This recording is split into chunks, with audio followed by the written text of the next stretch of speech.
Martial Peak, Chapter 5170, 8th Order Master's Arrangements. When Yang Kai hurriedly returned from the distance, what he saw next left him dumbfounded.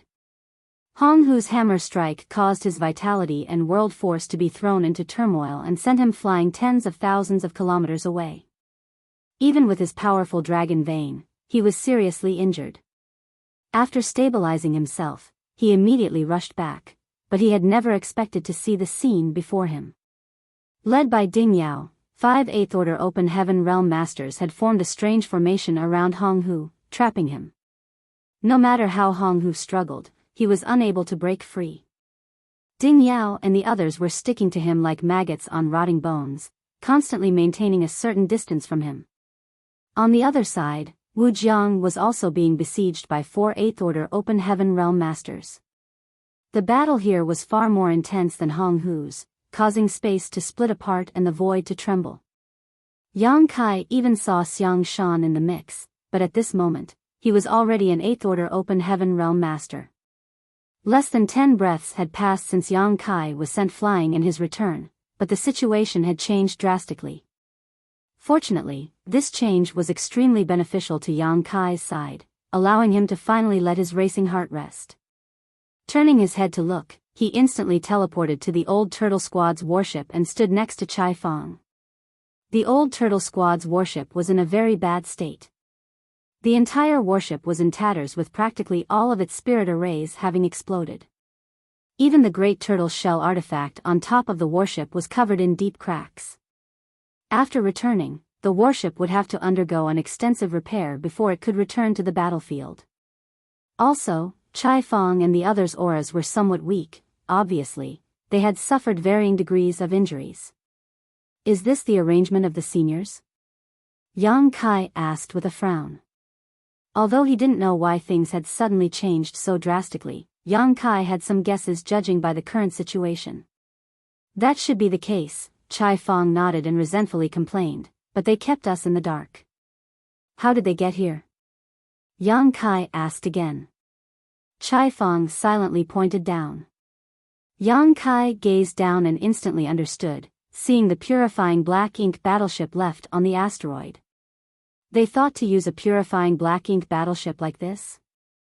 The way the 8th Order commanders think is truly unrestrained and creative. Although he didn't know who came up with this idea, it was pretty obvious that this purifying black ink battleship had been stored in Xiang Shan's small universe. At the critical moment, when they were finally summoned, Biyao and the others who had been back in Blue Sky Pass were able to use the purifying black ink battleship's universe array to instantly arrive here to assist. Although this place was far from Blue Sky Pass, 8th Order Open Heaven Realm Masters were strong enough to withstand the pressures of transferring across such distance through the void. It would not have worked if 7th Order Masters tried to teleport here from Blue Sky Pass, as they would have been crushed during the transit. Of the two battlefields, one was 5-on-1, while the other was 4-against-1. Regardless of which one it was, the humans had the absolute advantage. It was quite obvious that Hong Hu and Wuxia Territory Lord would not survive this encounter. But when Yang Kai saw how Biyao and the others were moving, it didn't seem like they were trying to kill Hong Hu. On the other hand, Luan and the others attacking Wuxia were using all kinds of lethal moves, overwhelming Wuxia and reducing him to a sorry state. Judging by the battle formation used by Biyao and the others and their behavior, it seemed apparent they wanted to capture Hong Hu alive. Seeing this, Yang Kai immediately recalled the feudal lord imprisoned in the basement of the forward base as Grandmaster Ma Fan's image involuntarily flashed in his mind. He immediately understood what was going on. Capturing a feudal lord alive was not difficult, as any 8th Order Master could do so. However, Yang Kai had never heard of a territory lord being captured alive. After all, only an 8th Order Open Heaven Realm Master could fight against a territory lord. Just because there was no precedent didn't mean the human race couldn't do it, but Blue Sky Pass didn't meet the conditions in the past to accomplish this. A territory lord's black ink strength was extremely rich and powerful, so even an 8th Order Open Heaven Realm Master would be at a risk of being corroded by it. Also, what would the point of capturing a territory lord alive be? It would be a waste of time and effort only to produce a prisoner that would have to constantly be guarded by powerful masters. Relatively speaking, defeating a territory lord in battle was easy, killing them was hard, and capturing them alive was all but impossible. Nonetheless, the current situation was different. The human race already had a way to deal with the corruption of black ink strength. On top of that, the research on the evil purging divine spear had made great strides with Grandmaster Ma Fan's efforts. Obviously, experimenting on feudal lords was no longer able to satisfy Grandmaster Ma Fan's needs. He needed a territory lord to perform more comprehensive experiments to improve the evil purging divine spear further. Having been encircled by Ding Yao and the others, Hong Hu seemed to be the target of this operation. As for Wu Jiang, he could only be killed. Territory lords were tenacious, so one was more than enough to experiment on. There was no need to bring two back. The members of the special operations squads returned one after another, even their respective warships flew over. The Breeze squad even brought back their heavily damaged warships. The Breeze squad's warship had been sent flying by Hong Hu and suffered extensive damage not long ago.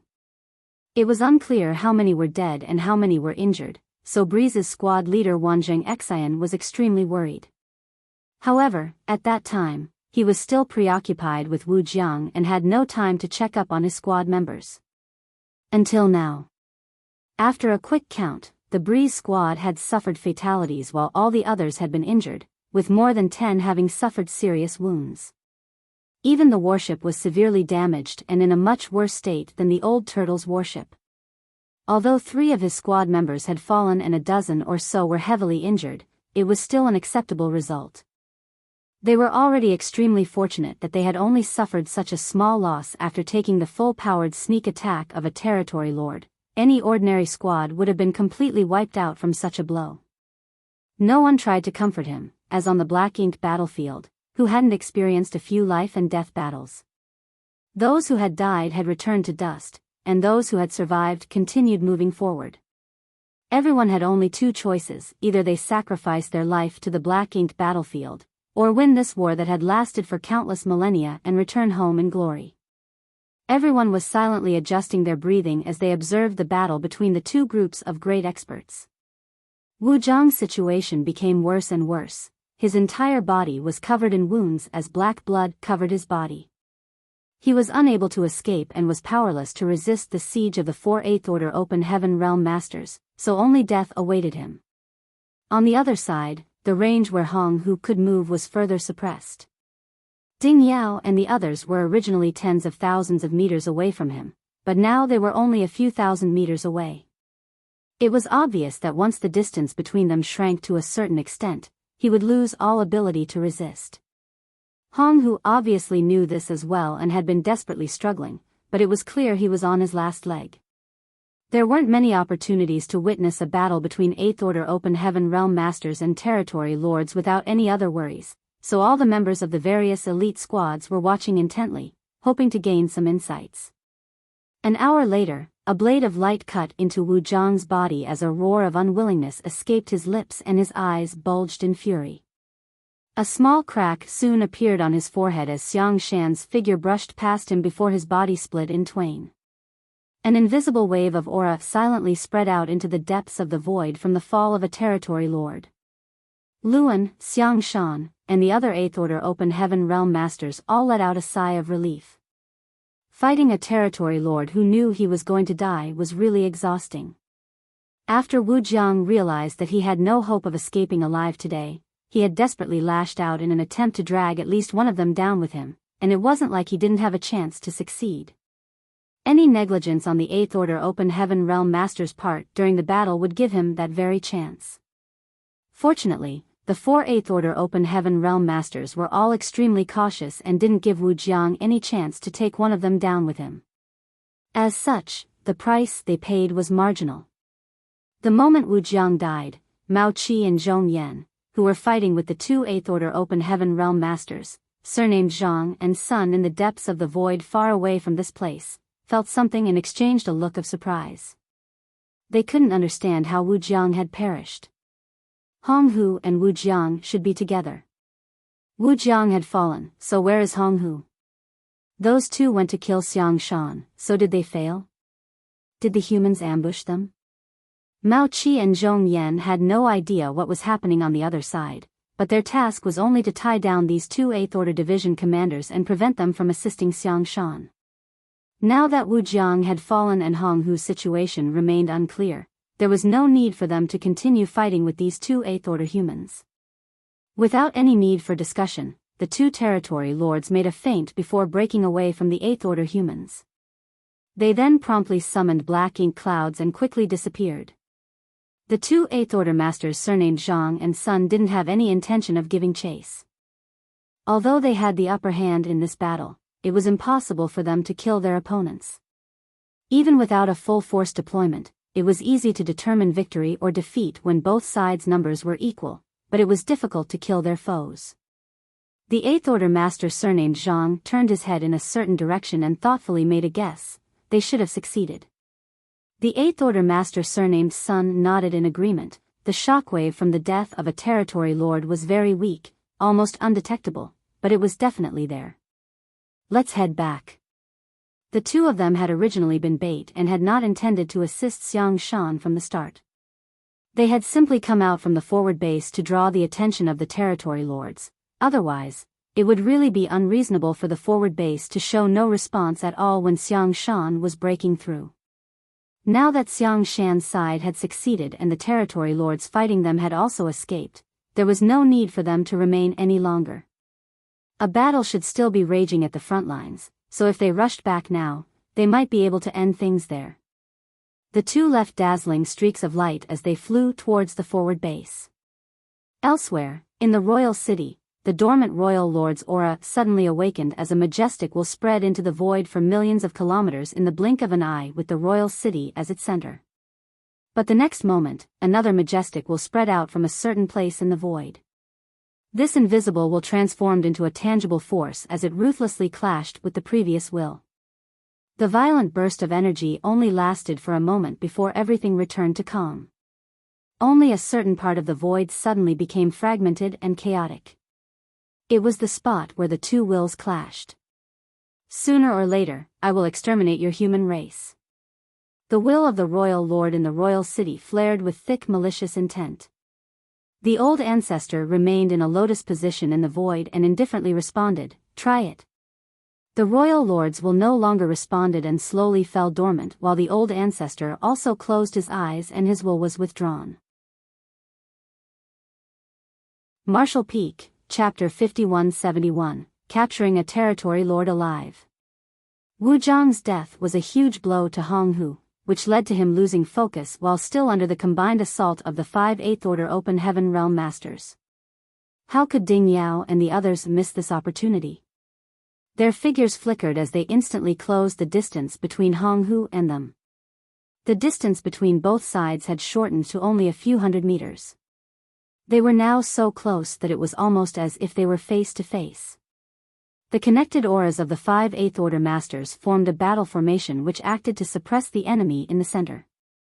The closer the 5 of them got, the stronger this suppression became. With the formation shrunk to this extent, Hong Hu found it difficult to even move.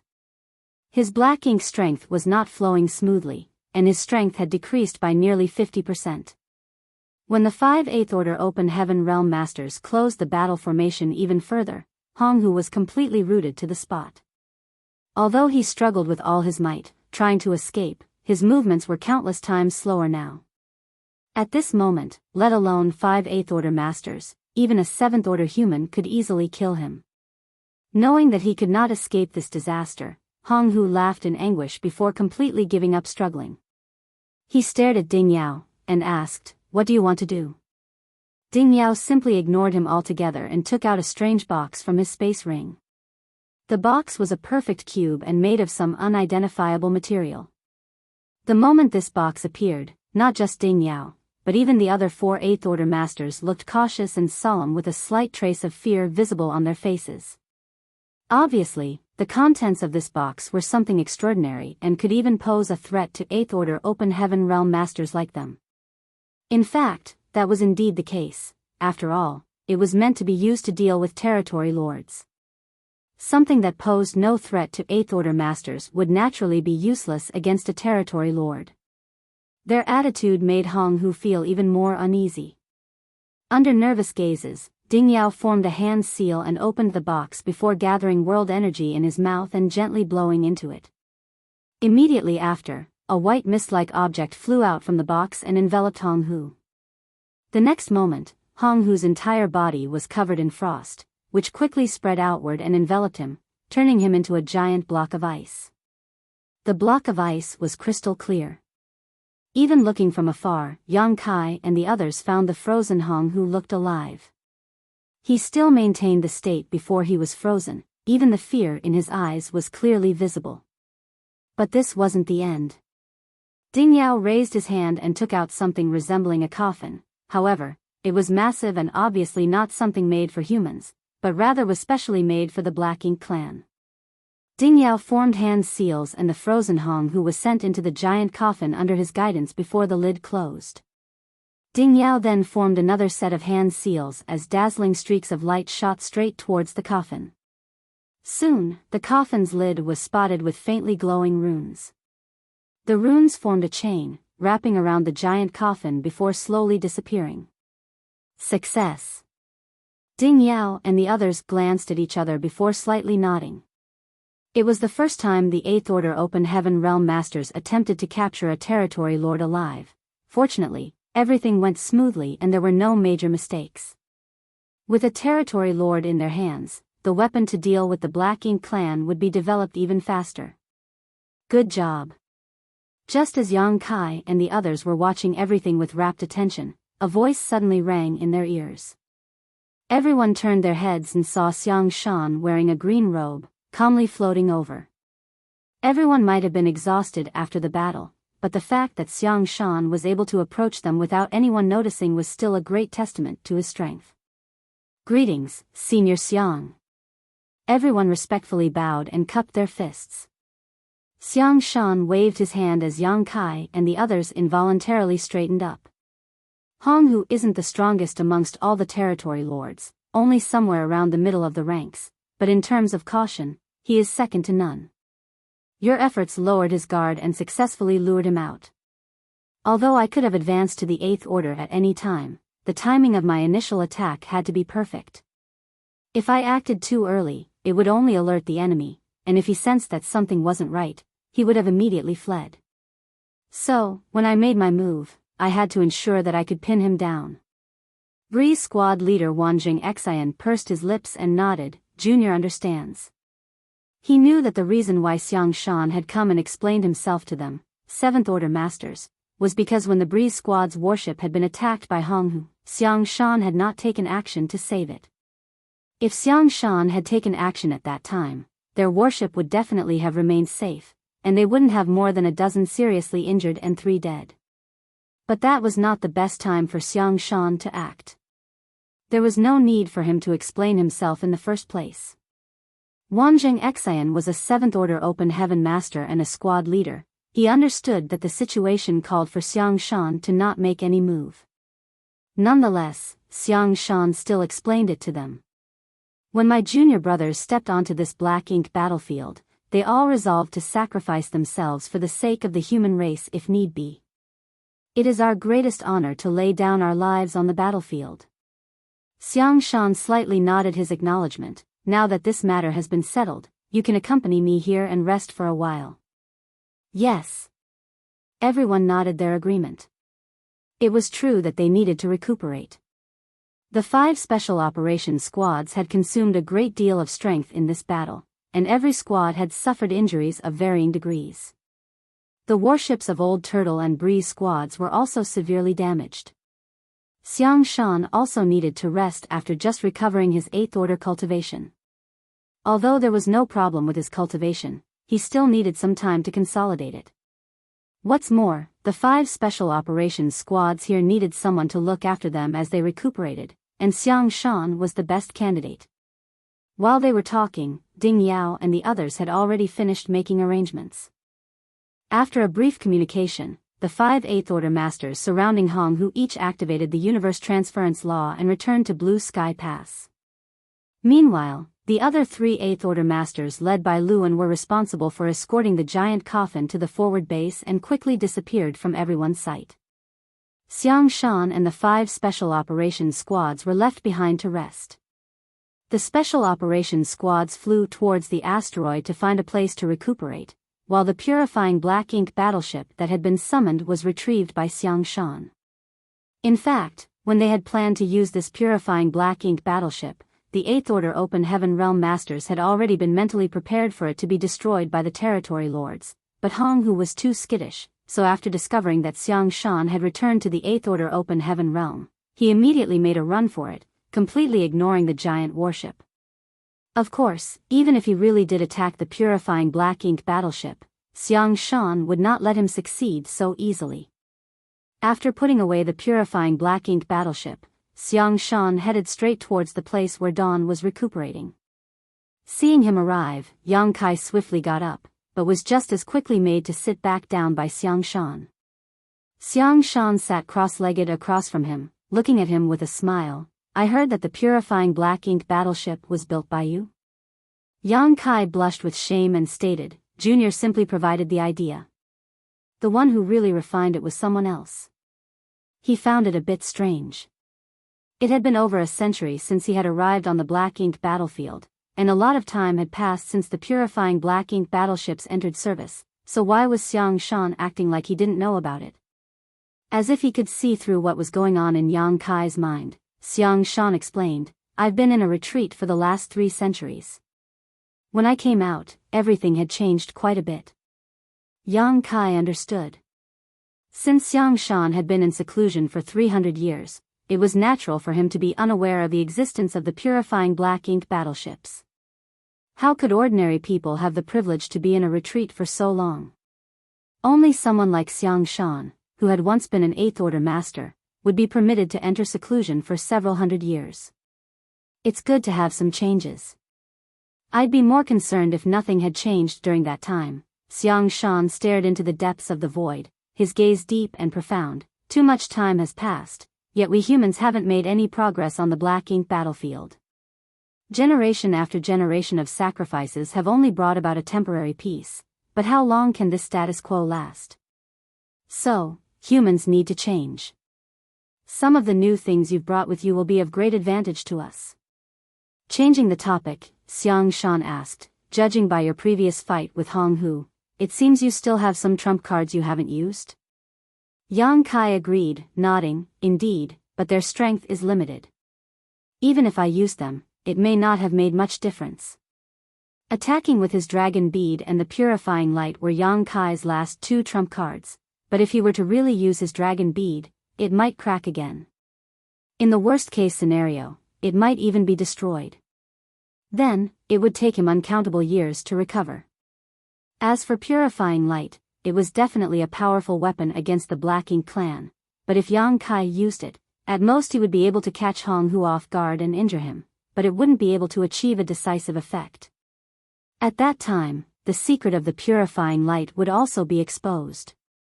Aside from the fact that he might attract the attention of the Black Ink clan, even Grandmaster Ma Fan's research would be threatened.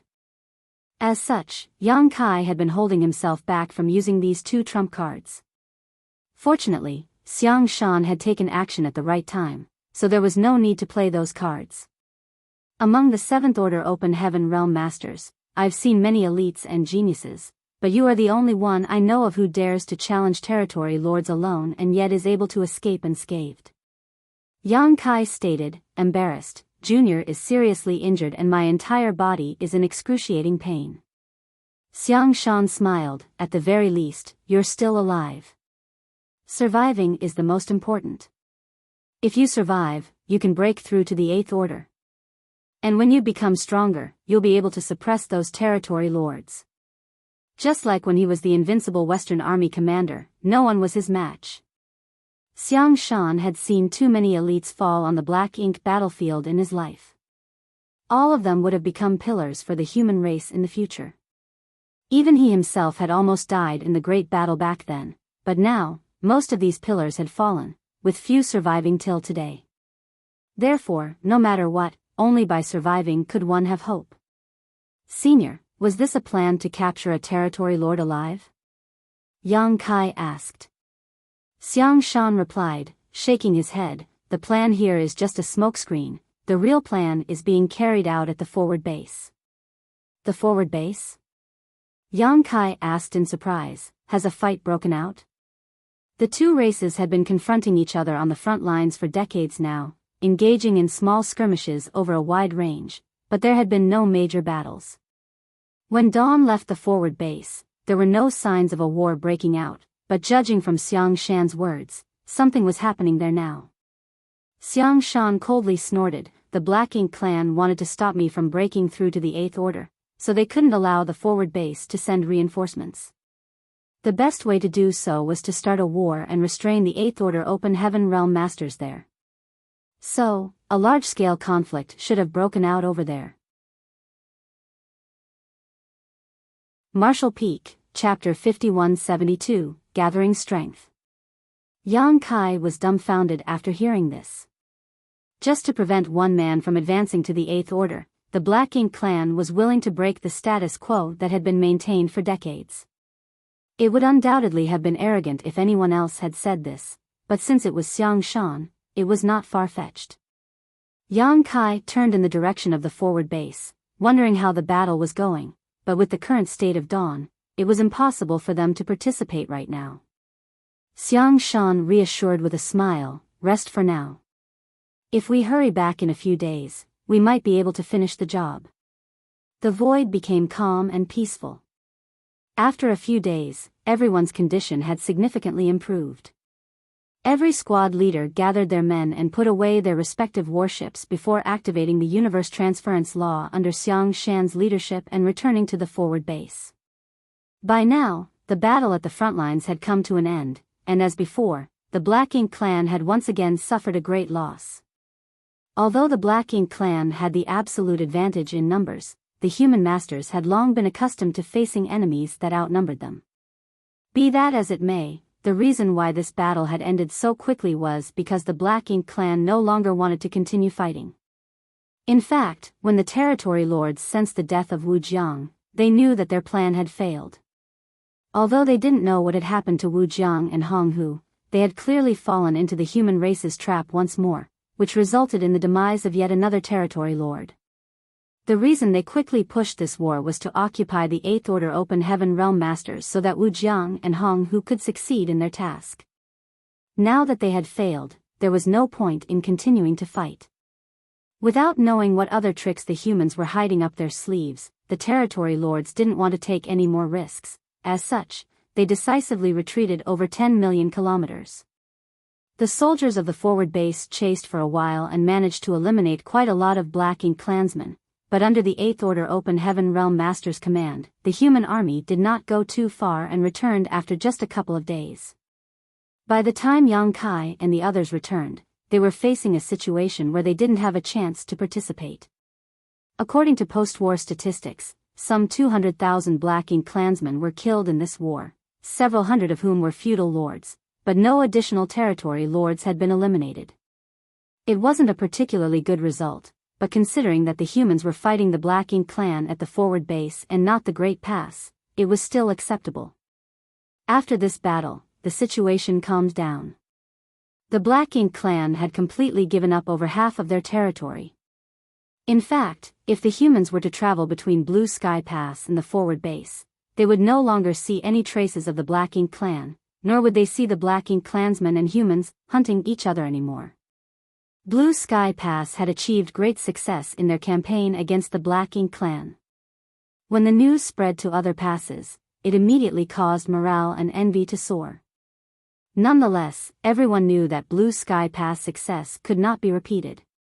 The basis for this victory was the battle outside Blue Sky Pass fought a few decades ago. In that battle, Blue Sky Pass had used a century-long plan to kill over 30 territory lords at once, dealing a heavy blow to the Black Ink clan. Blue Sky Pass had Yang Kai find and open portals to the Universe Paradises and Universe Cave Heavens, where these traps were set up, but other passes had no such person with similar skills. On top of that, the crusade and establishing a functional forward base in the Black Ink clan's territory required 2 universe arrays to act as transit points, allowing the humans to rapidly attack the Black Ink clan as well as retreat to Blue Sky Pass. If the expeditionary force advanced deeper without these transit points, the Black Ink clan would eventually exhaust their strength, resulting in mass casualties. Right now, Yang Kai was the only one who could arrange universe arrays. Blue Sky Pass victory was closely tied to Yang Kai's existence, and there was only one of him, so the other passes could not reenact the same feat. Furthermore, the Black Ink clan forces in the other theaters had become much more vigilant after this news spread. Now, the Black Ink clan was extremely cautious when they were besieging the Great Passes. They were afraid that they would repeat the same mistake they had made at Blue Sky Pass and fall into the traps and schemes of the humans. But no matter how the Black Ink clan at other Great Passes investigated, they failed to find any similar traps outside the Great Passes, which put them at ease. From the moment the human cultivators stepped into the Black Ink battlefield, they would have to undergo a great battle every 100 years or so. Furthermore, they were unable to relax even after the battle as they had to collect resources, recover their strength, and make preparations for the next war. The special environment of the Black Ink battlefield also trapped the human race at the Great Passes, making them unable to move forward or retreat. Even if they went looking for cultivation resources, they were unable to venture too far or risk being ambushed. However, this situation at Blue Sky Pass had changed a little. The loss of the latest battle had caused the Black Ink clan to completely give up on the idea of reclaiming their lost territory. Now, whenever the soldiers of Blue Sky Pass went out, as long as they didn't venture beyond the forward base and into Black Ink clan territory, they basically didn't encounter any enemy forces. The vast void had become Blue Sky Pass backyard where the humans could roam freely. In this peaceful situation, the soldiers of Blue Sky Pass could focus on cultivating to increase their strength. This peaceful cultivation period lasted for 2 centuries. No one could quite get accustomed to the quiet atmosphere and everyone was feeling extremely uneasy. No battle had broken out for the last 200 years, which was simply unbelievable in a special environment like the Black Ink battlefield, but this was the result of the many great victories in the Blue Sky Theater. Furthermore, judging by the Black Ink clan's attitude, this peace might last even longer. The Black Ink clan could not recover from the massive casualties they had suffered in only 2 centuries. Most of the human race soldiers rarely had a moment of peace, but now that they had plenty of resources and time, they worked hard to cultivate and their strength increased rapidly. In the last 2 centuries, the number of 7th Order Masters had increased by almost 300. But not everyone was able to relax. Compared to the leisure most ordinary soldiers enjoyed, the busiest people of Blue Sky Pass were undoubtedly the alchemists and artifact refiners. The crusade carried out by Blue Sky Pass was just a test, and after it concluded, the higher-ups discovered many issues. The first problem they faced was the supply of purifying black pills. These pills were critical to ensuring that their soldiers would not be corrupted by Black Ink strength. Although there was still the purifying light to rely on, only Yang Kai could replenish it, and the total supply was limited. As such, once a large-scale crusade began, purifying Black Ink pills would be the best weapon to deal with Black Ink strength. These pills were needed in massive quantities, enough so that each soldier had at least a few dozen of them. Therefore, over the past 200 years, Blue Sky Pass alchemists had been refining purifying Black Ink pills day and night. Not only was Blue Sky Pass acting like this, but so were the other passes. Besides the purifying Black Ink pills, there was also the problem of warships. During the crusade, many warships suffered serious damage and could not be repaired promptly. The 5th Order or 6th Order Open Heaven Realm Masters would be exposed to danger without the protection of the warships. As such, the artifact refiners were also working hard to refine more. The goal was to at least ensure that every squad had a backup warship, so that when the first was inevitably disabled or destroyed, they would have a spare. The entire Blue Sky Pass had nearly 40,000 soldiers, and each squad had 12 to 15 members or so. The artifact refiners thus had to refine some 3,000 extra warships to meet the requirements. This was a huge project. Compared to the alchemists, the artifact refiners had to work even harder. Be that as it may, all this effort was worth it, as in the near future, all of this hard work would pay dividends. Yang Kai had been cultivating all the while. 2 centuries of accumulation was enough to raise his strength by another step. Although he was still far from reaching the 8th order, he had made great progress compared to 200 years ago. After all, other cultivators could only rely on refining the open heaven pills and various cultivation materials, but his small universe was special. Even if he didn't refine any resources, his foundation would still continue to grow. The accumulation over time made his rate of growth extremely impressive. Coupled with the world tree clone in his small universe, Yang Kai's refining speed was much faster than an ordinary 7th order open heaven realm master, and his world force was both purer and denser than ordinary. He was not in retreat all the time. In fact, no one could cultivate in retreat for a long time in a place like the Black Ink battlefield. Every decade or two, he would take Dawn out on patrol. Although the Black Ink clan had completely abandoned a large part of their territory and no one would run into any Black Ink clansmen while patrolling the rear, they still had to maintain vigilance and could not lower their guard just because of that. Every squad had to take turns patrolling, so Dawn was no exception. In addition to patrolling, they still had to mine resources in turns. A large number of resources had been discovered in the territory currently occupied by the humans in the Blue Sky Theater. Naturally, these resources needed to be harvested. Fortunately, the soldiers could move these universe worlds to the nearby forward base or Blue Sky Pass with the help of the Void Yin-Yang mirrors, which saved them a lot of time. Occasionally, after cultivating in retreat for too long, Yang Kai would exit to relax on his own, either going to the pill hall to help refine purifying black ink pills or the refining hall to help refine the warships.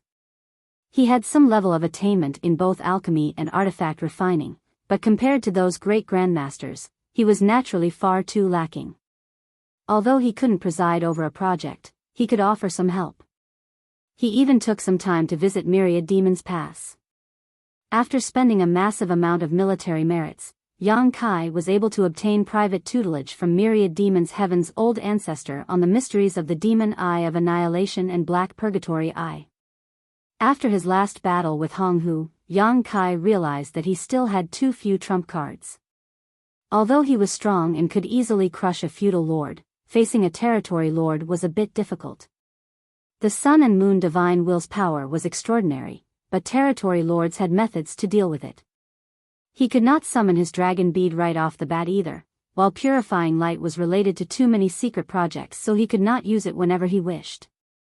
After thinking about it for a while, Yang Kai still felt that he should put more effort into the Myriad Demons Cave Heaven's 2-eye secret techniques.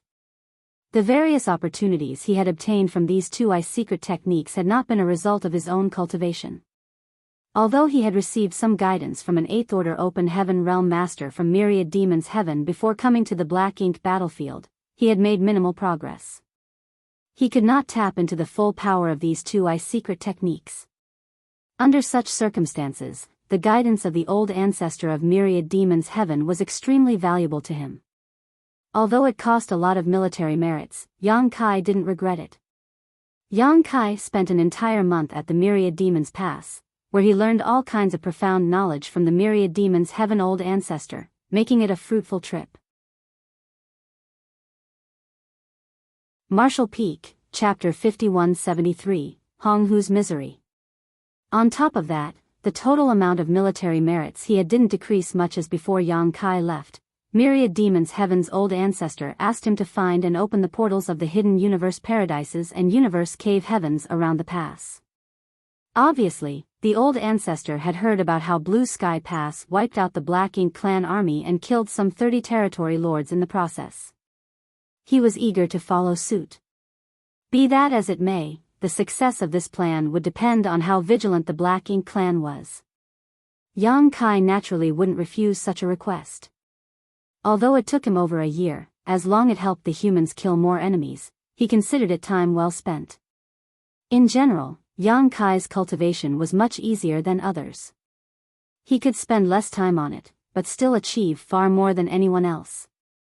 This was his greatest advantage.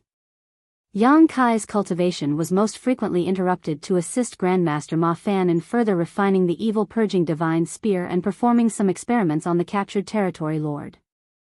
Hong Hu, who had previously been captured by Ding Yao and the others, was now imprisoned in a secret underground room at the forward base. This secret room was filled with all kinds of arrays and restrictions, so even a territory lord like Hong Hu couldn't break out.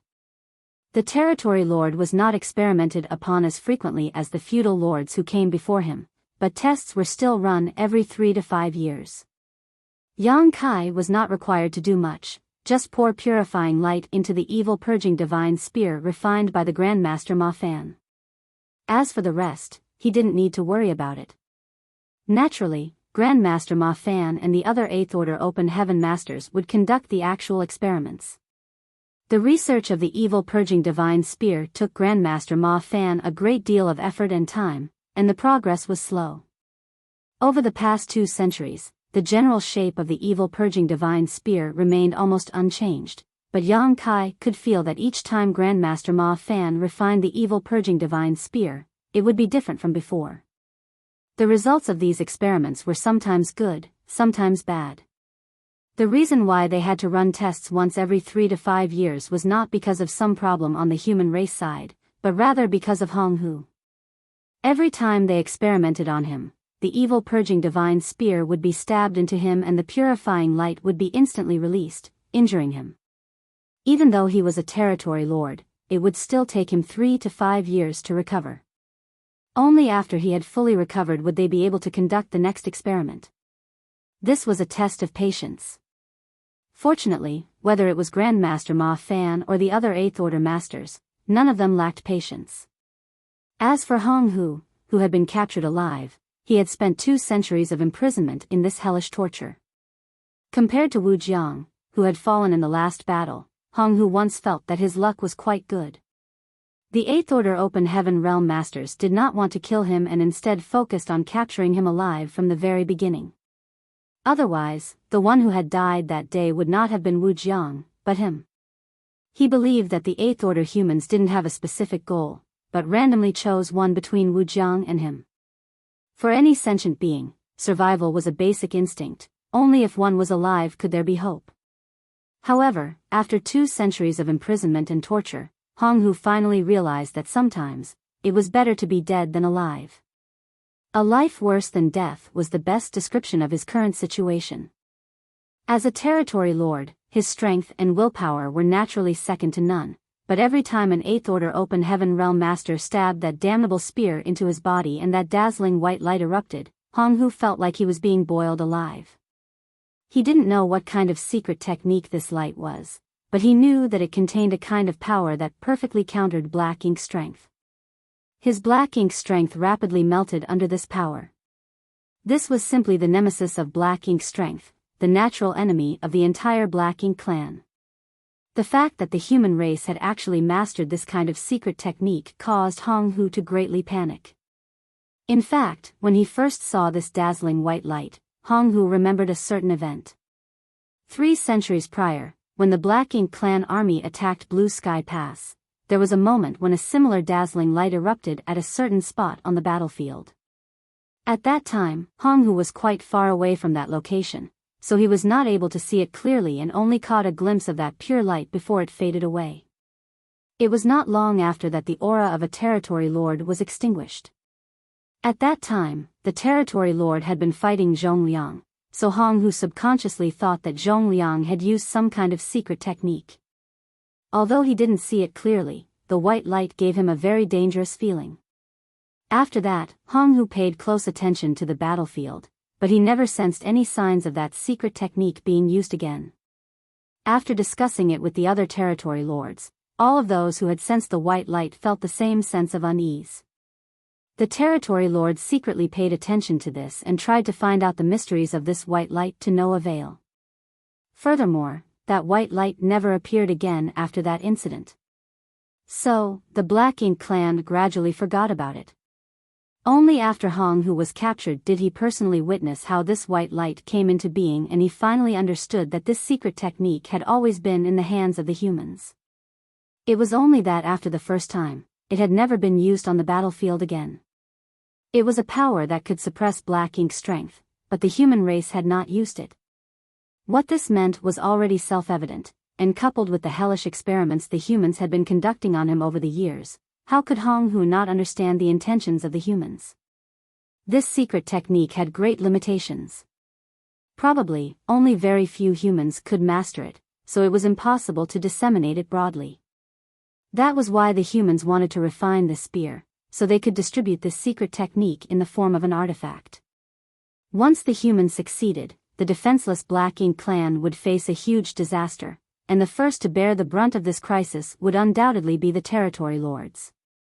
Because the humans were experimenting on a territory lord like him, they were definitely targeting the territory lords. Once too many territory lords died, the foundation of the Black Ink clan would be shaken and the entire race would be in danger. Hong Hu wanted to spread this news, but how could he do that? Right now, all he could do was endure the torment and torture. Since even someone from the Black Ink clan could realize this, how could Yang Kai fail to notice it? The evil purging divine spear affected a lot of things, so before it was distributed everywhere and to everyone, the secret of the purifying light must not be exposed, otherwise, it would make the Black Ink clan vigilant, making it difficult to achieve the maximum effect. That was why Yang Kai held himself back from using purifying light when he was facing Hong Hu that day. 3 centuries ago, when he, Feng Ying, and the others returned to Blue Sky Pass, Yang Kai had used purifying light amidst the Black Ink clan army. It could even be said that it was an accident. Although this event had made the Black Ink clan somewhat vigilant, they did not take it too seriously. Every once in a while, they would encounter some methods of the human race that they did not know about, but if it was essentially a one-off, it wouldn't arouse much suspicion. However, if purifying light appeared again and again, the Black Ink clan would definitely take precautions. After 2 centuries and dozens of experiments and improvements, the development of the evil purging divine spear finally reached its final stage. Today, Yang Kai was awakened from his cultivation and followed Zhong Liang and Grandmaster Ma Fan into the underground chamber. Hearing footsteps, Hong Hu, who had been resting in the secret room, opened his eyes. When he saw the 3 of them arrive, a trace of pain and helplessness flashed across his eyes. For the past 2 centuries, every time these 3 came together, they would torment him to the point where he was unable to resist. After having gone through these hellish experiments a couple dozen times already, Hong Hu had become a little numb to the whole ordeal. So, when he saw these 3 arrive again, he understood what he would be going through once more. Under his cold gaze, Grandmaster Ma Fan took out the reforged evil purging divine spear from his space ring and handed it to Yang Kai. Yang Kai reached out and took it. He carefully examined it before raising his brow. It's a finger length shorter than last time, and it seems the materials are also different. Grandmaster Ma Fan explained with a nod, I have made some changes. In the past, the refinement of the evil purging divine spear required quite a lot of skill and rare materials. This time, the skill required to refine it has been lowered and the materials used have also been reduced. This was going to be mass-produced, so the requirements for artifact refining skills and materials had to be reduced as much as possible. For example, the previous evil purging divine spear that had been refined by Grandmaster Ma Fan was powerful and sufficient for battle, but only artifact refining great grandmasters could refine it, which hindered its production on a large scale. Things that couldn't be supplied in large quantities couldn't play much role in a war waged by millions upon millions of people. At most, they could only be used by elite soldiers in individual duels. On top of that, they also had to consider the consumption of materials. In short, the easier and cheaper to refine, the better. Currently, the evil purging divine spear's research was no longer conducted by Grandmaster Ma Fan alone, but rather led by him and included Dong Guan Ping and another artifact refining great grandmaster. The evil purging divine spear was the result of their brainstorming.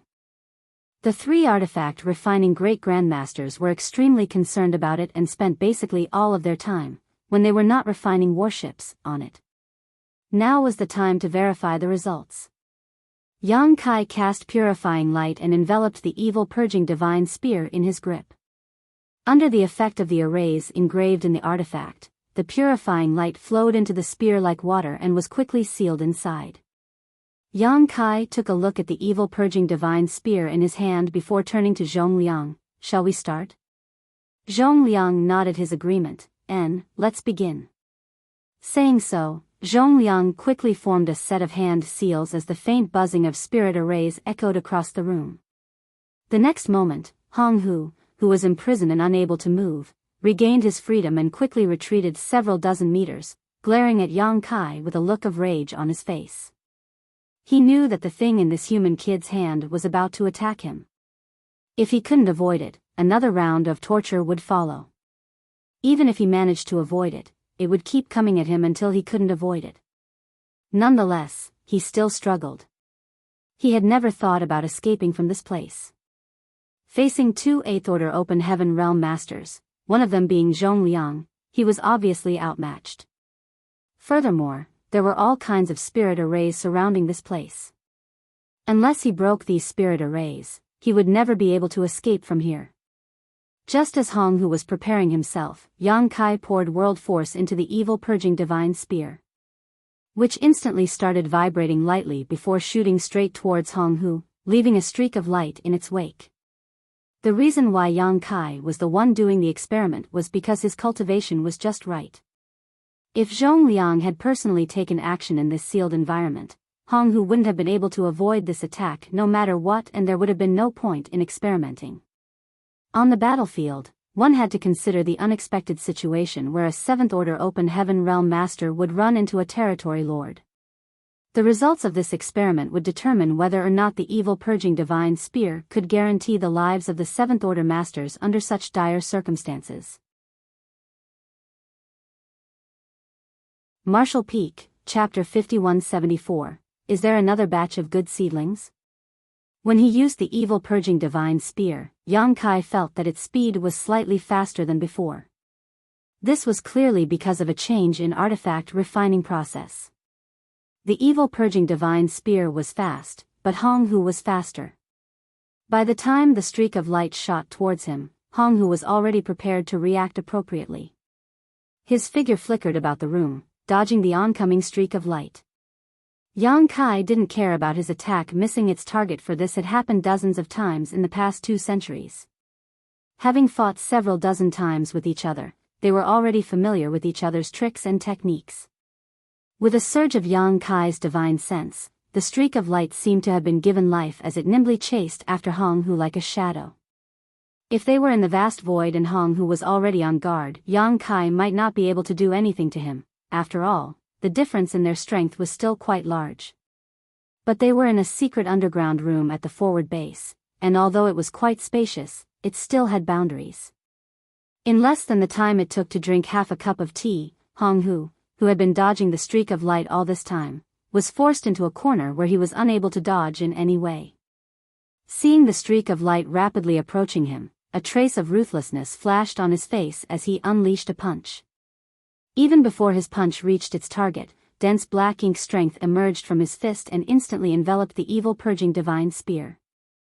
Right then, pure white light bloomed from the tip of the spear, mostly dispersing the black ink strength, but the streak of light didn't slow down, not in the least, and shot straight into Honghu's chest.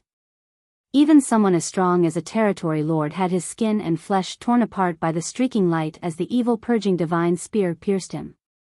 In the next instant, Honghu's body went stiff before it started violently quivering as he let out a deafening cry, like a wounded beast. The purifying light sealed in the evil purging divine spear had erupted.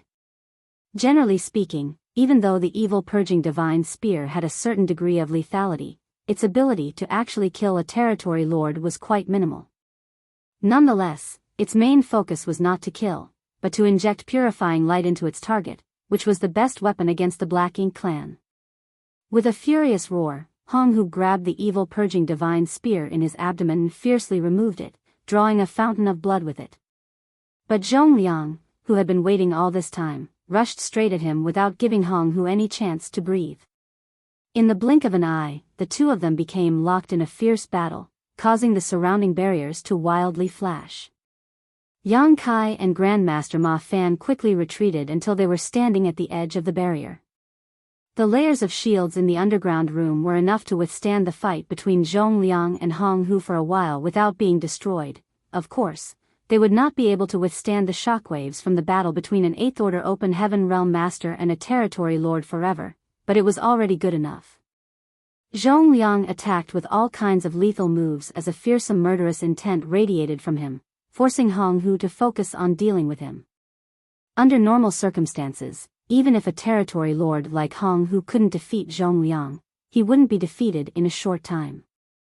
But this time, Zhong Liang only took an incense stick worth of time to beat Hong Hu to the point that his entire body was riddled with wounds and his aura was extremely weak. He did not have even a little bit of strength to fight back. After a short while, Zhong Liang returned with a refreshed look on his face. Hong Hu's enormous body lay limp on the ground like a corpse, his aura extremely feeble. 20%. Zhong Liang looked towards Grandmaster Ma Fan with an excited look on his face. This is the result when Yang Boy used the evil purging divine spear and the purifying light had to be released before the spear hit its target. If an 8th Order Master like us were to use it, we should be able to bring out the full power of the evil purging divine spear. It should be somewhere between 20% and 30% effective in the field. Grandmaster Ma Fan let out a long sigh of relief, finally. Although this experiment could be already considered a success judging by the results, nothing was certain before they had obtained Zhong Liang's evaluation. After dozens of experiments and countless days of brainstorming and improvements over the past 2 centuries, the current evil purging divine spear was finally ready to be put into use on the battlefield. A 20% suppressive ability was the criterion set by the higher-ups, because according to the 8th Order Master's estimations, if the evil purging divine spear could reduce the strength of a territory lord by 20%, they could easily kill them. If it was any less than 20%, it would greatly lower the chances of a kill. In that kind of situation, if the territory lord felt that things were not looking good for them, they would be able to escape. And once they had their guards up against the evil purging divine spear, the next time they used it, they would have lost the element of surprise and it would not be as effective.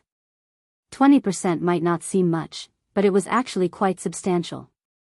For instance, if Hong Hu's strength had not been reduced by 20%, with the usual gap between Zhong Liang and Hong Hu's strength, it would have taken the two at least half a day to determine a victor. But now, Zhong Liang only took an incense stick to beat Hong Hu up so badly that the latter couldn't even fight back. If he wanted to, he could even have taken Hong Hu's life. Comparing the two situations, the evil purging divine spear played a decisive role. Grandmaster, many thanks for your hard work.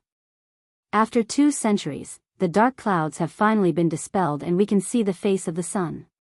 Zhong Liang gave a deep bow. If we annihilate the entire Black Ink clan someday, Grandmaster will have made the greatest contribution.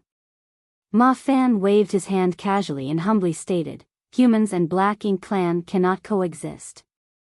This old man only did what he was supposed to do. This old man doesn't care if it's meritorious or not, just don't forget what you promised me. Zhong Liang solemnly assured, of course not. Yang Kai didn't know what kind of agreement Zhong Liang had with Grandmaster Ma Fan, but since it related to someone's privacy, he wouldn't rashly ask about it. The successful development of the evil purging divine spear had lifted his spirits. With this artifact, the human race's crusade was just a matter of time, although much preparation would still need to be done. Furthermore, if Yang Kai's guess was correct, he would have his hands full in the near future. As expected, Zhong Liang turned to look at Yang Kai and ordered, the matter of the evil purging divine spear will need you to cooperate. The refining method of this artifact will soon be sent to all the great passes, so it won't be long before a stockpile of evil purging divine spear will be sent to Blue Sky Pass. At that time, you will need to seal purifying light into all of them. The corners of Yang Kai's brow twitched as he accepted his fate. Junior understands. Once the refining method of the evil purging divine spear was made public, the other passes would start mass-producing them. Any artifact refining Grandmaster could refine one, but only Yang Kai could seal purifying light in them. Yang Kai could vaguely see painful days ahead of him. The trio left the underground room after everything was settled. As for Hong Hu, who was lying on the ground, no one paid him any attention. Humans had spent a great deal of time and effort to capture him, even using Xiang Shan as bait to draw Hong Hu out and capture him alive so that Grandmaster Ma Fan could experiment on him. The humans kept him alive because he was the test subject for the evil purging divine spear, so he was useful. But now that the evil purging divine spear had been developed, there was naturally no need to keep him alive. Furthermore, it was quite dangerous to imprison a territory lord in this place. Hong Hu was definitely doomed. Yang Kai once again went into a retreat to cultivate. Since he knew that he wouldn't have much free time in the future, he naturally treasured this opportunity all the more. Furthermore, both the forward base and Blue Sky Pass had been peaceful for a long time now, so there was nothing else he could do other than enter retreat. Last time, when he visited Myriad Demon's Pass, Yang Kai had received personal guidance from the Myriad Demon's Heaven's old ancestor, which greatly advanced his comprehension of the 2-eye techniques. Be that as it may, the cultivation of his eye secret techniques required time. Before he left, the Myriad Demon's Cave Heaven's old ancestor gave him a jade slip which recorded his insights on these 2-eye techniques. This was a good opportunity for Yang Kai to carefully study them. In addition, cultivating the eye techniques would not interfere with refining cultivation materials and increasing his small universe's heritage. He could do all of this simultaneously. In the blink of an eye, 5 years went by. Yang Kai was roused from his secluded cultivation. He exited the secret room and found a man waiting outside. Senior Brother Wang. Yang Kai cupped his fist in greeting. Senior Brother Wang was Zhong Liang's adjutant, a 7th-order Open Heaven Realm Master. Usually, whenever Zhong Liang had any orders, he would be the one to pass them on. Since Senior Brother Wang had personally come to find him, it must be at the behest of Zhong Liang. Sure enough, Senior Brother Wang reported, "Sir, Army Commander has summoned you, Junior Brother. Please follow me." Yang Kai nodded and followed Senior Brother Wang to the army headquarters of the forward base. Zhong Liang was waiting for him, and when he saw Yang Kai arrive, he didn't beat around the bush and went straight to the point. "It's time. Return to Blue Sky Pass." Yang Kai immediately understood what was going on after hearing this and accepted the order right away. Yes. Yang Kai did not leave immediately after accepting the order though. Instead, he stood in his spot for a moment before suddenly waving his hand. The next moment, 2 figures appeared in front of him, a man and a woman, both of them at the peak of the Emperor Realm. Zhong Liang's eyes lit up at the sight of the two. Another batch of good seedlings? The reason he said this was because Zhong Liang had seen this happen multiple times already. There were no Emperor Realm Masters on the Black Ink battlefield. Everyone who arrived here was at least a 6th-order Open Heaven Realm Master. Only Yang Kai's small universe had Emperor Realm cultivators. It had already been more than 2 centuries since Miao Fei Ping was brought to the Black Ink battlefield by Yang Kai. Before that, Yang Kai had established the Void Dao Temple in his small universe to select outstanding geniuses. The flow of time in Yang Kai's small universe was 4 times faster than the outside world, so while only 2 centuries had passed outside, 800 years had gone by in his small universe. Over the past 800 years, the mortals of his small universe had already given birth to dozens of generations. The World Tree clone had been very effective in nurturing these people, and there were now many cultivators with outstanding aptitudes in Yang Kai's small universe. Currently, there were thousands of disciples in the Void Dao Temple, all of whom could be said to be dragons amongst men, the best of the best. It had to be known that the Void Dao Temple's selection criteria were extremely harsh. Ordinary geniuses could not enter the Void Dao Temple, only geniuses among geniuses were qualified. Those cultivating in the Void Dao Temple didn't have to worry about food or clothing, nor did they lack cultivation resources, so their rate of growth was extremely fast. When they reached the peak of the Emperor Realm, the Void Dao Temple Master would explain to them the mysteries of the Open Heaven Realm and the outside world. If they wanted to improve further, Yang Kai would bring them out and allow them to advance to the Open Heaven Realm on the Black Ink battlefield, becoming a part of Blue Sky Pass. Over the past 2 centuries, over 100 cultivators had left Yang Kai's small universe. On average, one would appear every 2 or 3 years. Each of them would advance straight to 6th order. There had been 2 who had even broken through directly to the 7th order. Directly to the 7th order. In other words, these 2 had a chance of reaching the 9th order open heaven realm in the future. Who wouldn't be jealous of such talent? In comparison, although those that directly advanced to the 6th order open heaven realm would only be capable of reaching the 8th order, these kinds of geniuses would still be core disciples in the various cave heavens and paradises in the 3,000 worlds. Every single one of them would enjoy the same kind of treatment as Chu Huashang and Gu Pan. Basically, geniuses like them would only appear once every century, but they actually appeared in batches from Yang Kai's small universe. Martial Peak, Chapter 5175. Who here isn't an 8-order open heaven realm master? The World Tree clone's feedback was extremely potent. And this situation was when it was Yang Kai's small universe, which had a very low population. It was difficult to imagine what kind of grand effect it would have in the star boundary, which had a far larger one. Of course, his small universe's population might not be as huge as that of the star boundary, but because of the difference in time flow, he also had his own advantages. The star boundary could not compare with his small universe in this regard. All in all, Yang Kai's small universe and the star boundary had their own unique strong points. At first, Yang Kai would carefully look after the disciples who had come out of the Void Dao Temple, and guide them one by one. Before they had ascended to the open heaven realm, Yang Kai had carefully prepared everything for them and even personally guarded them when they were breaking through. However, as the number of people increased, Yang Kai found that it was too time-consuming and exhausting to do this by himself. On average, one person would leave his small universe every 2 or 3 years. It took months or even half a year to prepare everything for them and ensure that their breakthroughs would be smooth and successful.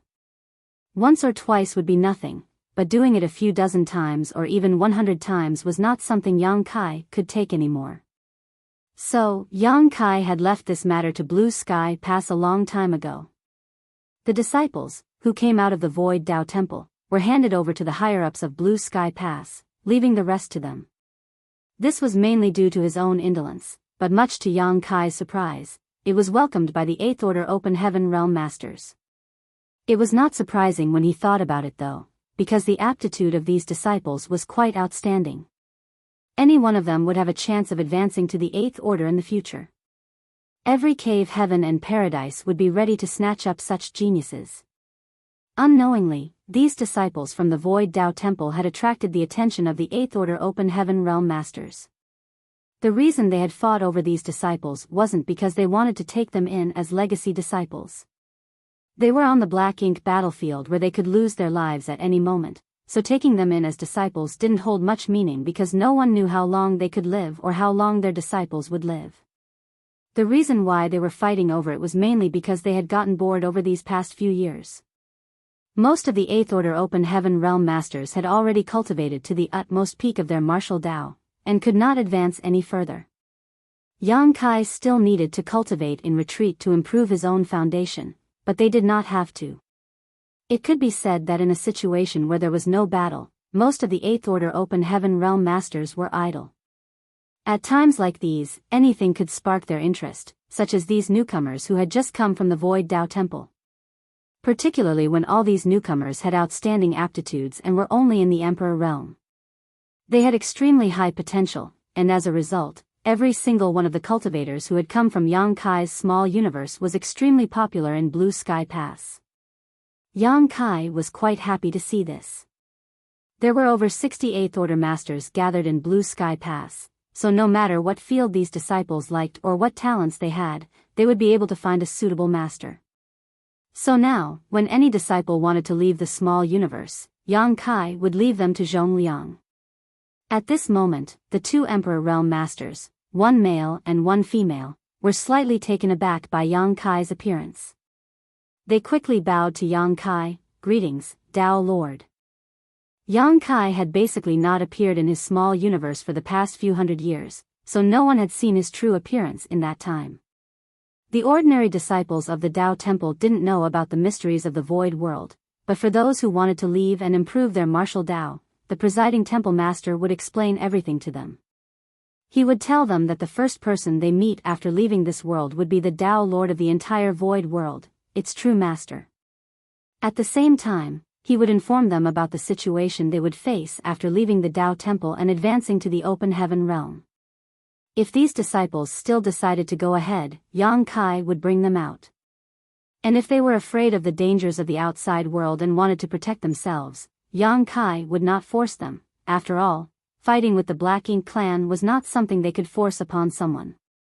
Those disciples who chose to stay in the small universe naturally wouldn't have another chance to break through to the open heaven realm. Every choice had its pros and cons, so it was best to stick to their own choice. For the past 1,000 years, the Void Tao Temple had raised many elite disciples. The disciples, who were eligible to leave and advance to the open heaven realm, had basically all chosen to leave. Only a few of them remained in the small universe. Cultivators were basically obsessed with cultivation, so every one of them wanted to seek a higher martial Tao. This kind of temptation could not be quashed by some small dangers. Yang Kai nodded to the two disciples in response before explaining, "Since you've left the Void Tao Temple, I'm sure you understand what's going on in the outside world. You'll slowly understand everything. As for the matter of advancing to the open heaven realm, someone will help you prepare for it." The two disciples listened quietly and repeatedly nodded. Yang Kai turned to Zhongliang, "Martial uncle, this junior will take his leave first." Zhongliang didn't even look at him and waved him away, intently gazing at the two disciples with a happy smile. "Go, go." Yang Kai instantly disappeared from his spot.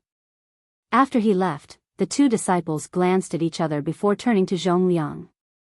The latter's smile made them a little confused, so they secretly released their divine sense to investigate, but the next moment, they discovered that this amiable-looking senior's cultivation was as deep as the sea, and they were unable to gauge its depth.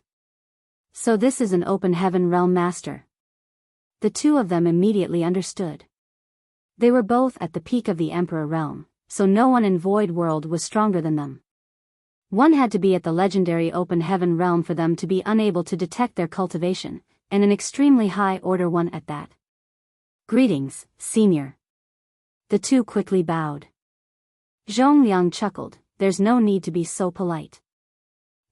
What order of materials did you use to complete your Tao seal?"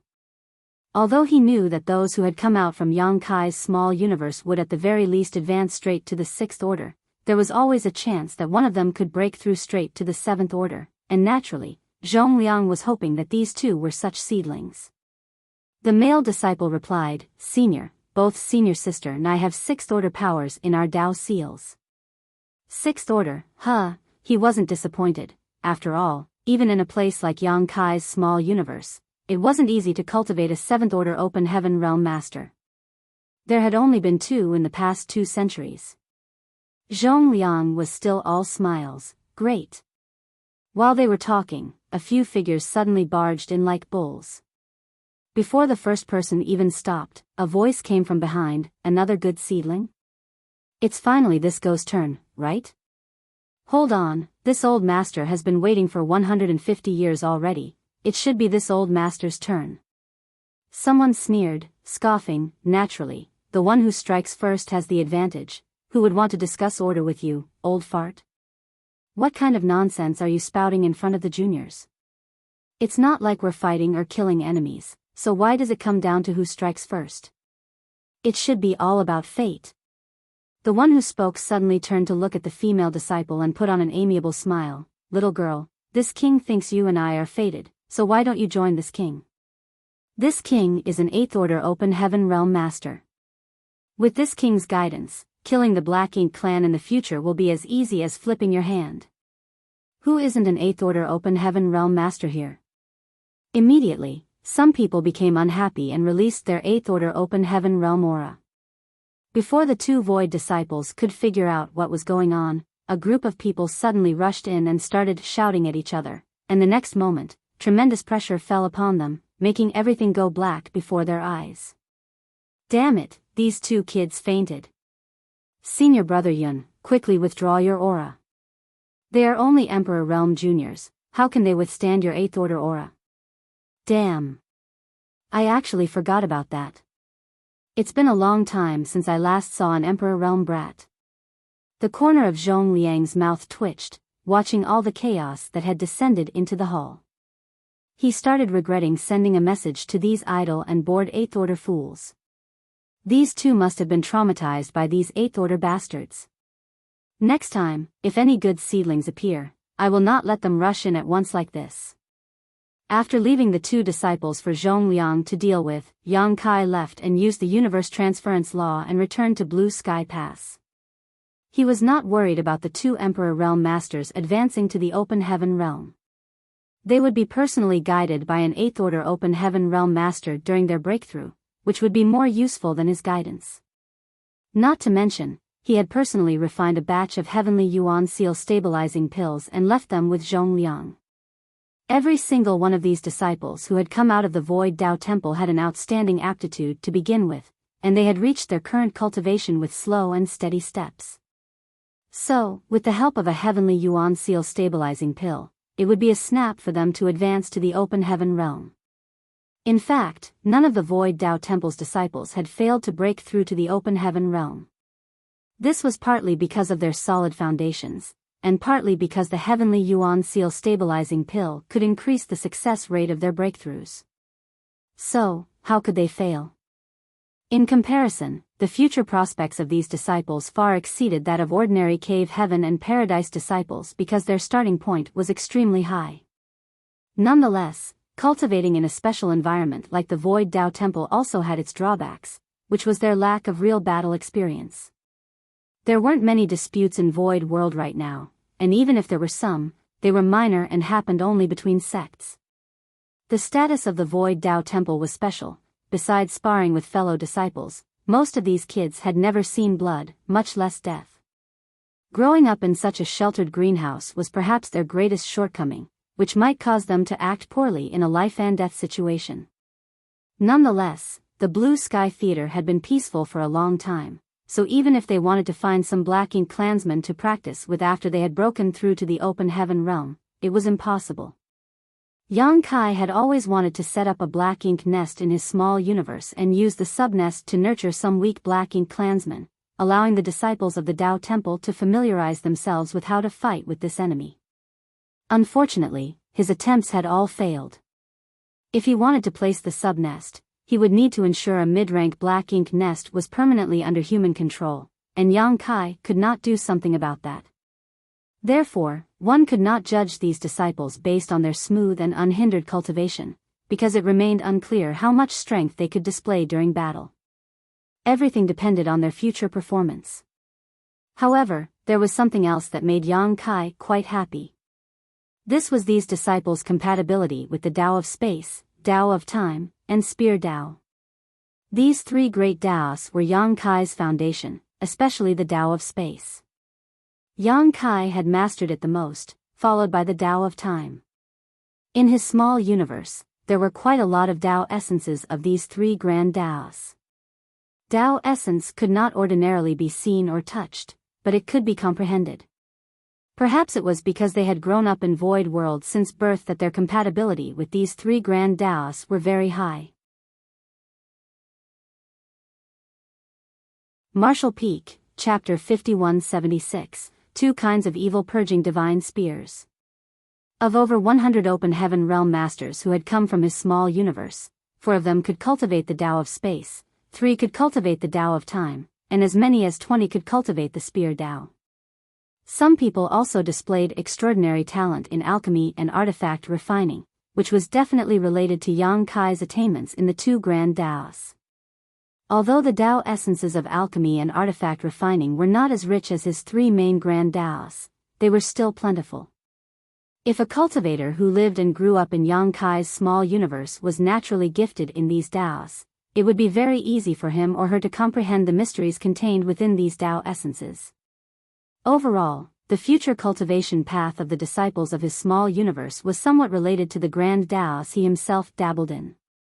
Such a proportion was already quite impressive. Yang Kai had no intention of accepting any more disciples. To him, Zhao Yi Bai, Zhao Ya, and Su Yi were more than enough. Not to mention, the Tao of Space and Tao of Time were both extremely unorthodox grand Taos. Ordinary cultivators would find them extremely difficult to even gain a basic understanding of them, let alone cultivate them. Even the spear Tao was not the easiest to master.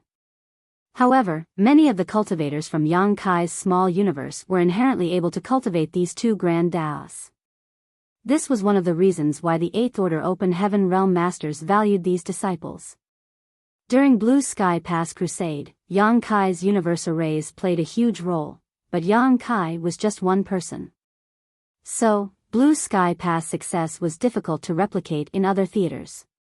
Be that as it may, if these talented disciples succeeded in cultivating the grand Tao of Space, they would definitely be able to play a great role in the future. Whether it was the Tao of Space or the Tao of Time, basically no one in the entire Blue Sky Pass could teach them besides Yang Kai, but Yang Kai had no time to give these disciples personal guidance at all times. As such, he had engraved his insights on these two grand Taos and many related secret techniques onto jade slips and offered them to the War Materials Hall over a century ago. If anyone needed to cultivate these two grand Taos in the future, they could acquire this knowledge by spending military merits in the War Materials Hall. Although Blue Sky Pass had not faced any battle in a long time, it was still easy for cultivators to earn some military merits. They could obtain them by mining resources, going out on patrol, or assisting in alchemy and artifact refining, so there was no need to worry about their future cultivation. Of course, if Yang Kai had free time on his hands and was in a good mood, he would summon these disciples to teach them. In the past 2 centuries, Yang Kai had given 2 lectures, one on the Tao of Space and one on the Tao of Time, allowing these disciples to reap great benefits. All in all, since Yang Kai had already arranged things for the disciples coming out of his small universe, he did not need to rack his brain and waste any more effort. After returning to Blue Sky Pass through the universe array, Yang Kai immediately went to report to the Eastern Army headquarters. Ding Yao didn't say anything to him and simply asked his adjutant to lead him to a storage room. Although he already knew what to expect, Yang Kai still could not help but gasp in shock at the sight before him. There was nothing else in the secret room but piles and piles of evil purging divine spears. By a rough count, there were at least a few dozen piles in here, and if there were a few hundred evil purging divine spears in each pile, that would mean there were at least 10 or 20,000 in total. Yang Kai felt his face twitch as he muttered, "So many." The adjutant smiled and stated, "Junior brother, sorry to trouble you, but this matter can only be handled by you. No one else can do this." Yang Kai nodded, "I understand." He then asked, "Is everything here?" The adjutant replied, shaking his head, "Most of them are here, but some passes still haven't sent their batch yet. They should be coming soon." And Yang Kai resigned to his fate. The adjutant bid his leave, then, "I'll take my leave first." After he left, Yang Kai began examining these evil purging divine spears. Very soon, he discovered the number of evil purging divine spears in each pile differed, ranging from 200 to 300. Furthermore, there was an empty space ring in front of each pile, marked with a specific Great Pass name. Seeing this, Yang Kai understood that each pile of evil purging divine spear corresponded to a different pass. After sealing the purifying light into the evil purging divine spears, he still had to store them back into the space ring and send them back through the hyperspace array. Refining the evil purging divine spear apparently wasn't easy.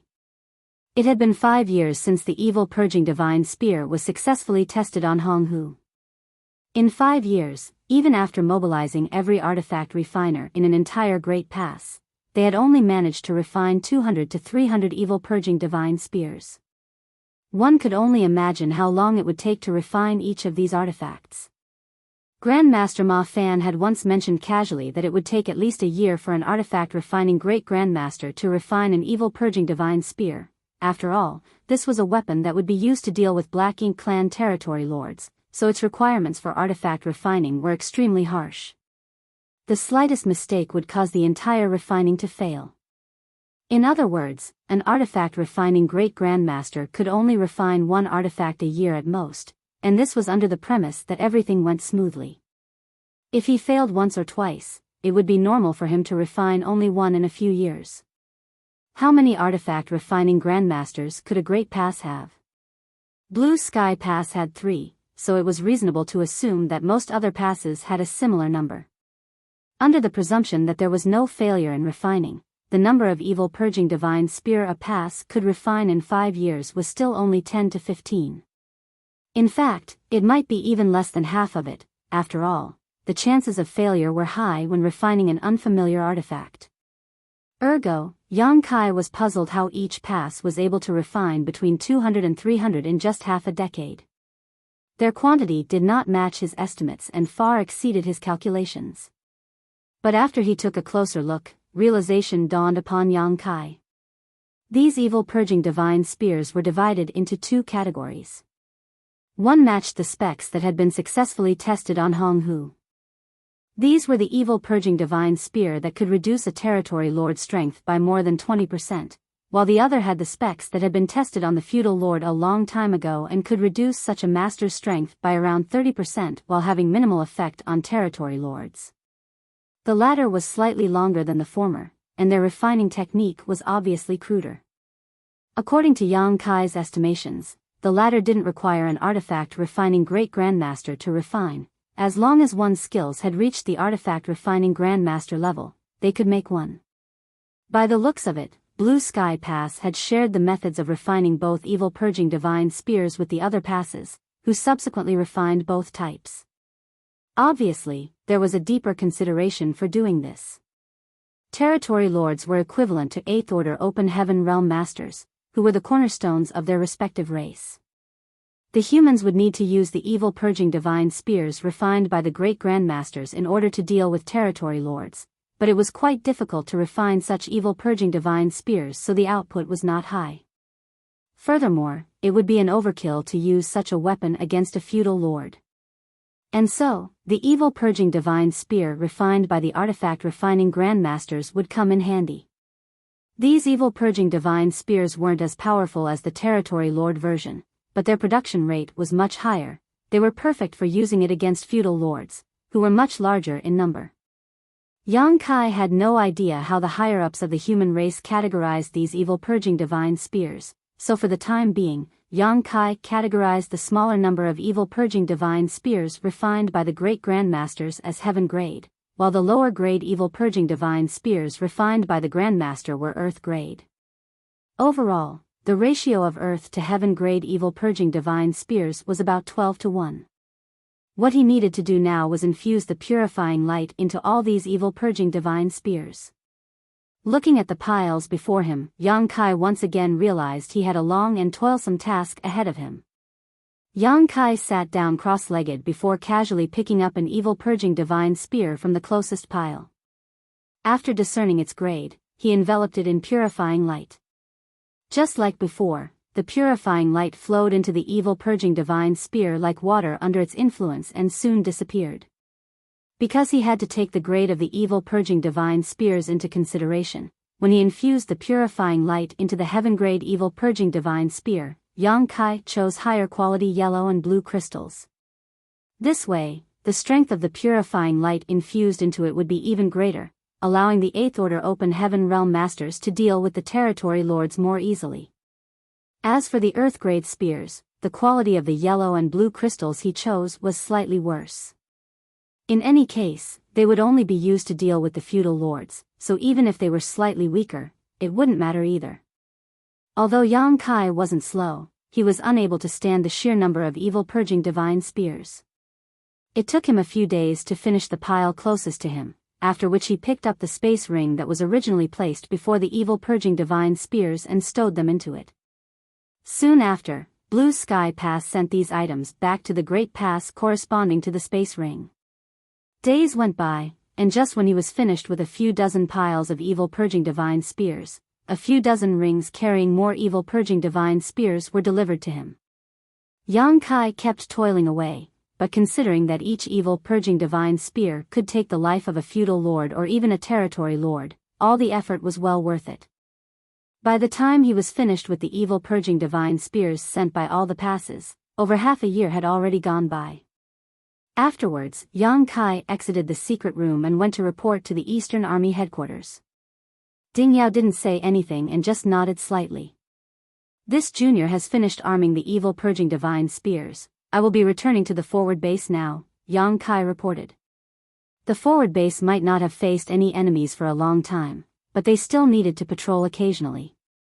You don't need to return to the forward base. Remain at Blue Sky Pass for now. Yang Kai was slightly taken aback. Is there a new mission? Ding Yao shot a glance at him. Are you hoping for a new mission? Yang Kai clucked his tongue as he defended himself. No, nothing like that. Peace is best. Ding Yao waved him off impatiently as Yang Kai quickly excused himself. Walking out of the army headquarters, a slight furrow appeared on Yang Kai's brow. Ding Yao's sudden order to stay at Blue Sky Pass was a bit confusing, but since it was an order, he could only comply. Yang Kai returned to his residence, deactivated the restrictions and walked into the small courtyard. Just as he was about to use this opportunity to go into a retreat, he felt something amiss. He looked around and noticed life auras coming from the rooms on either side of the courtyard. Someone is here? Yang Kai was confused, but after carefully sensing it, he discovered that the auras belonged to Feng Ying and Bai Yi. Wait. Why are they back? Martial Peak, Chapter 5177, Pyrrhic Victory. Yang Kai had returned to Blue Sky Pass from the forward base for various matters over the years, but he had always returned alone while Dawn had always been guarding the front lines. He might be the squad leader, but Dawn was strong enough to carry out various missions without him. Dawn had not returned with him this time either, so Yang Kai didn't understand why Feng Ying and Bai Yi were here. After pondering for a moment, Yang Kai walked to the left wing and gently touched the restriction. Soon, Feng Ying appeared in front of Yang Kai. Squad leader, you're back. Feng Ying immediately commented. Yang Kai nodded in response. Why have you also returned? Feng Ying answered, the pass ordered us to return, so we have. Ordered? Yang Kai was a bit astounded. He originally thought that Feng Ying and Bai Yi had returned for some reason, but after knowing that it was an order from the pass, there was nothing left to say. Feng Ying, after hesitating for a moment, finally added, not just our Dawn squad has been recalled, even Junior Brother Chai's squad was recalled, along with several other squads. Senior Brother Chai is also back? The corner of Yang Kai's brow twitched. The so-called Senior Brother Chai was none other than the old turtle squad leader Chai Fong. Feng Ying pursed her lips as a smile bloomed on her face. Junior Brother Chai came looking for you earlier. Why is he looking for me? Yang Kai cautiously asked. Feng Ying replied, emphasizing each word, Junior Brother Yang took great care of this Chai on the battlefield, so this Chai should naturally treat Junior Brother Yang well and express my gratitude. Well, these are Junior Brother Chai's original words. This was obviously a threat. As the old turtle's worship was slow, it was easier for them to be robbed of military merits on the battlefield, and Dawn had done this the most. Chai Fong had naturally marked this loss down. The Gadfly Squad's moniker was not just for show.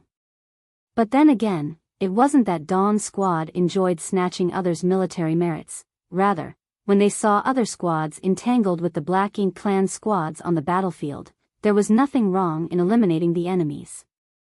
Who would even care about military merits in that kind of situation?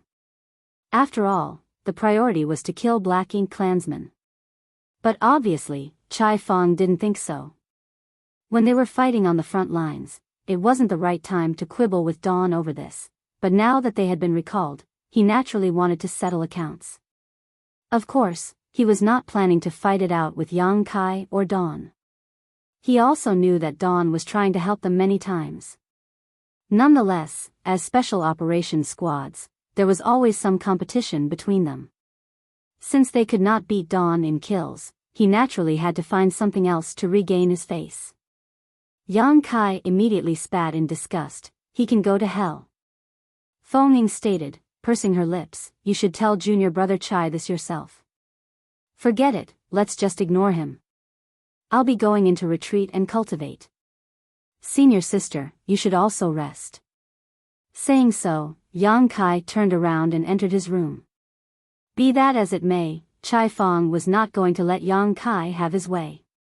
Who knew how he got the news, but the very day Yang Kai returned to his residence, Chai Fong rushed over. Although the courtyard had privacy restrictions, they were unable to withstand Chai Fong's all-out harassment. He also knew that Yang Kai and the others would not have entered life-or-death closed-door cultivation at this moment, so he acted without scruples. Alarms kept blaring as the restrictions activated. Whether it was Yang Kai, Fong Ying, or Bai Yi, none of them were able to peacefully cultivate. Helpless, Yang Kai had no choice but to come out. He deactivated the restriction and looked at Chai Fong with a look of disgust, who was making a ruckus outside the courtyard. "Senior brother Chai, why are you here instead of cultivating?" Chai Fong maliciously grinned as he palmed his fist. "Didn't senior sister Fong tell you? Why does little brother ask when you already know the answer?" Yang Kai helplessly asked, rubbing his forehead. "Does senior brother want to fight?" Chai Fong decisively replied, "No. Although we're not from the same sect, we've fought side by side on this battlefield for so many years, so how can we fight? This Chai doesn't know how to control his strength. What if I injure you, junior brother?" Of course, he was just being stubborn and unwilling to admit defeat. The main reason Chai Fong was refusing was because he felt that he was definitely not Yang Kai's opponent. Yang Kai could even kill a territory lord. Although there were circumstances, such as taking advantage of the situation, few seventh-order masters in the entire human race had ever killed a territory lord. Chai Fong had witnessed Yang Kai fight with his own eyes. A feudal lord was no different than a chicken before Yang Kai. His terrifying strength had long surpassed the seventh order. In terms of combat strength, Chai Fong admitted that he was far inferior to Yang Kai, so how could he fight him? He would simply be digging a pit for himself.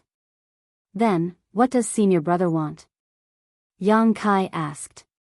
Chai Fong meaningfully grinned as he swiped his space ring and took out a jug of wine. "This Chai did not lie when I said I wanted to express my gratitude. Look, I've brought everything." Yang Kai immediately understood.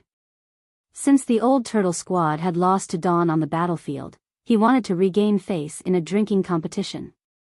Looking at the wine jug in Chai Fong's hand, Yang Kai immediately felt frustrated. He had once engaged with Chai Fong in a drinking contest back at the forward base. In the end, Yang Kai lost and became completely inebriated. He was ridiculed by the other squad leaders as a result. Men were very strange creatures. In the eyes of almost all men, one's alcohol capacity was also a standard of their worth. If one's alcohol capacity was as vast as the sea, they would naturally be able to drink to their heart's content. If a man got drunk after just 3 glasses, he was simply not a man. Yang Kai was now a 7th-order open heaven realm master with a robust foundation and strong physique. Not to mention a single jug of wine, even 100 or 1,000 jugs wouldn't be enough to make him drunk. If his world force was taken into account, he could easily detoxify any amount of wine. But since it was a drinking competition, they naturally would not be using any of their strength. There would be no point in competing if they really used their world force. During the drinking competition, everyone would seal their strength and compete with their innate capacity. In this aspect, Chai Fong seemed to have a higher capacity than Yang Kai. "Senior brother, I still need to cultivate. How about this, I'll just accept this wine as..." Before Yang Kai could finish speaking, Chai Fong pushed him into the courtyard. "Enough with the nonsense. Since this Chai has come today, I don't plan on leaving."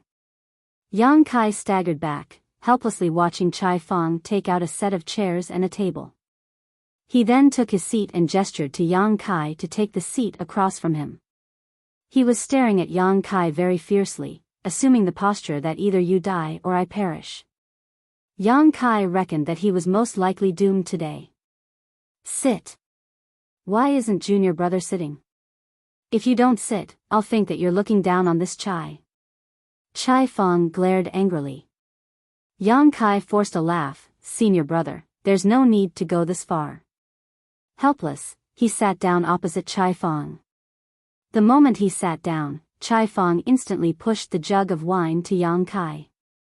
Afterwards, he took out another jug, opened the lid, and poured it down his throat. The corner of Yang Kai's brow twitched staring at this. Chai Fang had completely emptied the jug in less than a dozen breaths. He then wiped his mouth and stated, "Good. Junior brother, please help yourself. This chai will first drink a few jugs to moisten my throat."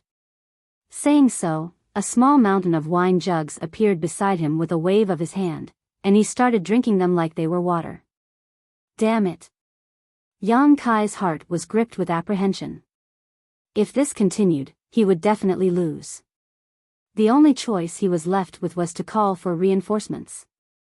Taking advantage of the other party's drinking, Yang Kai secretly sent a message. A short while later, Yang Kai finally finished his jug, but Chai Fang had already finished 4 or 5. They were on completely different levels. Fortunately, a figure rushed in from outside at that moment.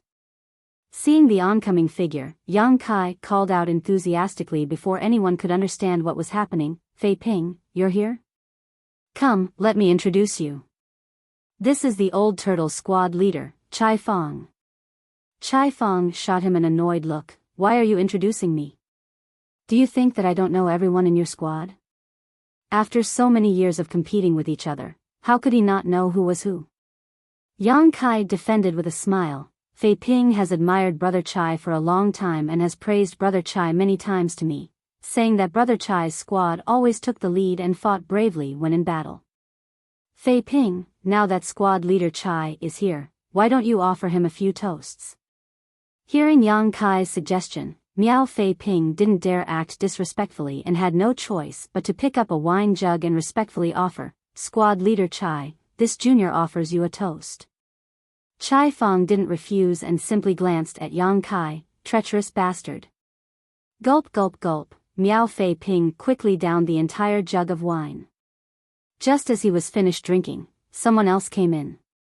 Yang Kai called out enthusiastically once again, "Senior brother Chi, you are here? What a coincidence, squad leader Chai is here as a guest." He was worried about no one being able to accompany him, but "Senior brother Chi, your capacity is like the sea, come here and drink with squad leader Chai." Chi Tai Chu chuckled, "That's exactly what I was thinking." A moment later, Yang Kai shouted again, "Senior brother Shen is here." One by one, the members of Dawn kept arriving. After 7 or 8 of them arrived, Chai Fang couldn't stand it any longer. He slapped his hand on the table and angrily shouted, "Bullying me with numbers, are you? You gadflies are too much. As expected, if the foundation is crooked, the house will be too. Yang Kai, you have reinforcements, but do you think that this old master doesn't?" Saying so, he took out a communication artifact and sent a message with his divine sense. Not long after, several figures flew over from all over Blue Sky Pass. Yang Kai didn't back down either and quickly summoned the remaining Dawn members. A moment later, some 90 people were gathered in the small courtyard, bustling with noise and excitement. Because of all the noise, Feng Ying and Bai Yi were unable to remain in seclusion. Yang Kai and Chai Fang, who were sitting across from each other at the table just as before, were now completely surrounded by members of their respective squads. Chai Fang fiercely glared at Yang Kai and shouted, "Brothers, sisters, squad leader Yang has taken care of us quite a lot on the battlefield. He has saved us so many times, but we never got a chance to repay him. Let's show him proper gratitude today." Yang Kai bitterly smiled, "Squad leader Chai, you're really too polite. It would be impolite not to repay your gift in return. Since squad leader Chai is such a good drinker, let's let him drink to his heart's content today." At first, whether it was Yang Kai or Chai Fang, both of them were conscious and could drink themselves, but soon their vision became blurry and stars began to shine before their eyes. Nonetheless, the other members of the squads were not willing to let them go and opened their mouths and poured wine into them, gulp gulp.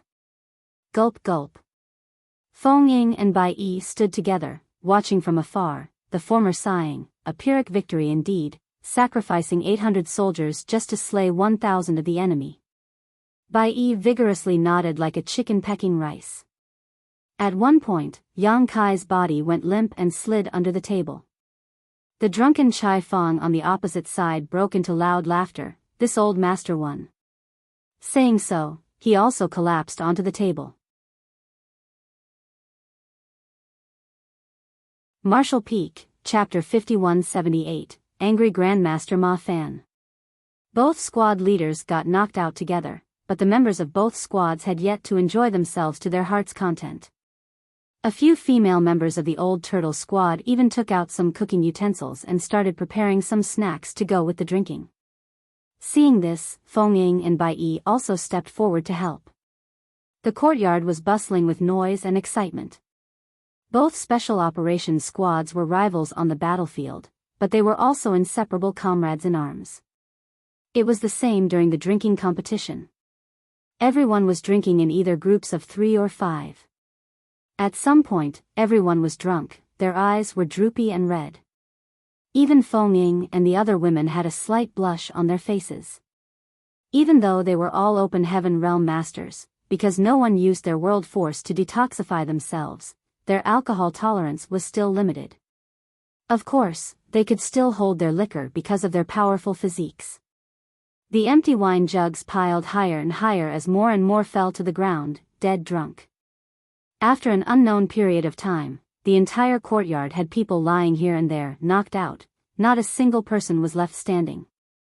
As for Feng Ying and Biyao, they were unable to continue drinking long ago and had returned to their rooms to rest.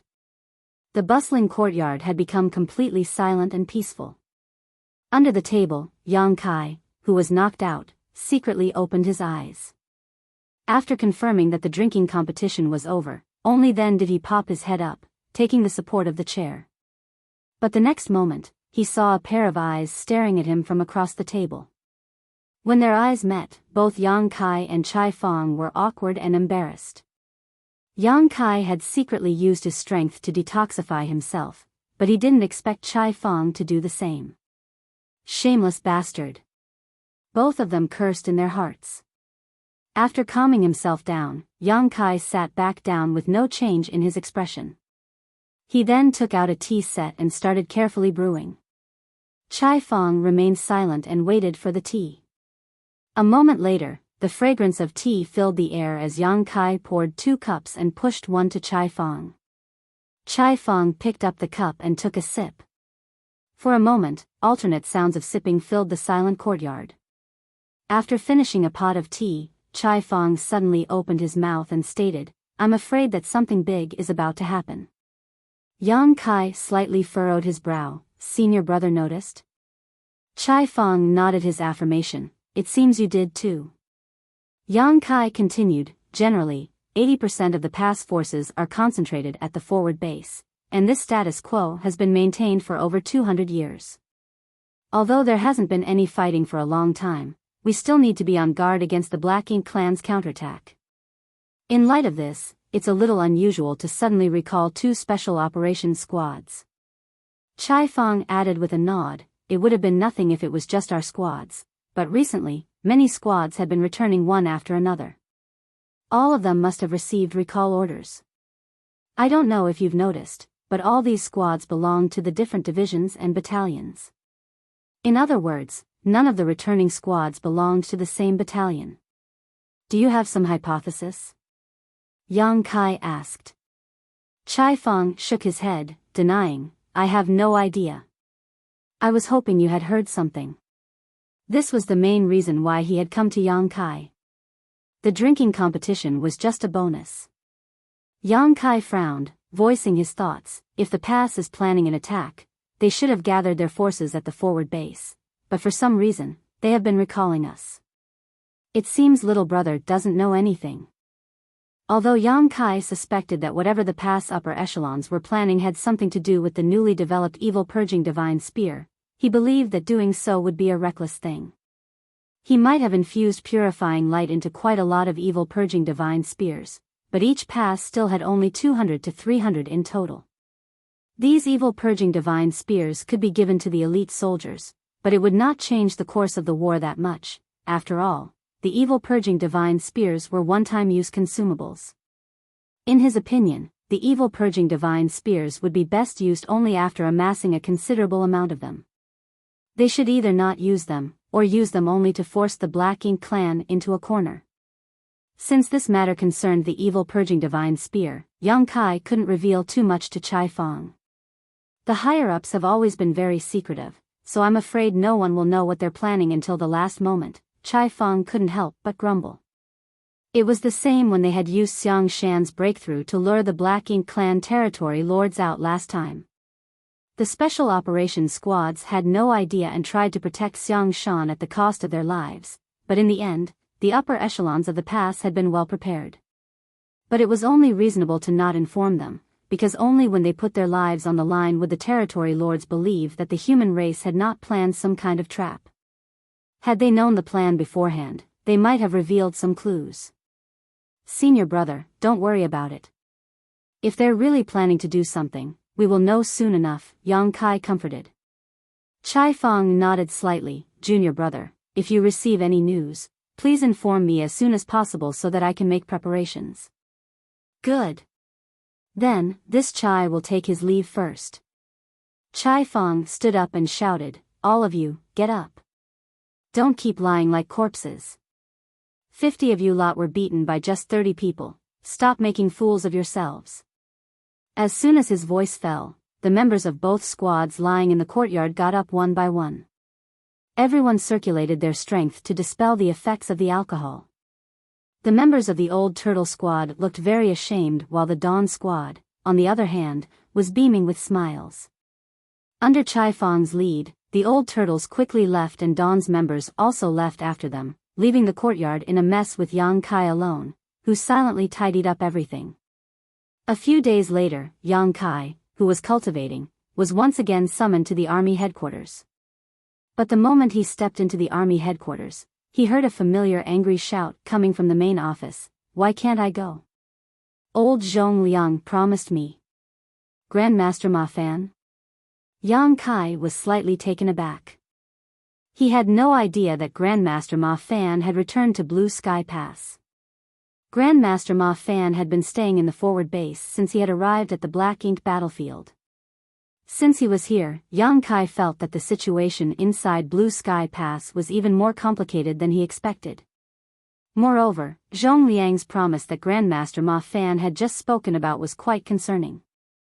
When the evil purging divine spear experiment was over, Grandmaster Ma Fan reminded Zhong Liang to not forget his promise, and Zhong Liang assured him that he had not. Yang Kai didn't know what Zhong Liang had promised to Grandmaster Ma Fan, but by the looks of it, things had gone wrong. Ding Yao seemed to disagree, which had caused Ma Fan to burn with fury. While these thoughts were running in his mind, he walked into the office. As he had guessed, he saw Grandmaster Ma Fan inside, but the old man was like an angry rooster, glaring at Ding Yao. Meanwhile, Shen Tuomo tried to persuade him, Grandmaster, please calm down. Brother Zhong had indeed promised you, so logically speaking, Brother Ding and I should accept Brother Zhong's decision, but times have changed. The evil purging divine spear was invented by you, so you need to oversee the project if further modifications are required. The evil purging divine spear will determine the future of the human race and change the course of its future. Ergo, Grandmaster should remain at Blue Sky Pass for the big picture. Bullshit. Grandmaster Ma Fan spat in anger. Yang Kai could not help but shrink his neck at the sight of this. Even an ordinary 8th Order Open Heaven Realm Master wouldn't act so presumptuously before these two army commanders. However, not only was Ma Fan an 8th Order Open Heaven Realm Master, but he was also an artifact refining Great Grandmaster. This old man already has one foot in the grave, so why would I care about the big picture? That's something you army commanders need to worry about. What does it have to do with me? The reason this old man has been holding on even after so many years is that I am unable to face my ancestors. Now that I have a chance to fulfill my lifelong wish, you guys are not letting this old man go? What kind of bullshit logic is that? Besides, Although this old man was in charge of developing the evil purging divine spear, the refining process has already been spread to the other passes. If any improvements are needed in the future, those old farts can figure it out, so why should I worry about it? Shen Tuomo earnestly advised, Grandmaster, the battlefield is dangerous, and this operation will be different from the past. No one can guarantee anything. Grandmaster Ma Fan shot him a long look. What? Are you afraid this old man will be a burden? This old man doesn't just know how to refine artifacts, I also know how to kill enemies. If it weren't for your lack of artifact refiners, this old man wouldn't have been sitting in the rear and would have charged into the Black Ink clan's base many times already. Furthermore, if this old man really did die on the battlefield, it would be a worthy death. When I meet my ancestors in the next life, this old man can proudly tell them that I died on the Black Ink battlefield. My ancestors will definitely praise me. Shen Tuomo was rendered speechless. Even he could not use force against someone like Grandmaster Ma Fan, and judging by the old man's attitude, it was pointless to persuade him.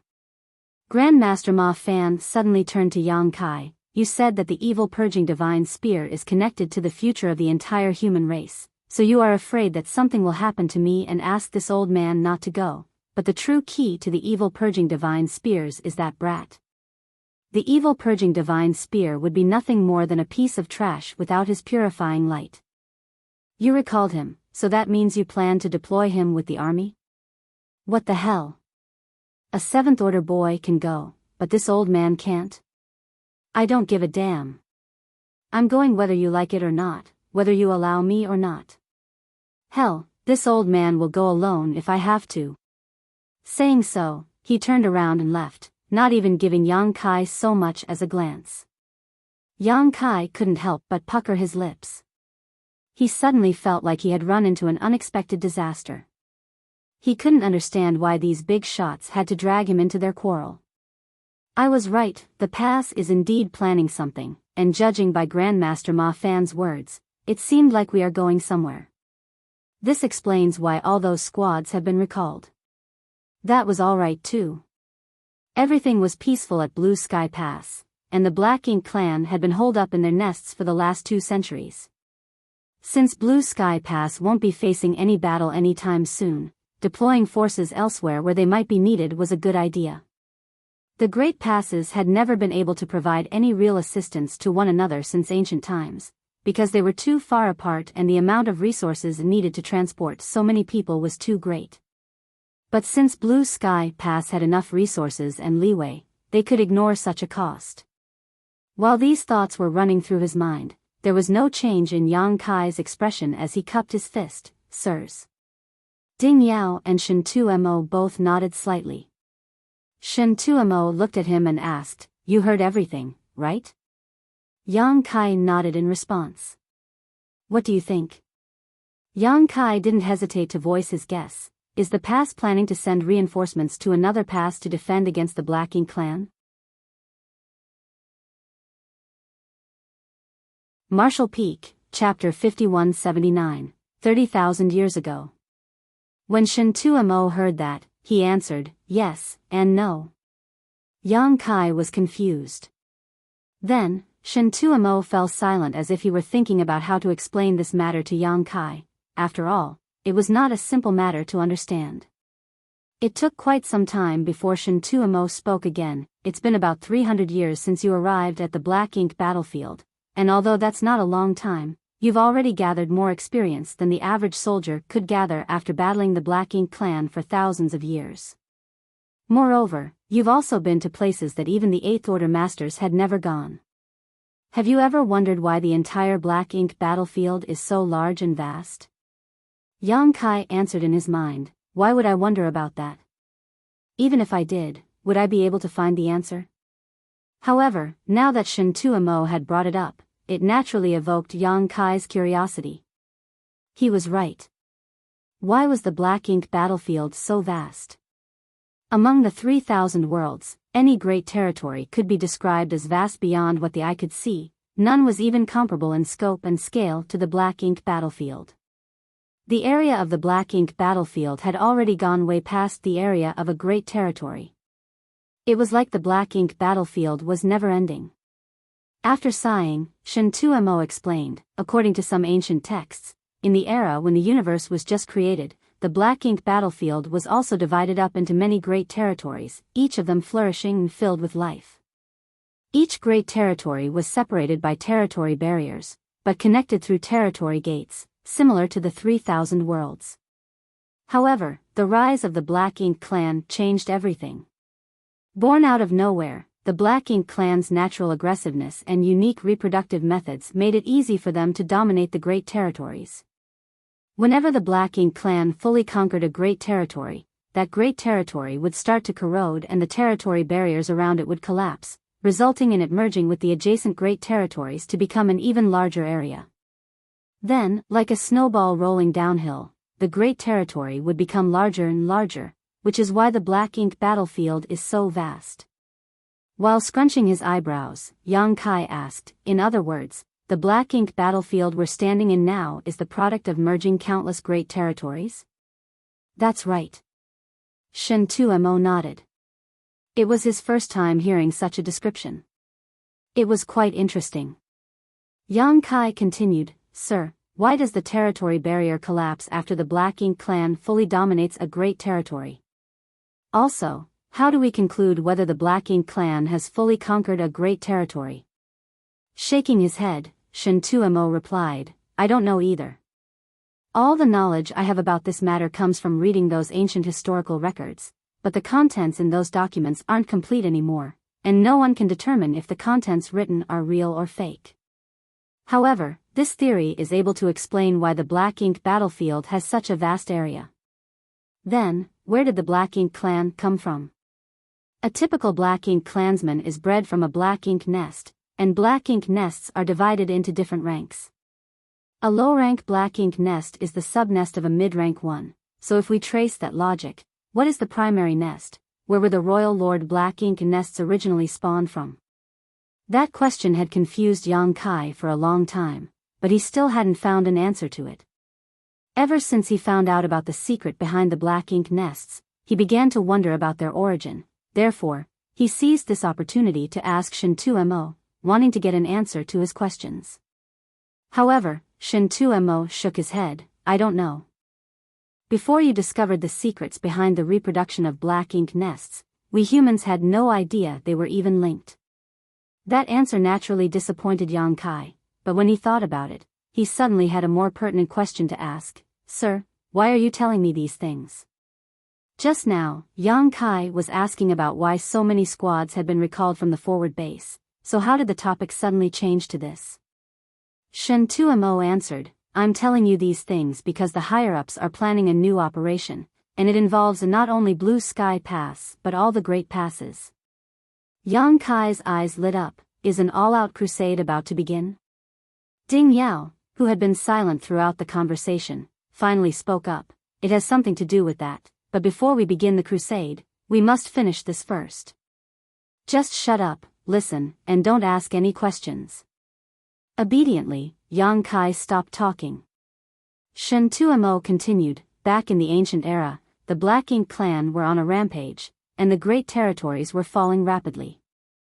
In the face of this threat, some human great experts banded together and created 108 great passes in the Black Ink battlefield to fight back against the Black Ink clan. This initiative has blessed the following generations to this day.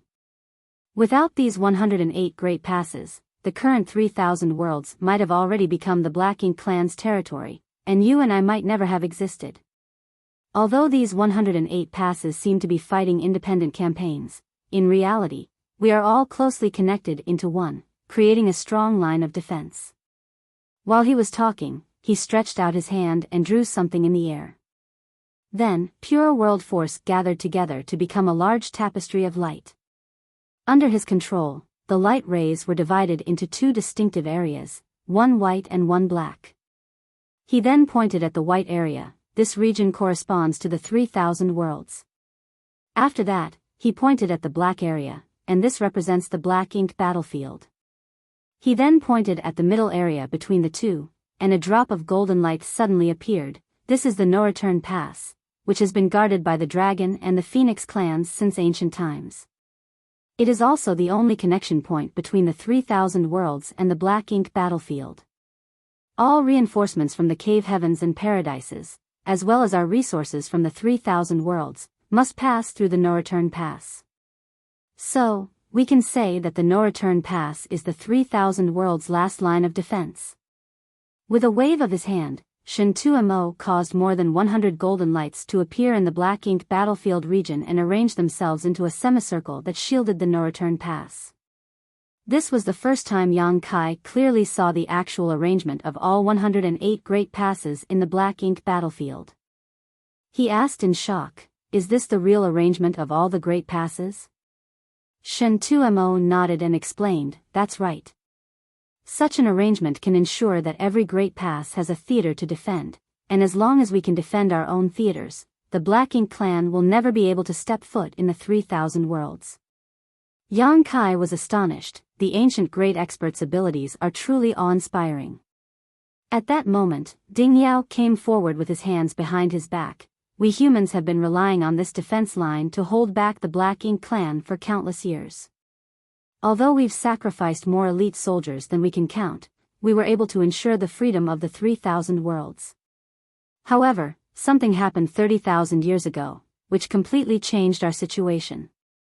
While saying so, he stretched out his hand, and under Yang Kai's gaze, one of the over 100 golden lights suddenly turned black. Yang Kai felt his heart sink and could vaguely guess what had happened 30,000 years ago. As he expected, Ding Yao elaborated, 30,000 years ago, the Black Ink clan managed to break through Great Evolution Pass, which was guarded by Great Evolution Paradise. The old ancestor of Great Evolution Pass led tens of thousands of soldiers to fight with the Black Ink clan for several years, and the whole army was almost wiped out while the old ancestor himself died in battle. Since then, Great Evolution Pass has been in the hands of the Black Ink clan. Despite having guessed as much, Yang Kai still felt depressed when hearing Ding Yao mention this incident. Almost the entire army of a great pass was wiped out, and even the old ancestor overseeing the pass had died in battle. That battle must have been a huge blow to the humans, as it was not only the loss of a great pass, but also the annihilation of a paradise. That was the first and only time since ancient times that humans lost a great pass.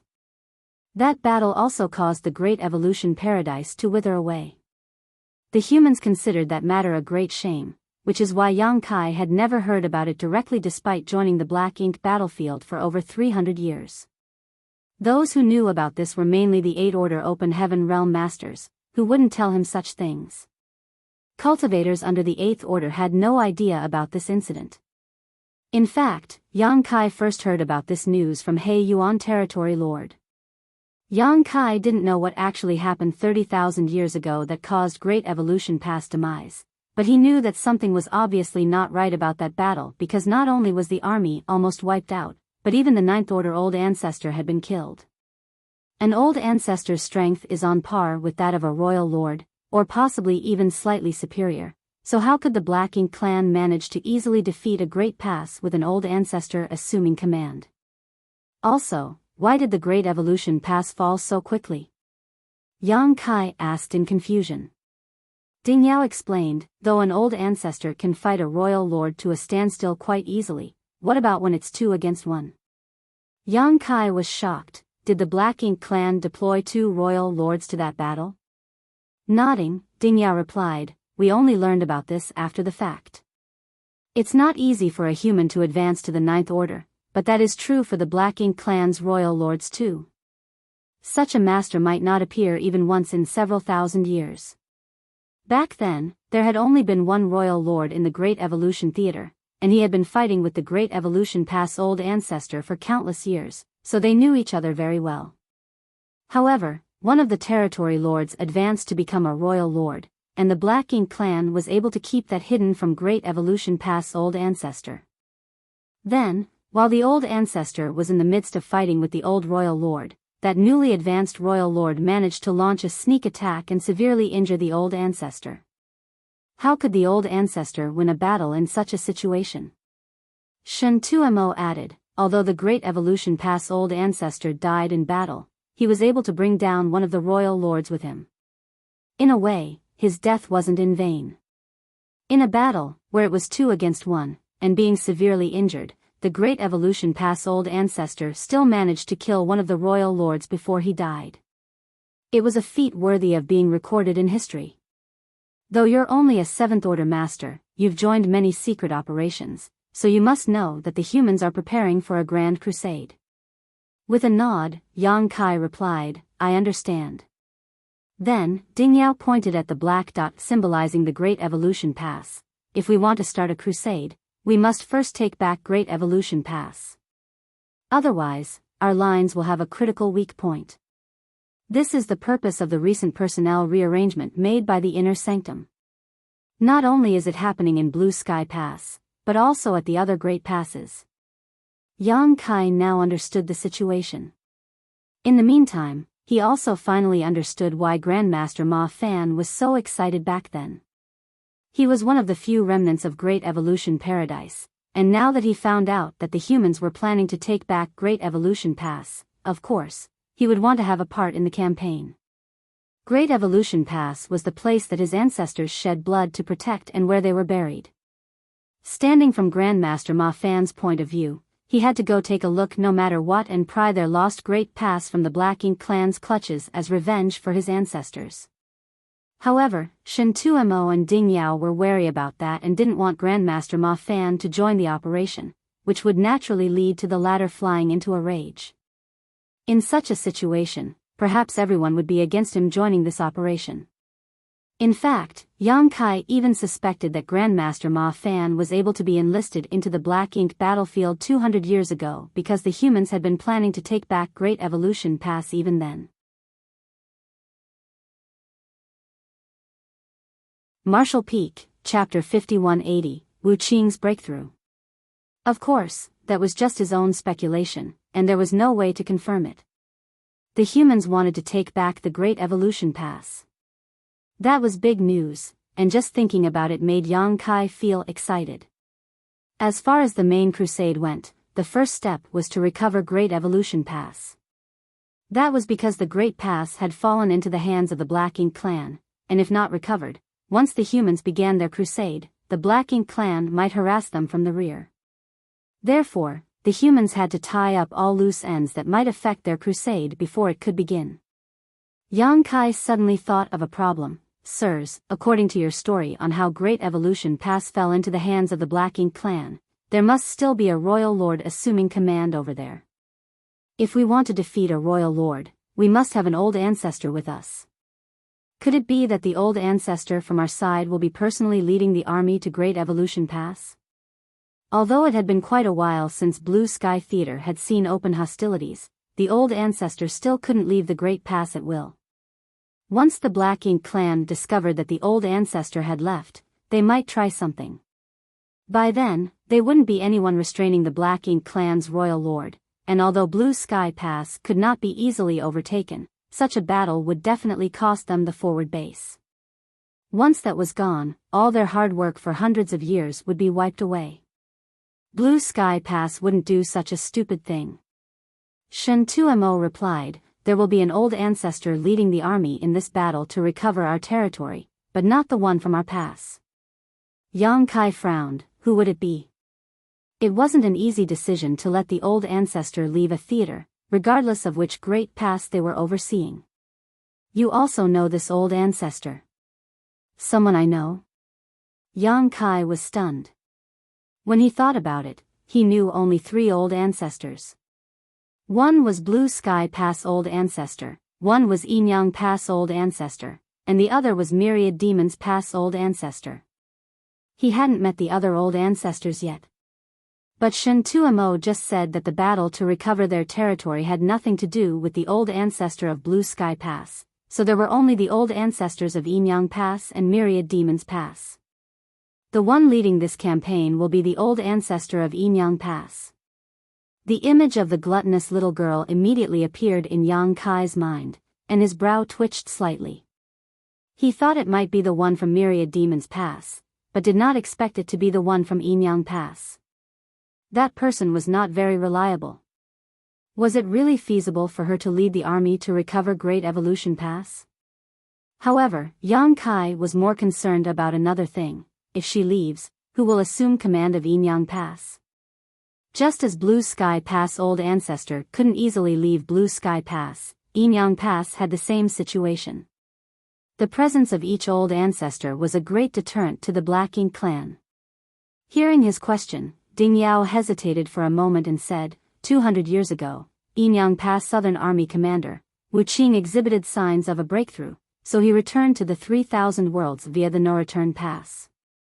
He then succeeded in breaking through to the Ninth Order Open Heaven realm at Red Cloud's Cave Heaven. Not knowing whether he had felt it wrongly, Yang Kai felt that Biyao was full of envy when he said that. However, Yang Kai was still surprised by the news. Senior Wu has advanced to the Ninth Order? Biyao and Shen Tumo nodded together, and Shen Tumo urged, this is a top-secret matter. Even in Yinyang Pass, only the Eighth Order Open Heaven realm masters know about it, so don't make a big fuss about it. Yang Kai nodded instinctively, but his mind was still in a state of shock. Wuxia had broken through to the Ninth Order Open Heaven realm.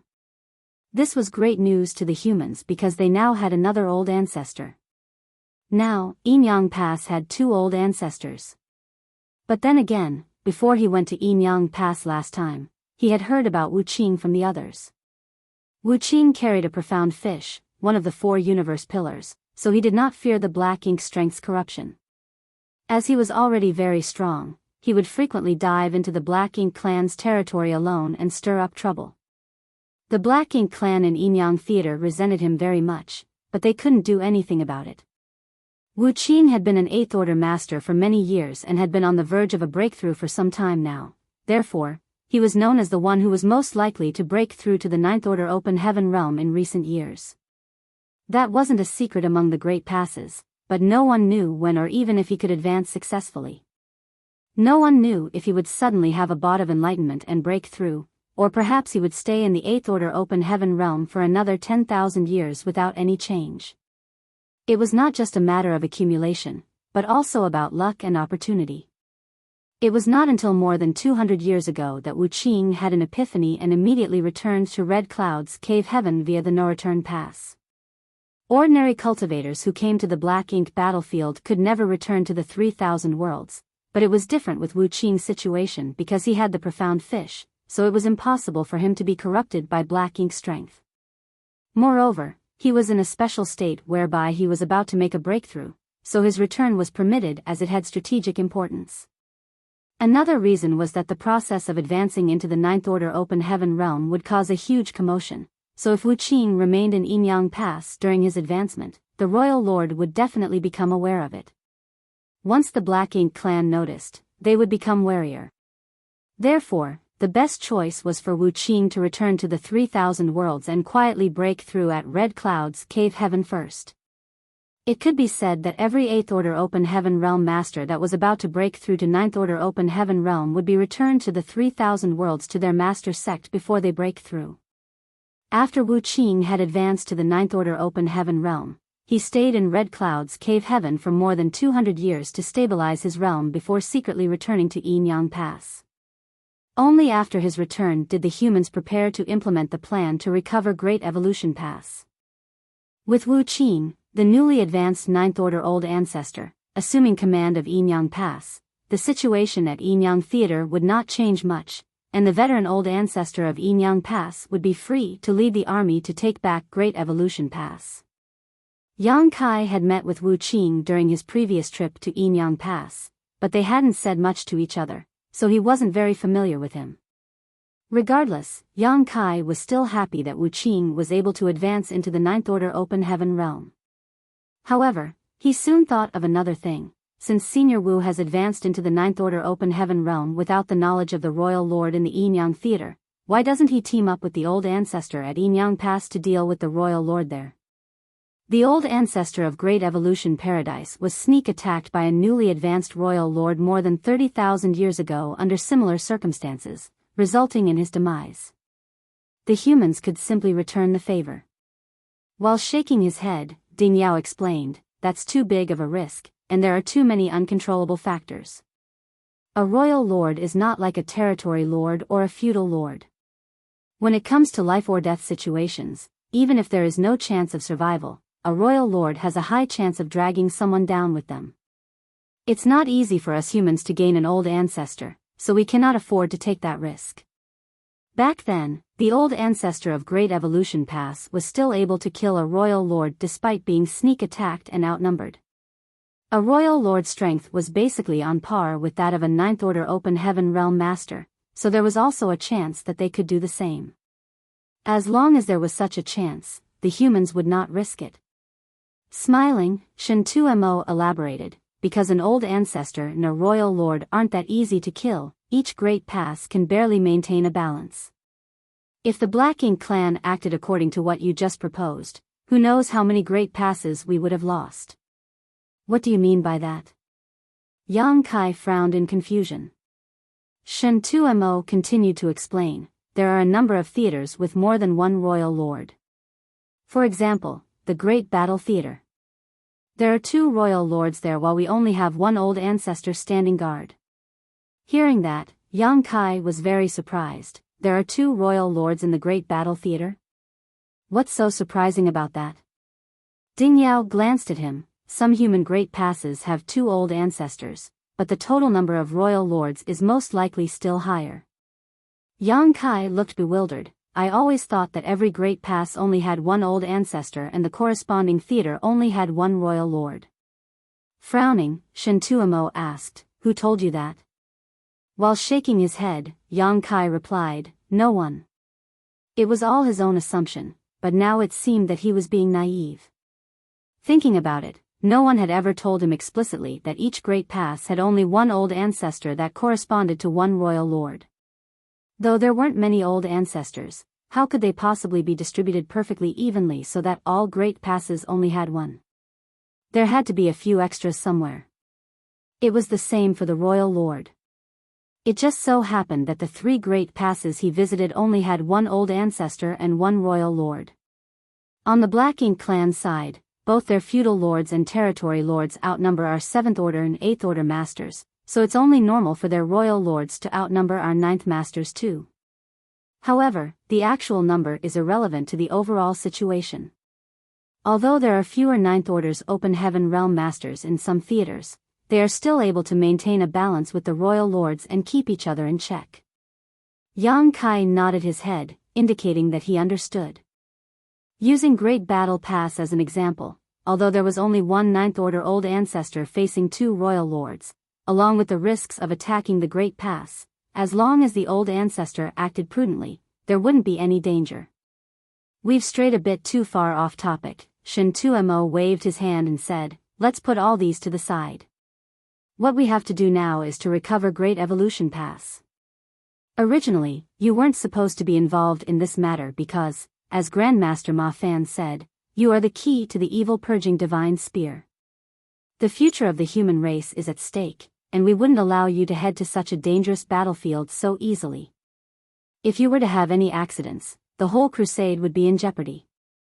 Smiling playfully, Yang Kai added, though I don't know the reason, Dawn will be participating in this battle to recover the Great Pass, right?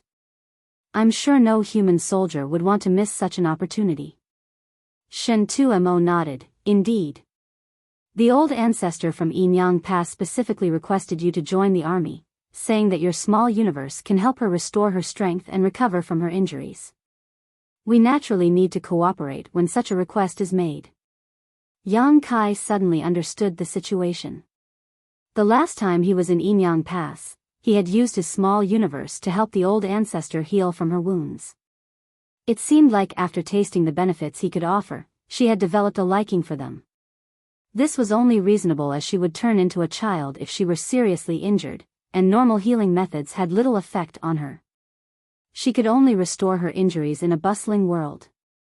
Yang Kai's small universe just happened to be a place where countless ordinary beings flourished and was perfectly suitable for her healing process.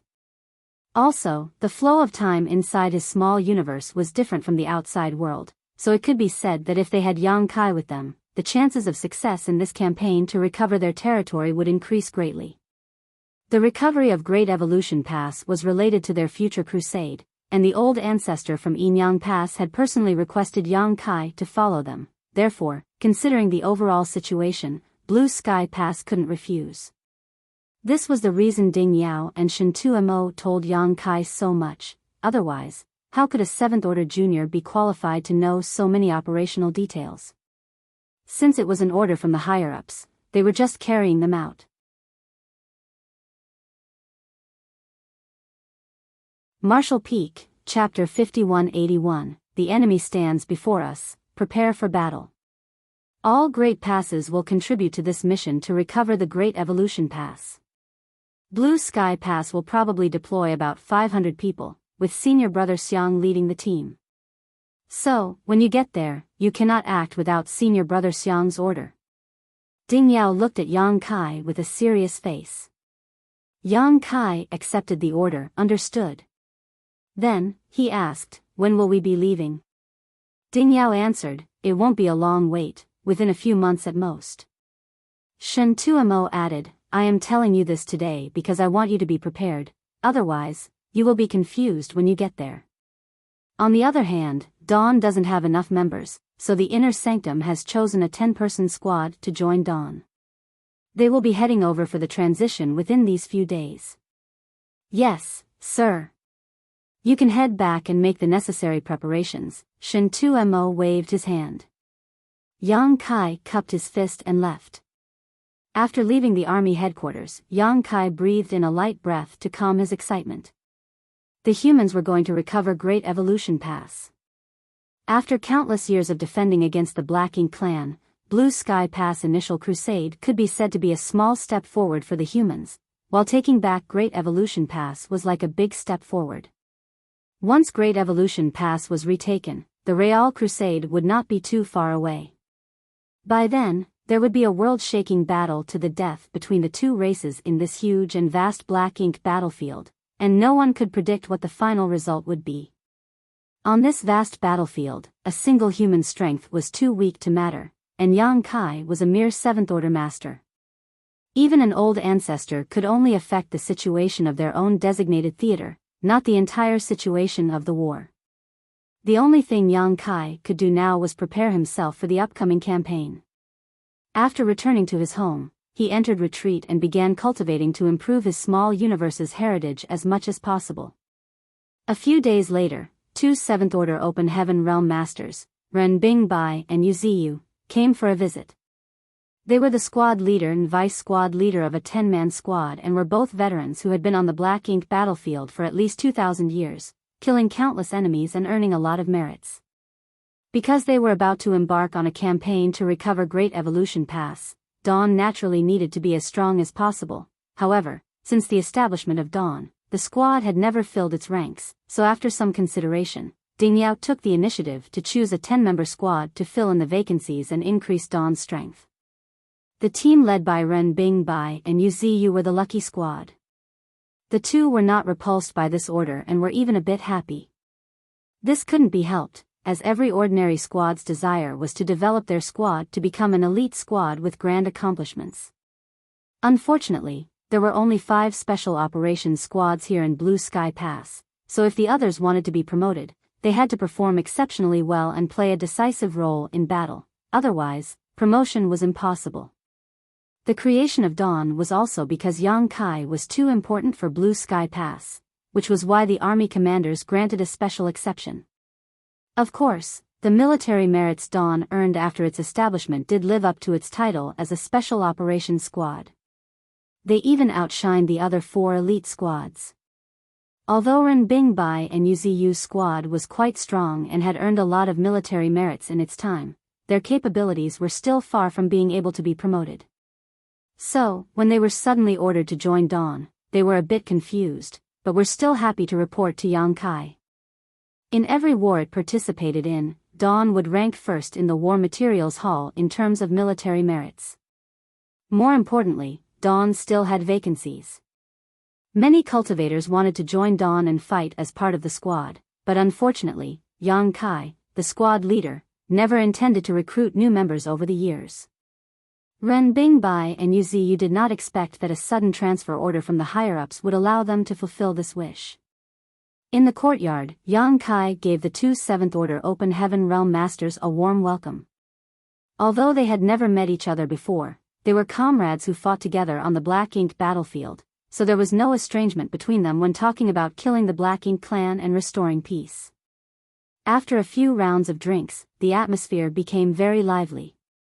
During that time, the two Seventh Order Masters had asked about the reason behind the transfer order given by the higher-ups, but Yang Kai dodged the question. The matters Ding Yao and Shen Tuomo told him about had to be kept confidential for the time being.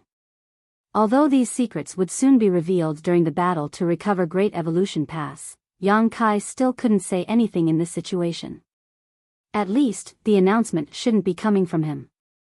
After a while of chatting, both the host and guests were having a good time. With the addition of Ren Bingbai and Yu's 10-person squad, the number of Dawn team members instantly increased to 47. Though it wasn't completely full, it was not far off, and there were as many as 8 Seventh Order Masters in the squad. As time passed, some rumors gradually spread within Blue Sky Pass. No one knew where those rumors came from, but all the soldiers who were transferred back to the Inner Sanctum were soon vaguely aware of the news that the humans were going to take back Great Evolution Pass. Everyone was so excited that they could barely wait for that battle to start. Several months later, it was finally time. A message was sent to all the members of Dawn. Once they had all assembled, they were led by Yang Kai to Blue Sky Pass main square, where squads of varying numbers had gathered from all directions of the Inner Sanctum. By the time Yang Kai arrived with Dawn, hundreds of people had already assembled and more were on their way. In less than a half cup of tea's time, about 500 people had gathered at the square, which was the number Ding Yao had revealed to Yang Kai earlier. Despite the large number of people, the square was silent. Under the calm exterior though was suppressed excitement. Chai Feng, the old turtle squad leader, was standing not far from Yang Kai while squinting at him to attract his attention. Chai Feng said, "Brother Yang, judging from this situation, it seems like the rumors about recovering Great Evolution Pass might be true." When the news of recovering the Great Pass began spreading around the Inner Sanctum, Chai Feng also came to Yang Kai to discuss this matter with him, but Yang Kai didn't dare to reveal anything and pretended not to know about it when talking to Chai Feng. However, everyone knew that without the tacit approval from the higher-ups, the news wouldn't have spread throughout the Inner Sanctum. Therefore, Chai Feng had expected it to be more than 80% true back then, and now it seemed like he was right. After realizing that, Chai Feng felt very excited. Since the battle 200 years ago, the soldiers of Blue Sky Pass had been bored and idle.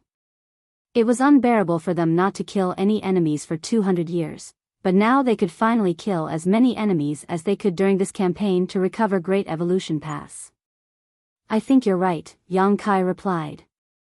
Then, Chai Feng added, "For more than 30,000 years, Great Evolution Pass has been occupied by the Black Ink clan, resulting in a lot of pressure on the Great Passes to the left and right of the Great Evolution Theater. If we can take back Great Evolution Pass, the pressure on those two Great Passes will be greatly reduced." Every Great Pass had a corresponding theater, so when Great Evolution Pass fell, all the Black Ink clan in that theater would naturally be free of constraints and would have extra manpower to reinforce their fellow clansmen in the two neighboring theaters. Although the efficiency of their reinforcements wasn't high due to the distance, they were still able to make the two Great Passes suffer a lot of hardships throughout the years. In comparison to the other Great Passes, the two Great Passes adjacent to Great Evolution Pass also had more troops. For example, there were about 30,000 to 40,000 soldiers in Blue Sky Pass, which was the same for most of the human Great Passes. Even if there were passes with over 40,000 soldiers, it still wouldn't exceed that number by much. But for those two Great Passes, they had more than 50,000 soldiers each. Otherwise, they would not be able to resist the Black Ink clan's attack because each of them needed to deal with an enemy with numbers equivalent to 1.5 theaters. Chai Feng added, "Blue Sky Pass alone is sending out 500 troops. If every Great Pass dispatches a similar amount, wouldn't we have gathered an army of 50,000 soldiers?" Adding on the reinforcements sent from the two Great Passes themselves, Tisk seems like the higher-ups are really determined to get back Great Evolution Pass. With a smile, Yang Kai elaborated, "Since we've decided to take it back, the higher-ups must have gone through a lot of consideration. Blue Sky Pass is a special case though, and deploying 500 people is not much of a burden for us, but the other great passes might not be able to send so many people. Because the war at Blue Sky Pass had entered a lull, it wouldn't affect them too much if they sent out more soldiers. However, the other great passes didn't have the same advantages as Blue Sky Pass, and although 500 people didn't sound like much, it was equivalent to the strength of several battalions. While the two of them were communicating secretly, a sudden stream of light came from Eastern Army headquarters and appeared before them in the blink of an eye. The light dispersed and revealed the figures of 10 Eighth Order Open Heaven Realm Masters led by Xiang Shan and Ding Yao. Yang Kai saw that among these Eighth Order Masters was Grandmaster Ma Fan. It seemed like Ding Yao and Shen Tuamo had finally given in to the old man's stubbornness. Then, in front of everyone's eyes, Xiang Shan took a step forward with his hands behind his back, looked around, and opened his mouth to speak. Recently, there have been some rumors circulating in the inner sanctum, and I think you all have heard them, so today, I am here to tell you all that the matter of taking back Great Evolution Pass is true. Even though everyone standing here had guessed this already and was almost certain about it, there was still an uproar when Xiang Shan formally announced it. Ignoring the excitement of the soldiers, Xiang Shan continued, since the fall of Great Evolution Pass more than 30,000 years ago, it has been under the control of the Black Ink clan, and the strong defense line built by the ancient masters has become vulnerable. The Black Ink clan at Great Evolution Pass even dared to venture forward and challenge the no-return pass. That is a humiliation to the entire human race. For 30,000 years, we have been trying to recover Great Evolution Pass, but the situation here on the Black Ink battlefield was horrendous and each great pass couldn't afford to divide our forces, even if we wanted to. Now that 30,000 years have passed, after generations of hard work and effort, the chance has finally come. I can't comment on the rights and wrongs of my ancestors, but as one of their descendants, I have only one goal: to reclaim Great Evolution Pass. Today, all 500 of you will join me on this endeavor, and whether we face life or death in the days to come, we will not embarrass the human race's prestige. We will not forget the efforts of our forefathers and their original intentions. The enemy stands before us, so let us prepare for battle. For victory. Victory. The crowd roared in excitement, and their shouts echoed across the sky. With a slight nod, Xiang Shan suddenly waved his hand, and dozens of streams of light scattered to all parts of the crowd. The streams of light hovered in front of each squad leader level 7th Order Open Heaven Realm Master, and in the streams of light was a space ring. Squad leaders, please take care of your own supplies. There are purifying black ink pills and a spare warship inside each space ring. You will distribute those pills accordingly when the time comes. Yes, sir. The squad leaders all responded. Xiang Shan nodded his head again and ordered, "Move out."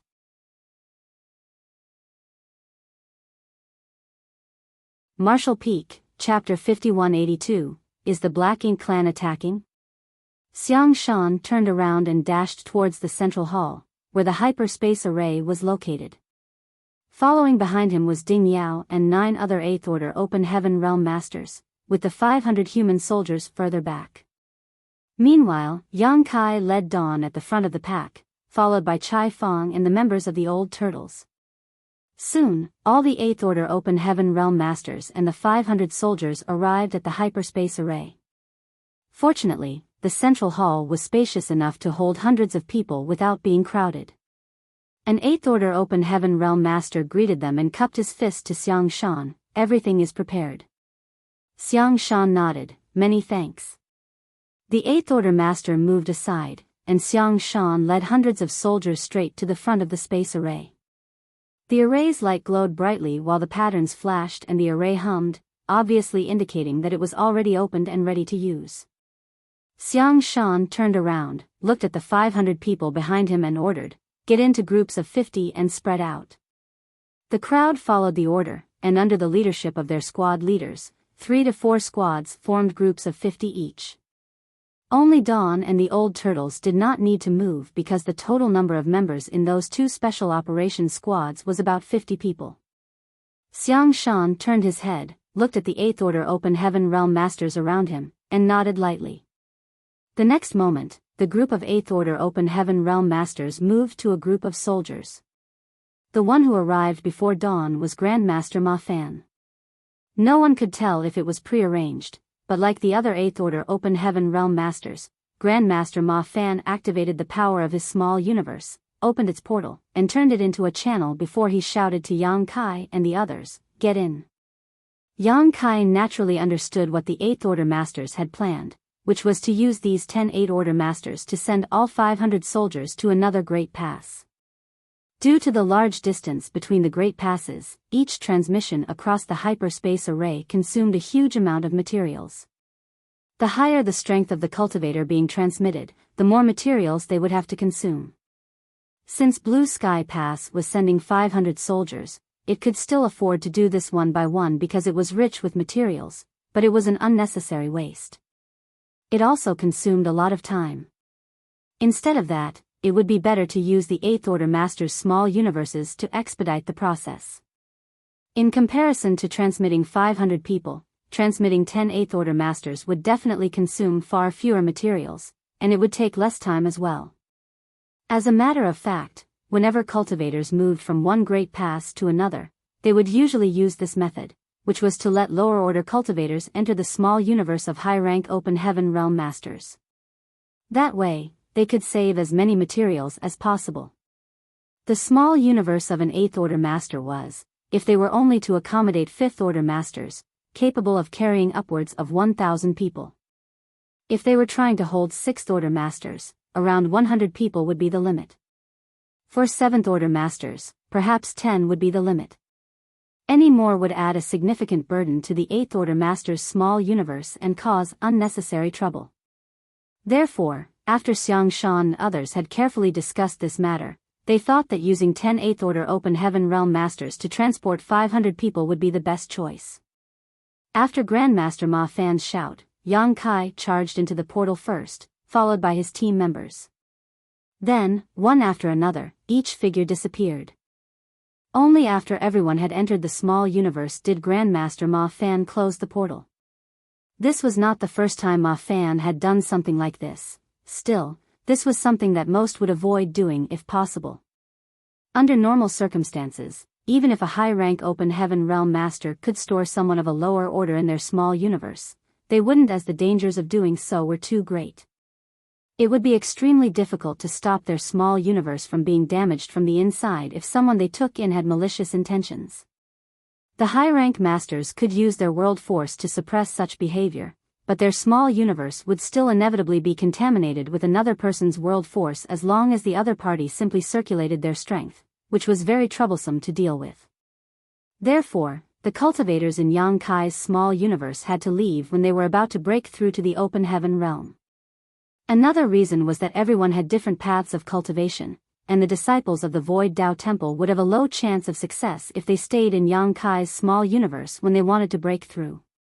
However, the Black Ink battlefield was a special case. It wasn't uncommon to see high-rank Open Heaven Realm Masters using their small universe to accommodate lower-order masters. All humans here were life-and-death comrades and fought side by side, so trust was not an issue. After receiving the entire Dawn squad, Grandmaster Ma Fan turned a little pale despite receiving less than 50 people. On the other hand, Xiang Shan and others all seemed normal, especially Xiang Shan. He had taken in nearly 60 people yet still seemed like he was perfectly fine.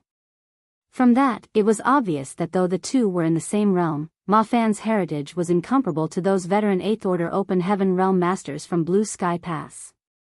After all, the Tao of artifact refining consumed a lot of his time and energy, so his foundation was not nearly as rich. After receiving all 500 people into their small universes, the 8th Order Open Heaven Realm Masters did not immediately teleport away through the array but instead stood in place and waited in silence. That was because Blue Sky Pass wasn't the only one sending people. As all the Great Passes were deploying some soldiers for the campaign, it was impossible for the receiving space array to support them all at once, so they had to wait for the signal from the other side. It wasn't a long wait. About half an hour later, the hyperspace array suddenly shone out a light that was extremely dazzling but was quickly withdrawn. It happened 3 times. That was the signal that had been agreed on. After the light around the array stabilized, Xiang Shan took the lead, stepping onto the array, followed by the other Open Heaven Realm Masters. Activate the array. The 8th Order Open Heaven Realm Master who was monitoring the central hall ordered. Then, the many already prepared soldiers around the array each formed a set of seals and started the array. A dazzling light shone out from the edge of the grand array and gradually diffused towards the center. It soon enveloped Xiang Shan and the other 10 8th Order Masters. The array hummed, and the hall shook. A dozen breaths later, the dazzling light disappeared, and the array became dark. Xiang Shan and others who had been standing there were gone along with it. The crystals placed in the 7 array nodes around the grand array also dimmed. Those 7 array nodes corresponded to the 7 elements.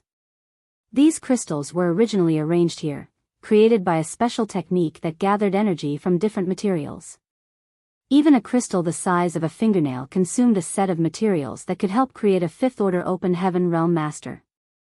If the crystals used up in this one transfer were gathered together, they could fill up an entire wash basin. One could imagine how many materials this teleportation had consumed. Meanwhile, inside Ma Fan's small universe, Yang Kai and others sat down cross-legged, calmed their powers, and tried to remain motionless. This was the self-awareness every Open Heaven Realm Master that had been invited into a small universe should have. Perhaps because he had cultivated the Tao of artifact refining too, Yang Kai noticed that there were a lot of artifact refining Tao essences in this small universe as soon as he entered. They were inside Grandmaster Ma Fan's small universe after all, and as an artifact refining Great Grandmaster, it was normal to have such a dense Tao essence. If Grandmaster Ma Fan's small universe could rear living beings like Yang Kai's small universe, there would certainly be a lot of artifact refining prodigies to emerge from here. In fact, because of the special characteristic of the Open Heaven Realm Master's small universe, whenever a cultivator's strength reached the 7th order, their small universe would turn from immaterial to material. By then, it wouldn't be difficult to find a legacy disciple because they could raise a batch of living beings themselves, and following the subtle influence of their own grand Tao essence, there would eventually be a perfect candidate to inherit their legacy. Under normal circumstances, however, high-rank Open Heaven Realm Masters would not do such a thing because their small universe would easily become unstable when fighting fierce battles, and the living creatures inside would be killed or injured. There was a possibility that hundreds of years of hard work would be lost in a single clash. According to Yang Kai's knowledge of this place, only those high-rank Open Heaven from cave heavens and paradises who were about to die would do such a thing. They knew they didn't have long to live, and there was no hope for them in the future. Therefore, the only thing they could do before their lives came to an end was to contribute to the continuation of their sect. That was the reason why there was no shortage of alchemists and artifact refiners in the cave heavens and paradises, and why special sects like Divine Cauldron Heaven and Divine Medicine Heaven could ensure the continuation of their inheritance from generation to generation. Actually, Yang Kai could have taken the chance to cultivate in this environment and perhaps gain something. But he did not care much about Tao of artifact refining, and the reason why he practiced it was simply because it was related to a mission. Now that his mission was long over, he hadn't actively cultivated the Tao of artifact refining for a long time. After waiting for almost an hour or so, the small universe suddenly buzzed, and a portal to the outside world opened. The members of Dawn got up and exited the portal under Yang Kai's lead, leaving Grandmaster Ma Fan's small universe. When the world suddenly changed, they found themselves in the middle of a huge open area. Before the crowd could even stand firm, a vague buzzing noise entered their ears as they felt energy fluctuations coming at them from all directions. These signs were all very familiar as all of them had encountered such scenes many times in their lives. Shen Ao, who was standing beside Yang Kai, raised a brow and asked what everyone was thinking. Is the Black Ink clan attacking? Yang Kai nodded lightly. He didn't know which Great Pass this was, but it must be one of the two adjacent to Great Evolution Pass. After all, in order to recover Great Evolution Pass, starting from the two adjacent Great Passes would be the shortest route. However, they didn't anticipate that they would bump into the Black Ink clan attacking the Great Passes. Also, Yang Kai couldn't figure out whether this attack was a coincidence or a situation planned out by the humans. He guessed that it was most likely the latter. The Black Ink clan sieges would generally last for many years, but there would be an equally long period of rest in between, so if the humans were willing to, they could easily avoid such incidents. In this case, it seemed like the higher-ups had decided to inflict serious damage on the Black Ink clan forces in the neighboring theaters before retaking Great Evolution Pass so that the enemy wouldn't be able to send reinforcements.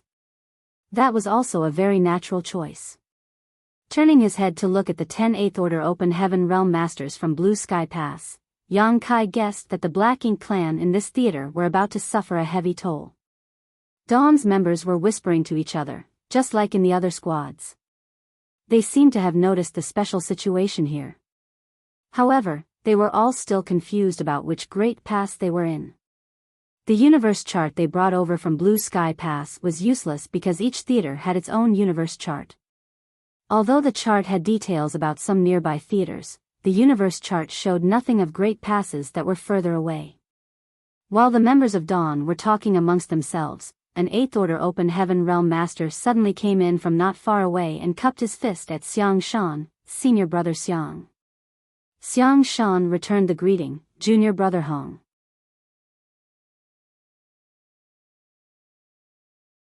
Marshall Peak, Chapter 5183, Wind and Cloud Pass. Though no one knew which Great Pass the man called Junior Brother Hong came from, he obviously was not a local.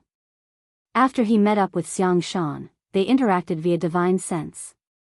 Yang Kai took the opportunity to look around and realized that many cultivators had gathered in different groups in the square. The number of people in each group varied from about 200 to 300, but none of them had 500 like Blue Sky Pass. Those groups of cultivators gathered together should have been the soldiers deployed by various passes, and it seemed like Yang Kai's guess was right. Because the situation in Blue Sky Pass was different, they could deploy 500 soldiers, while the other great passes couldn't deploy as many. In contrast to the 30,000 to 40,000 soldiers in each great pass, a few hundred people wouldn't affect their strength too much. But once all of them had gathered in this place, it would be a considerable amount of manpower. Yang Kai estimated that there were almost 6,000 to 7,000 people gathered in this square, and this was before everyone had arrived. Once everyone had assembled, there would likely be several tens of thousands in total. In every group of cultivators, there would also be Eighth Order Masters, but their numbers varied as well. Each group basically had more than 5 though. It seemed like the other great passes had made the same choice as Blue Sky Pass, using the small universes from Eighth Order Masters to send their soldiers here. Yang Kai was secretly speechless. Besides the 6,000 to 7,000 soldiers gathered in this square, there were already about 100 Eighth Order Open Heaven Realm Masters present. The Black Ink clan besieging this great pass at this moment were not only unlucky, they were about to feel miserable. Just as Yang Kai was about to ask Grandmaster Ma Fan which great pass they were at, a voice suddenly sounded beside his ear, "Brat, over here." Following the direction of the voice, Yang Kai looked around and saw someone waving his hand from one of the groups. It was Su Linggong. Yang Kai was stunned as he didn't expect to see Su Linggong there. Because Su Linggong was a 7th Order Master, he must have come here to take part in the mission to recover Great Evolution Pass. When Yang Kai saw Su Linggong, he was happy because he was still his elder after all, despite both of them having the same cultivation.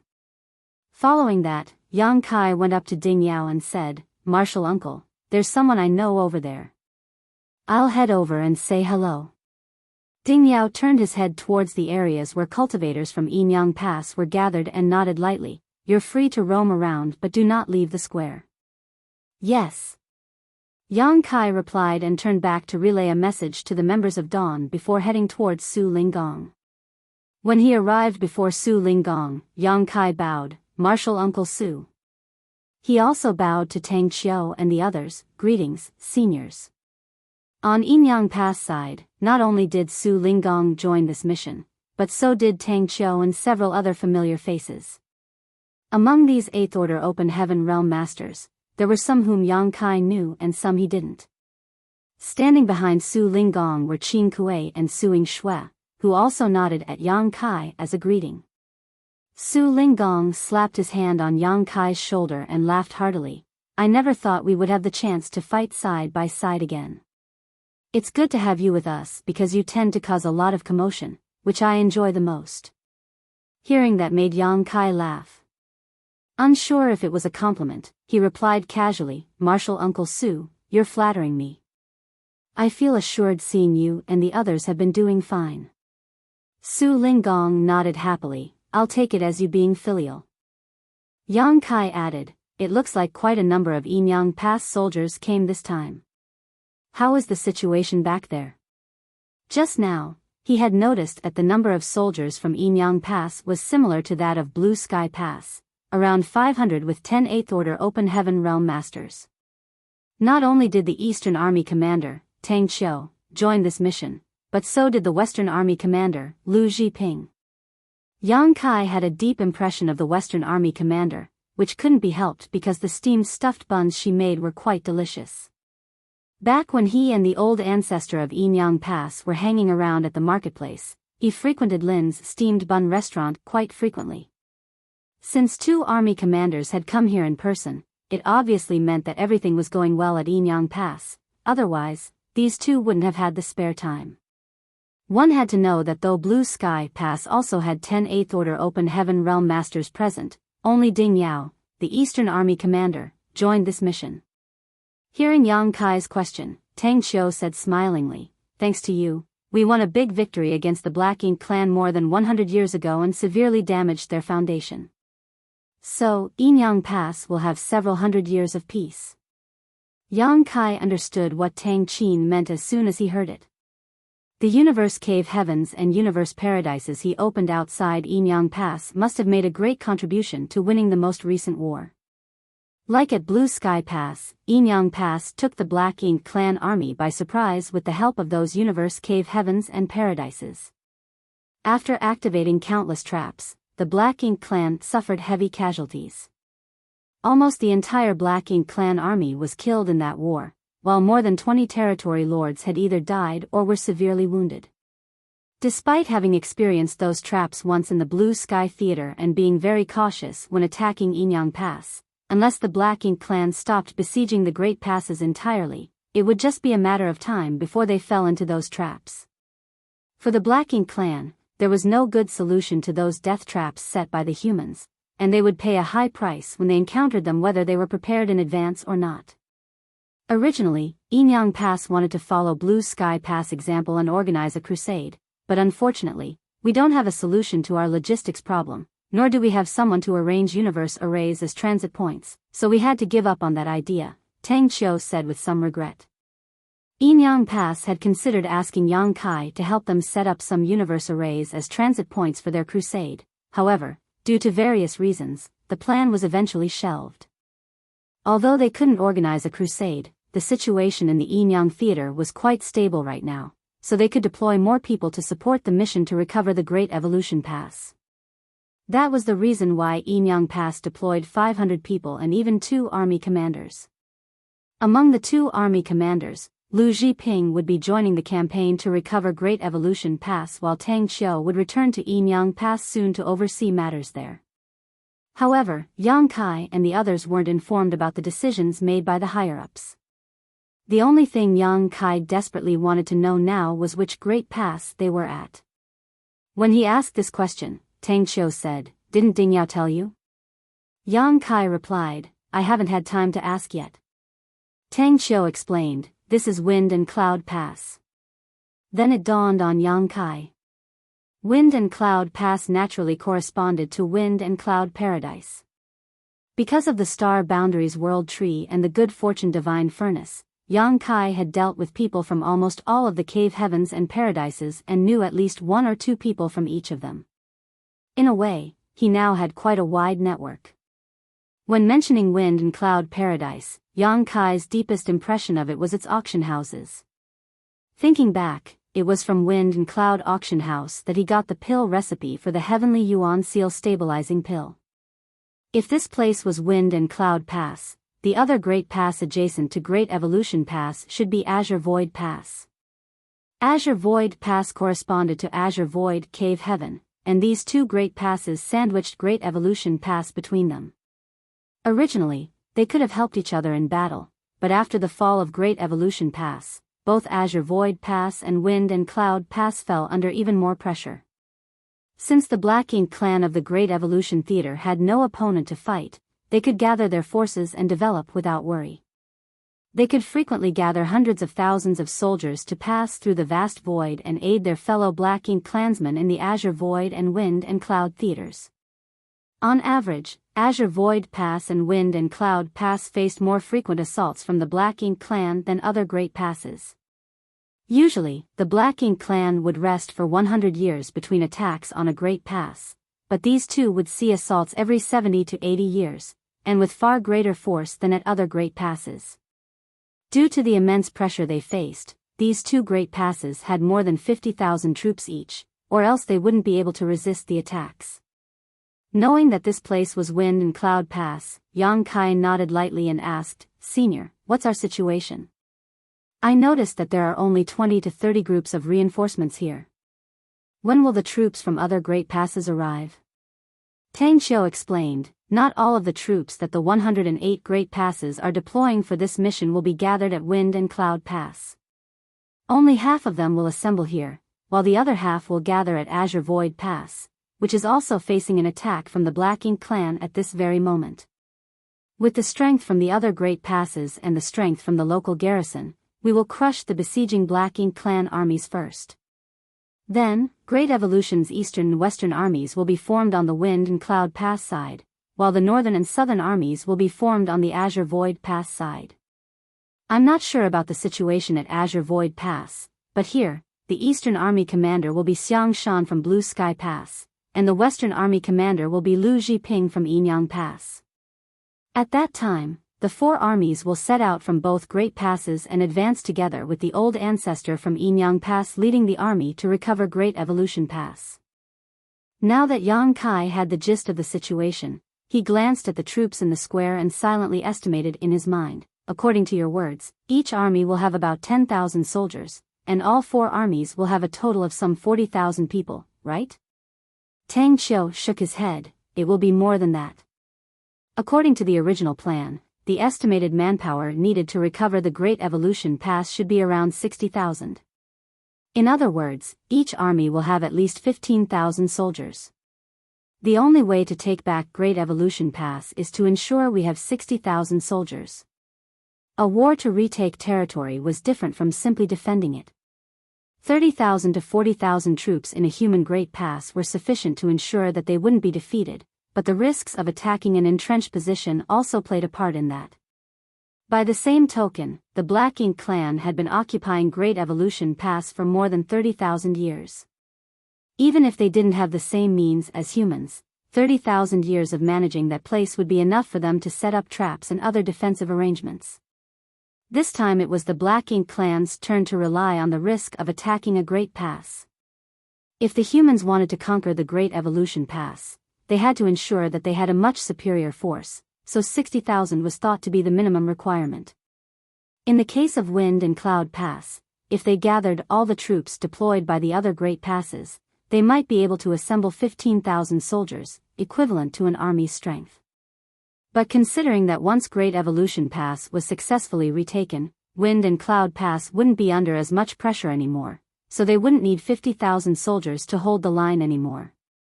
Therefore, Wind and Cloud Pass would be deploying 15,000 troops to help fill in the vacancies for Great Evolution's eastern and western armies. It was the same for Azure Void Pass. They would assemble an army gathered from all the troops sent by the other great passes and deploy an army of their own, forming two armies as well. The eastern, southern, western, and northern armies would meet at Great Evolution Pass, where Yinyang Pass' old ancestor would take command and decide how to recover the Great Pass, which had been lost for more than 30,000 years.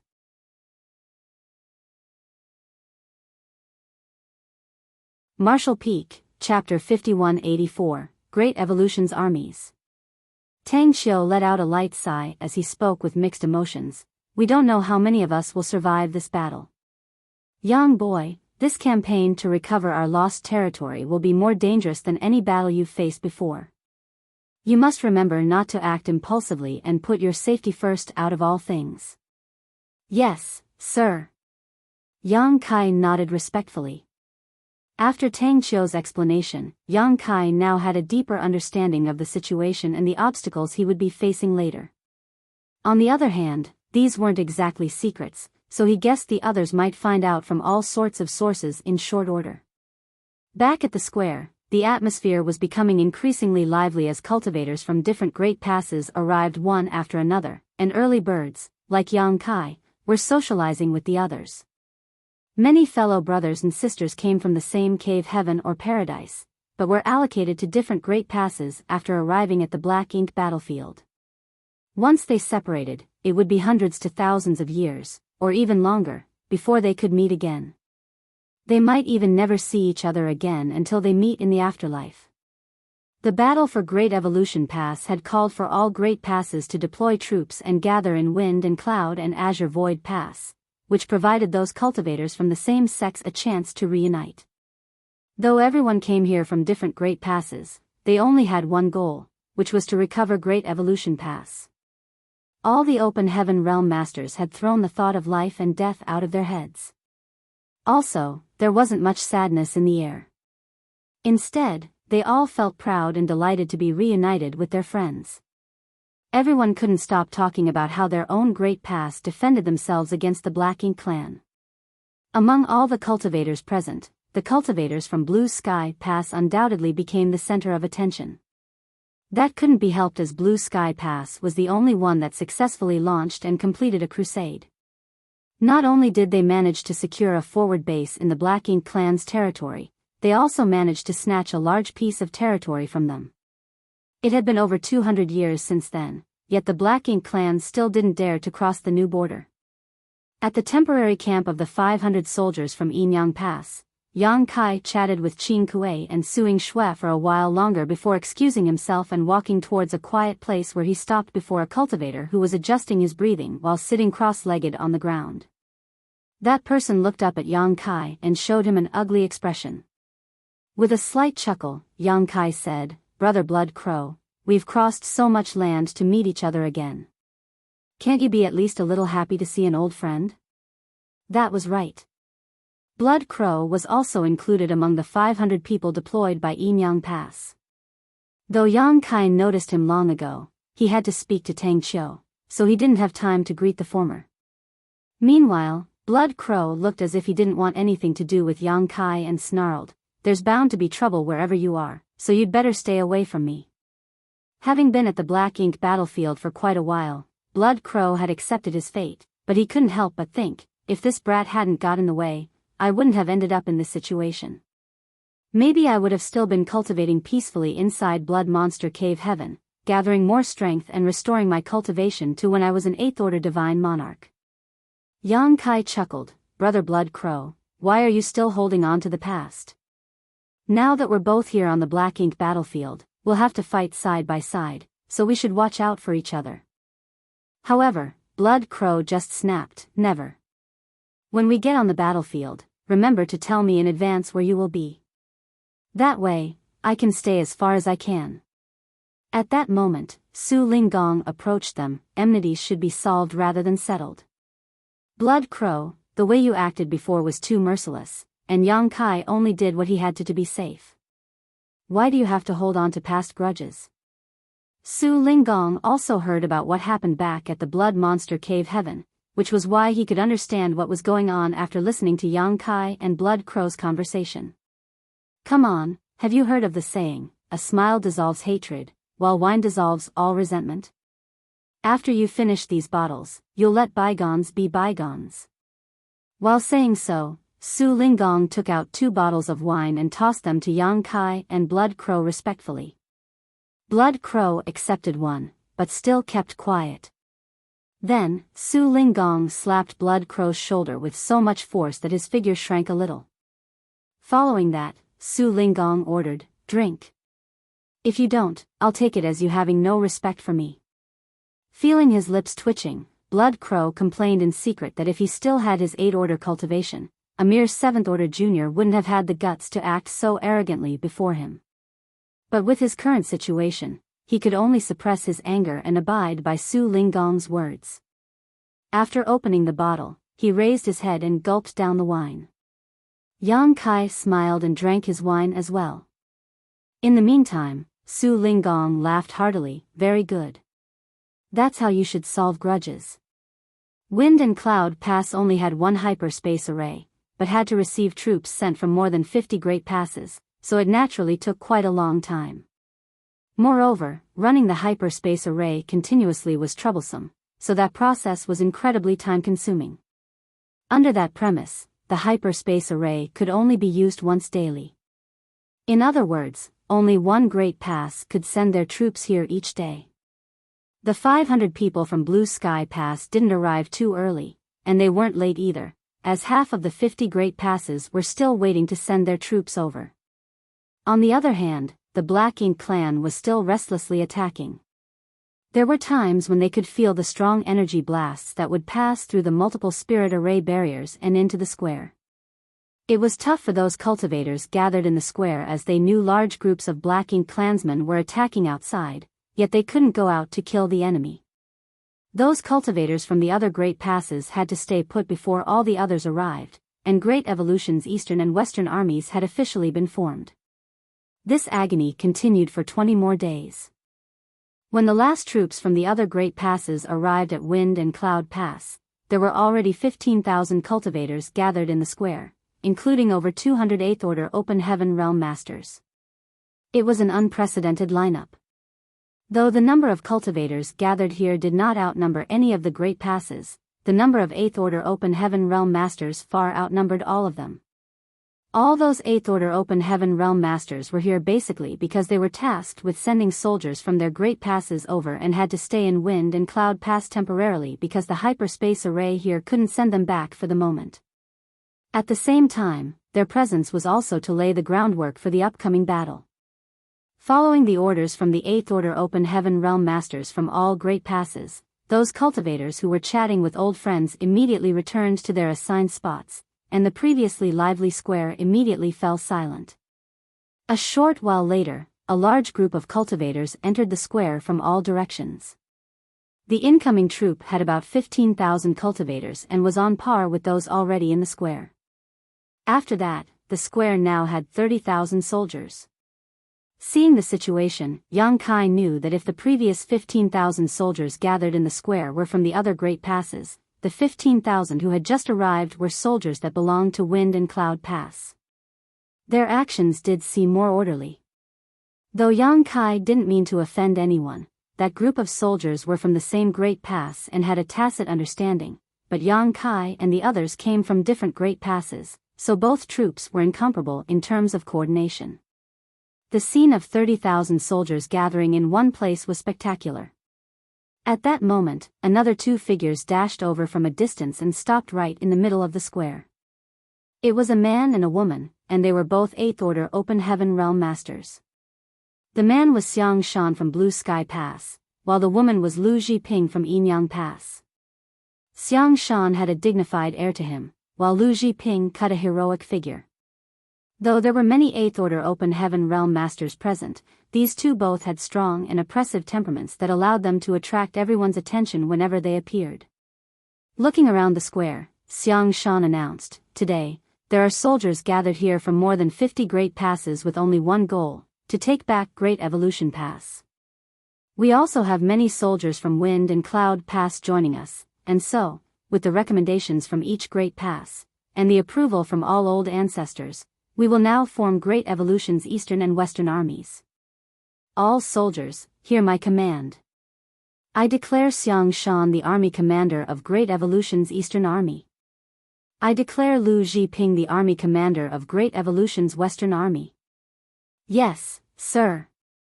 All the soldiers in the square responded in unison. Then, Xiang Shan continued, "Yan Jia.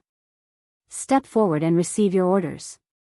Somewhere in the square, an elderly 8th Order Open Heaven Realm Master stepped out from the crowd, flew forward, and stopped before Xiang Shan while cupping his fist, "Yan Jia.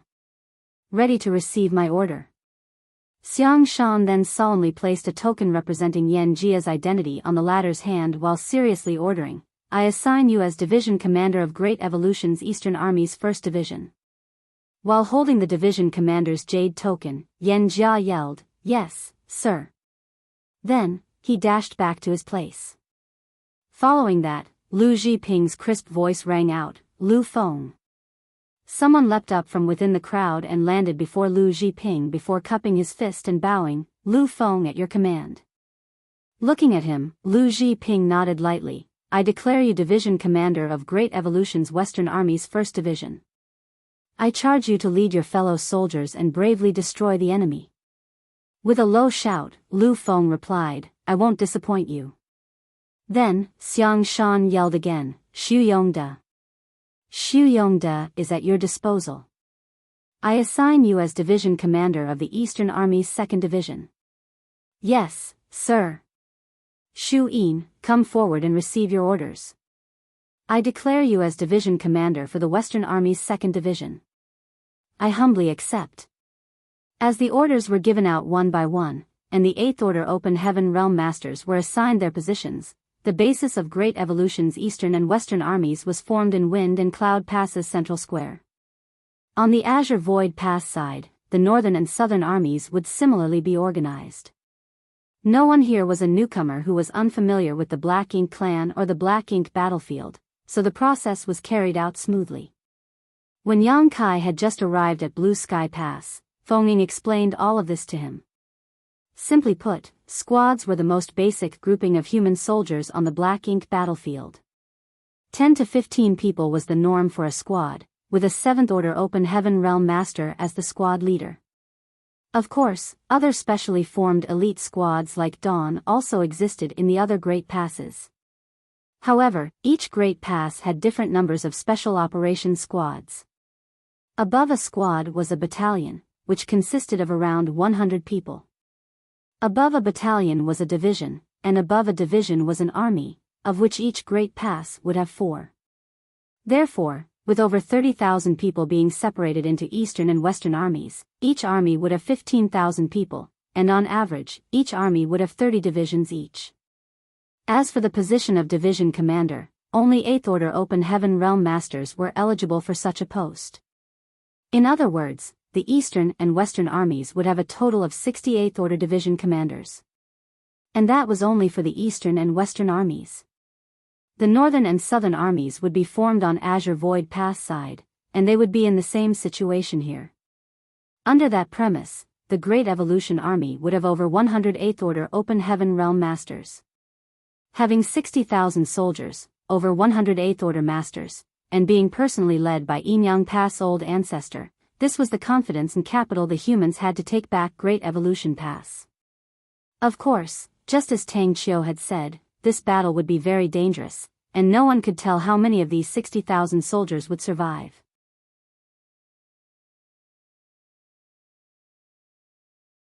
Marshall Peak, Chapter 5185, Another Old Ancestor? It only took about 1 hour to appoint the several dozen division commanders. After the division commanders had been appointed, Xiang Shan announced, "All divisions are to gather their own troops. In half a day, you will all follow me and fight our way out of Wind and Cloud Pass." "Yes, sir."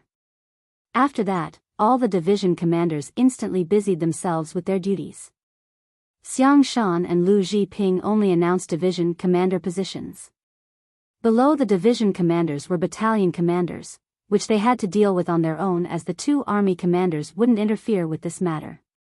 However, the higher-ups had already devised a plan to divide the 30,000 soldiers in the square and allocated which battalion the troops from each Great Pass would belong to, so the division commanders only needed to gather the troops according to the provided lists. While Yang Kai and the others were waiting for the troops to be organized, the 8th Order Open Heaven Realm Masters weren't idle. As allocating personnel also required careful selection, all the members for each battalion and division needed to be coordinated in advance. The square was constantly filled with shouts from each division commander as they delegated positions to the soldiers. Meanwhile, troops from different Great Passes were also moving quickly around the square, finding which battalion they belonged to. Yang Kai and Chai Feng looked at each other, and the latter said, "Brother Yang, I don't think we'll be allocated to the same battalion, but I think we should ask about how we will be operating during battle." Since the two special operations squads had about 50 people each, equivalent to half a battalion's strength, they naturally wouldn't get allocated into the same battalion. Moreover, back at Blue Sky Pass, the special operations squads didn't follow the same arrangements as the others and only reported to the army commanders. Yang Kai nodded lightly. "Brother Chai is right. Let's go." The two then walked towards Xiang Shan. When they arrived before him, they paid their respects, and Yang Kai asked, "Sir, what are both mine and Brother Chai's squads going to be doing during battle?" After glancing at them, Xiang Shan said only 5 words: "Act according to the situation." Yang Kai acknowledged Xiang Shan's words and replied, "Understood." By "act according to the situation," Xiang Shan meant that there wouldn't be any restrictions for their two squads, and they wouldn't have to follow the ordinary chain of command. This was good news for the two squads because, without any hindrance, they could better utilize their strengths. Of course, there were also downsides to this arrangement. Because they were not collaborating with the other squads, they were unlikely to receive many reinforcements and had to rely on themselves during battle.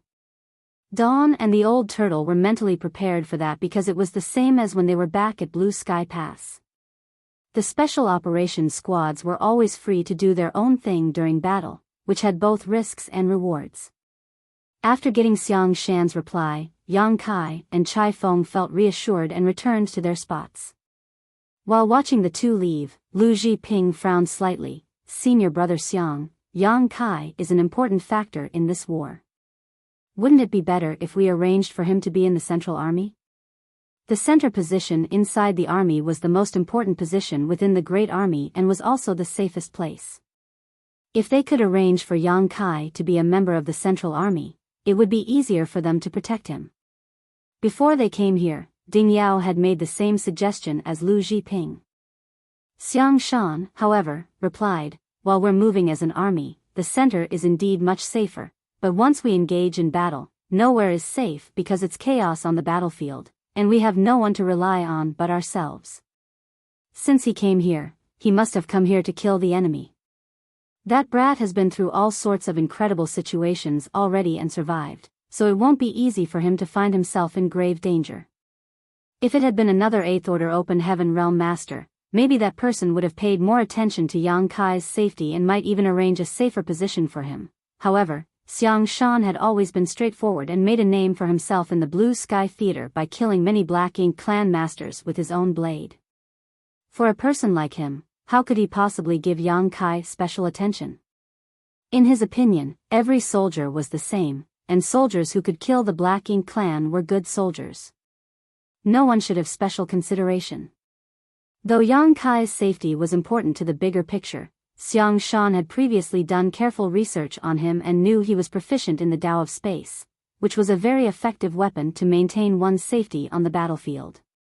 If Yang Kai didn't make any foolish decisions, he wouldn't be in danger. Seeing that Xiang Shan was so determined, Lu Zhiping didn't say anything more. Before half a day was up, the Eastern and Western armies had been successfully formed, and each division and battalion was organized and ready, releasing murderous intent into the air. Until this moment, the Black Ink clan was still attacking, and they seemed to be pushing harder than before. The entire Wind and Cloud Pass seemed to be filled with the reverberating echoes of explosions from outside attacks. Though several shields and barriers were blocking the fallout, the rumbling could still penetrate the inner sanctum.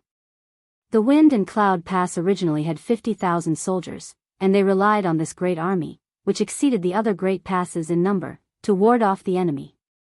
However, 15,000 out of the original 50,000 soldiers were chosen to join Great Evolution's Eastern and Western armies. In other words, the number of Wind and Cloud Pass soldiers was now around 35,000. Though relying on the great strength of the Great Pass could help those 35,000 soldiers defend Wind and Cloud Pass for a time, they were still in a disadvantageous spot on the battlefield with their diminished numbers. The current range of movement for Wind and Cloud Pass soldiers had been reduced to within a 10,000 kilometer radius of the outer walls. Such a region was the most effective range for the defensive artifacts and arrays of the Great Pass. Any further away and the amount of support that could be given would drop off significantly. The Black Ink clan army was ecstatic about the humans' sudden weakened force. After many years of battling each other, the Black Ink clan had never gained such a large advantage. Though they weren't sure why the human army's strength had suddenly weakened, the territory lords responsible for organizing this siege saw hope for victory. It was as if the Black Ink clan only had to fight a little harder, and they would be able to take down this human Great Pass and make it into the second Great Evolution Pass. The Black Ink clan had yet to gain any further ground in this vast Black Ink battlefield since the successful conquest of their first human Great Pass 30,000 years ago because the humans' persistence and tenacity rendered them unable to do so. If they could secure Wind and Cloud Pass, it would definitely be a big blow to the humans' morale, and the Black Ink clan soldiers at Wind and Cloud Theater would become heroes. Therefore, the Black Ink clan had almost deployed all of their forces to the battlefield, wanting to successfully conquer Wind and Cloud Pass in one fell swoop and kill off every human here. A royal lord hid inside a large Black Ink cloud, silently watching everything. It had been 20 years since his army began attacking Wind and Cloud Pass, and he had fought with the old ancestor keeping watch over the Great Pass 3 times. Every time they battled, it would cause a huge commotion, yet it would always end in a tie, with both of them suffering some minor injuries. But those injuries wouldn't affect the overall situation on the battlefield, nor would they have any effect on his strength. He noticed the changes on the human side and knew it was a strange phenomenon. Though he had no idea what the humans were up to and why they would intentionally weaken their own forces, he had an instinctive feeling that Wind and Cloud Pass was plotting something. At first, he wanted to find a chance to sneak a look at the inner sanctum situation, but the Wind and Cloud Pass had all sorts of barriers protecting it, and despite his strength as a royal lord, he couldn't see through them. After hesitating for almost half a day, the royal lord decided that no matter what the humans were scheming, it was a great chance for his army to defeat their enemy. Moreover, he had gotten a message from the front lines, saying that 200,000 Black Ink clan soldiers from Great Evolution Theater would be coming to reinforce them soon. Once this 200,000 strong army arrived, no matter what the humans had in mind, his side would have an absolute advantage over them, so the humans could forget their plans. All he needed to do now was to create more pressure on the humans and not let them have any time to rest. After the 200,000 reinforcements arrived, they could easily conquer this eyesore of a Great Pass. Just as he was thinking about that, a figure suddenly flew out from within Wind and Cloud Pass and charged straight at the Black Ink cloud where he was hiding. The royal lord was slightly shocked, but soon roared, "Old dog, you court death." He never expected the old ancestor of Wind and Cloud Pass would take the initiative to attack him in this situation. Both races had been at war for countless years, and with the Wind and Could Pass special situation, it wasn't easy for the old ancestor to actively launch an attack. Therefore, he had always been the one to initiate the battles with the old ancestor. It was very rare that this old ancestor would come to him to pick a fight. In all 3 times they had battled in recent years, the royal lord had always been the first to make a move, with the human old ancestor having to accept his challenge for a battle. However, he never anticipated that the old man would actually attack him first. Feeling like he was being disdained, the royal lord came forward in a rage. When the 2 figures clashed, chaos erupted all around them. The vigorous battle had only just begun, but the royal lord suddenly sensed something and turned around to look somewhere not far away. What he saw was a child charging at him from the void. That child looked so young that it was as if he could kill her with a snort. The royal lord was stunned. Is this a human child? He had been battling the humans for so many years, yet he had never seen what a human child looked like. All the humans in the Black Ink battlefield were at least 5th order open heaven masters, so how could there be children here? But at that moment, the seemingly harmless little girl gave the royal lord a huge sense of danger. The royal lord didn't know where that sense of danger came from, as the little girl didn't seem to have a strong aura coming from her. However, just as he was in the midst of his confusion, he saw the little girl smiling mischievously before quickly forming a set of hand seals. Then, the shape of a yin-yang fish appeared and enveloped a huge portion of the void around her. At the same time, the little girl's expression suddenly transformed as she rapidly grew into a lovely young woman. That young woman was exuding the terrifying air of an old ancestor. The royal lord was so frightened his face drained of all color. Another old ancestor? Why do the humans have two old ancestors? For so many years, Wind and Cloud Pass only had one old ancestor, so it should have been impossible for a second to appear so suddenly. Was she a newly advanced old ancestor? Or did another great pass send her over as reinforcements? In just a short amount of time, the royal lord drew some conclusions. The young woman in front of him was not a recently advanced old ancestor. She was Enyang Pass old ancestor, who had been sent here as reinforcements. Because the black ink nests were so efficient in spreading intelligence, the royal lords had naturally been communicating with each other. He had once communicated with the royal lord of the Enyang Theater and knew that the old ancestor from Enyang Pass cultivated a strange secret art that allowed her to sometimes transform herself into a young woman or a child. Noting the special and obvious transformation of his opponent, the royal lord was sure that the old ancestor from Enyang Pass had arrived here at Wind and Cloud Pass. That realization shocked the royal lord.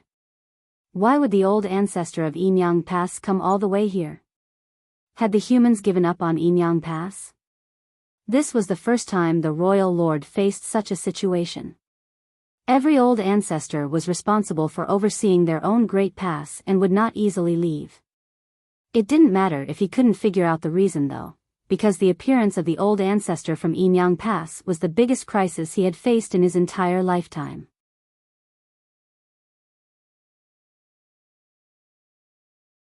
Martial Peak, Chapter 5186, Many Eighth Order Masters join the fight.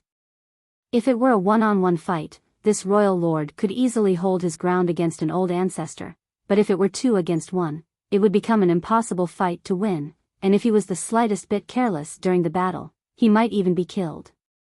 That was why he knew he had to leave, and he was about to escape when he sensed the old ancestor aura from the former little girl. But how could Wind and Cloud Pass old ancestor let him escape just like that? With all kinds of mysterious divine abilities and secret techniques at his disposal, he tied down the royal lord and stopped the latter from quickly escaping the battlefield.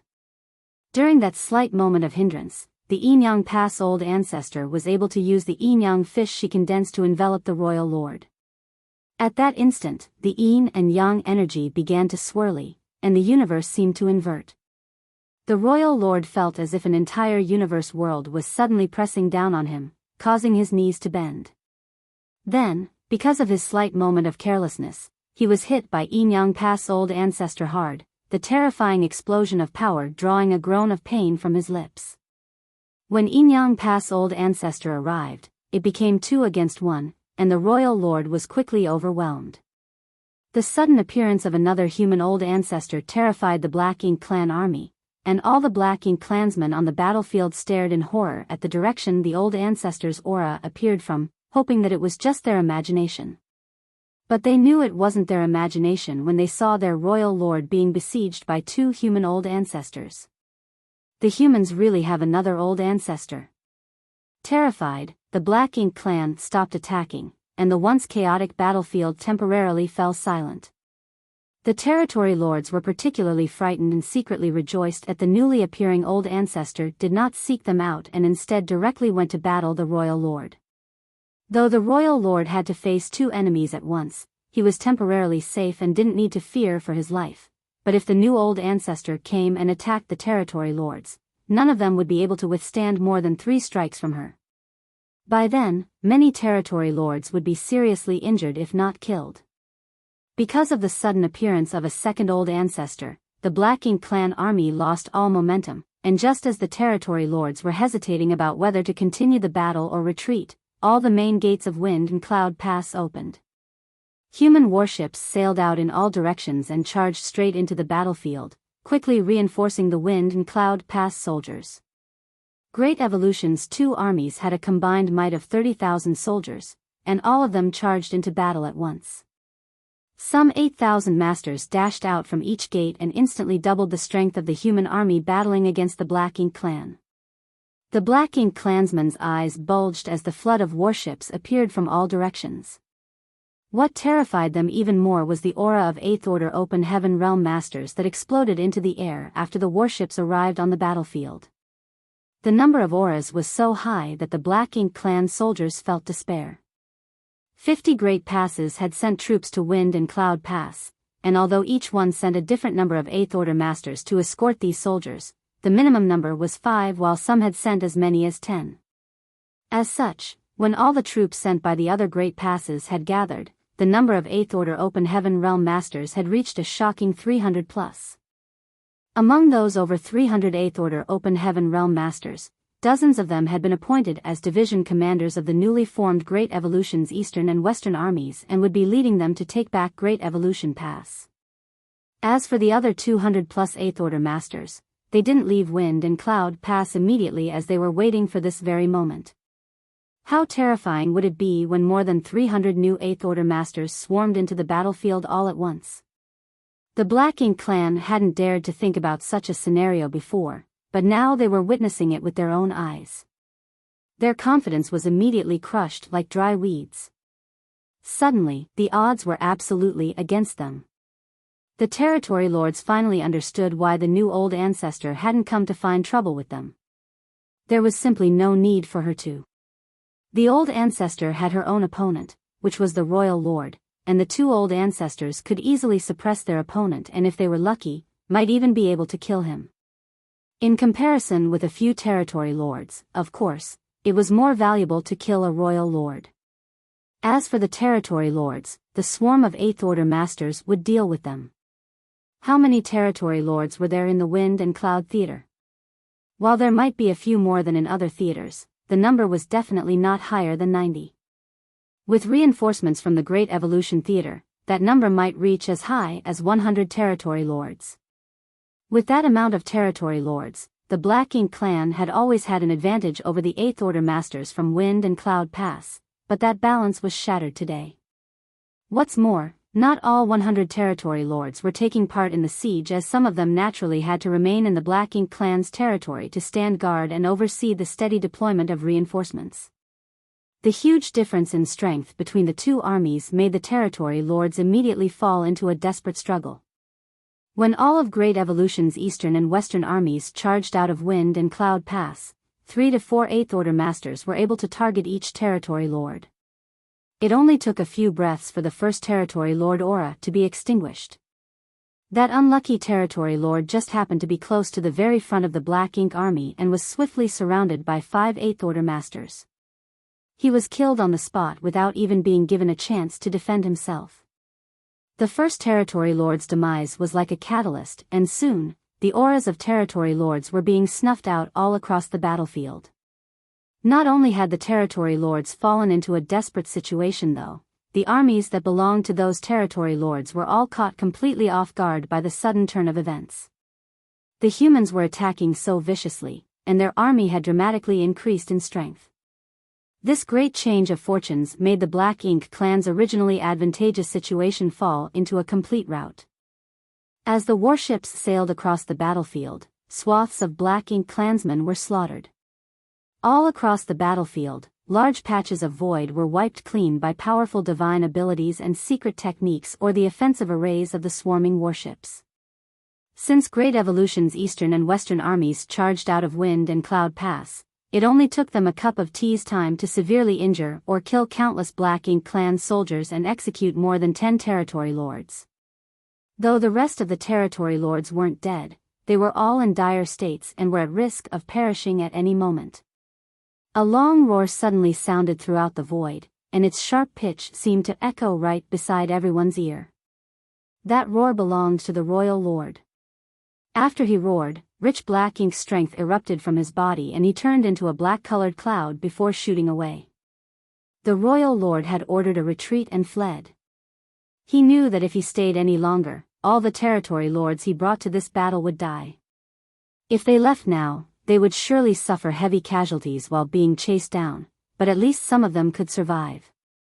Moreover, the longer they delayed, the fewer of them would be able to escape. If things went particularly poorly, even the royal lord himself might not be able to leave with his life. After so many years of battling each other, the royal lord knew the Wind and Cloud Pass old ancestors' temperament and methods very well. On the other hand, it was his first time battling the Enyang Pass old ancestor, so he knew practically nothing about her capabilities.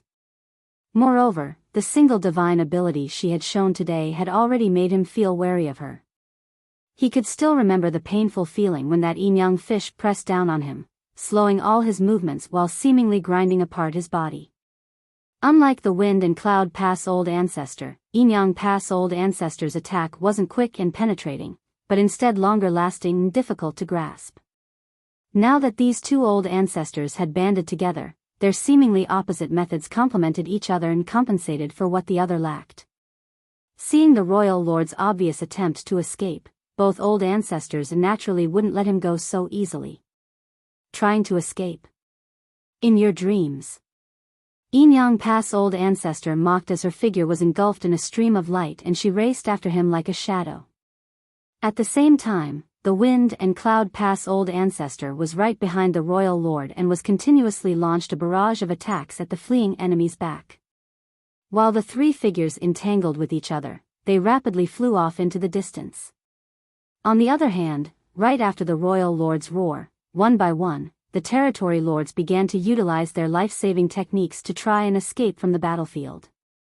But every territory lord had several Eighth Order masters surrounding them, so how could they escape that easily?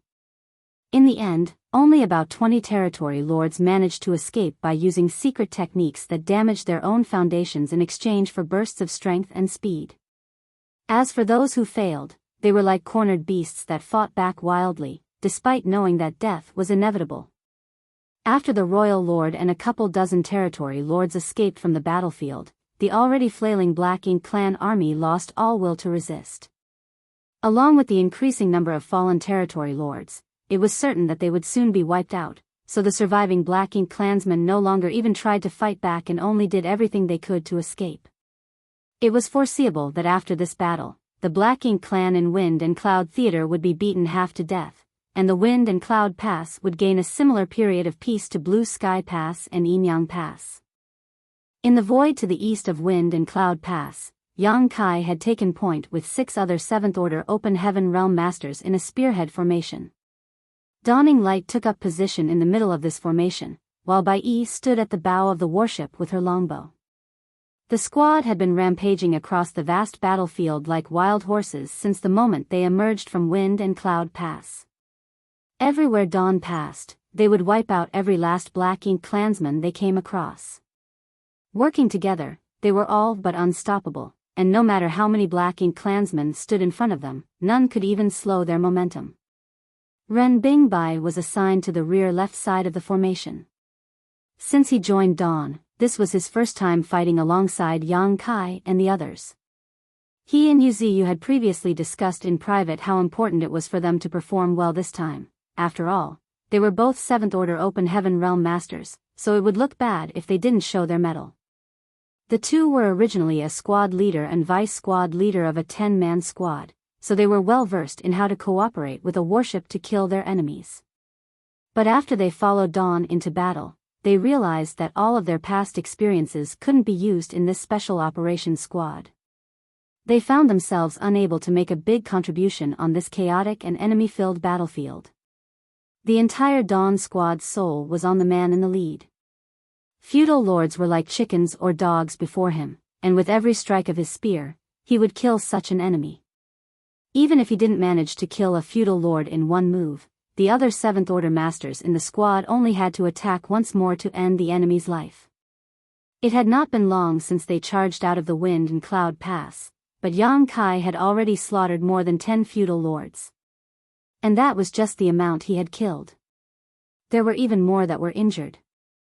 Meanwhile, on the bow of Dawning Light, Biyao, who hailed from Divine Feather Paradise and had transcendent archery skills, would kill a feudal lord every time she drew her bow. Though she didn't attack frequently, every arrow she fired struck its target and greatly decreased the pressure Dawn was facing. All the arrays on the warship also released their power continuously, taking aim at the largest groups of Black Ink clansmen, causing severe casualties whenever they attacked. To Ren Bingbai, Dawn was like a red-hot knife cutting into butter, reducing every enemy that blocked their path to mist.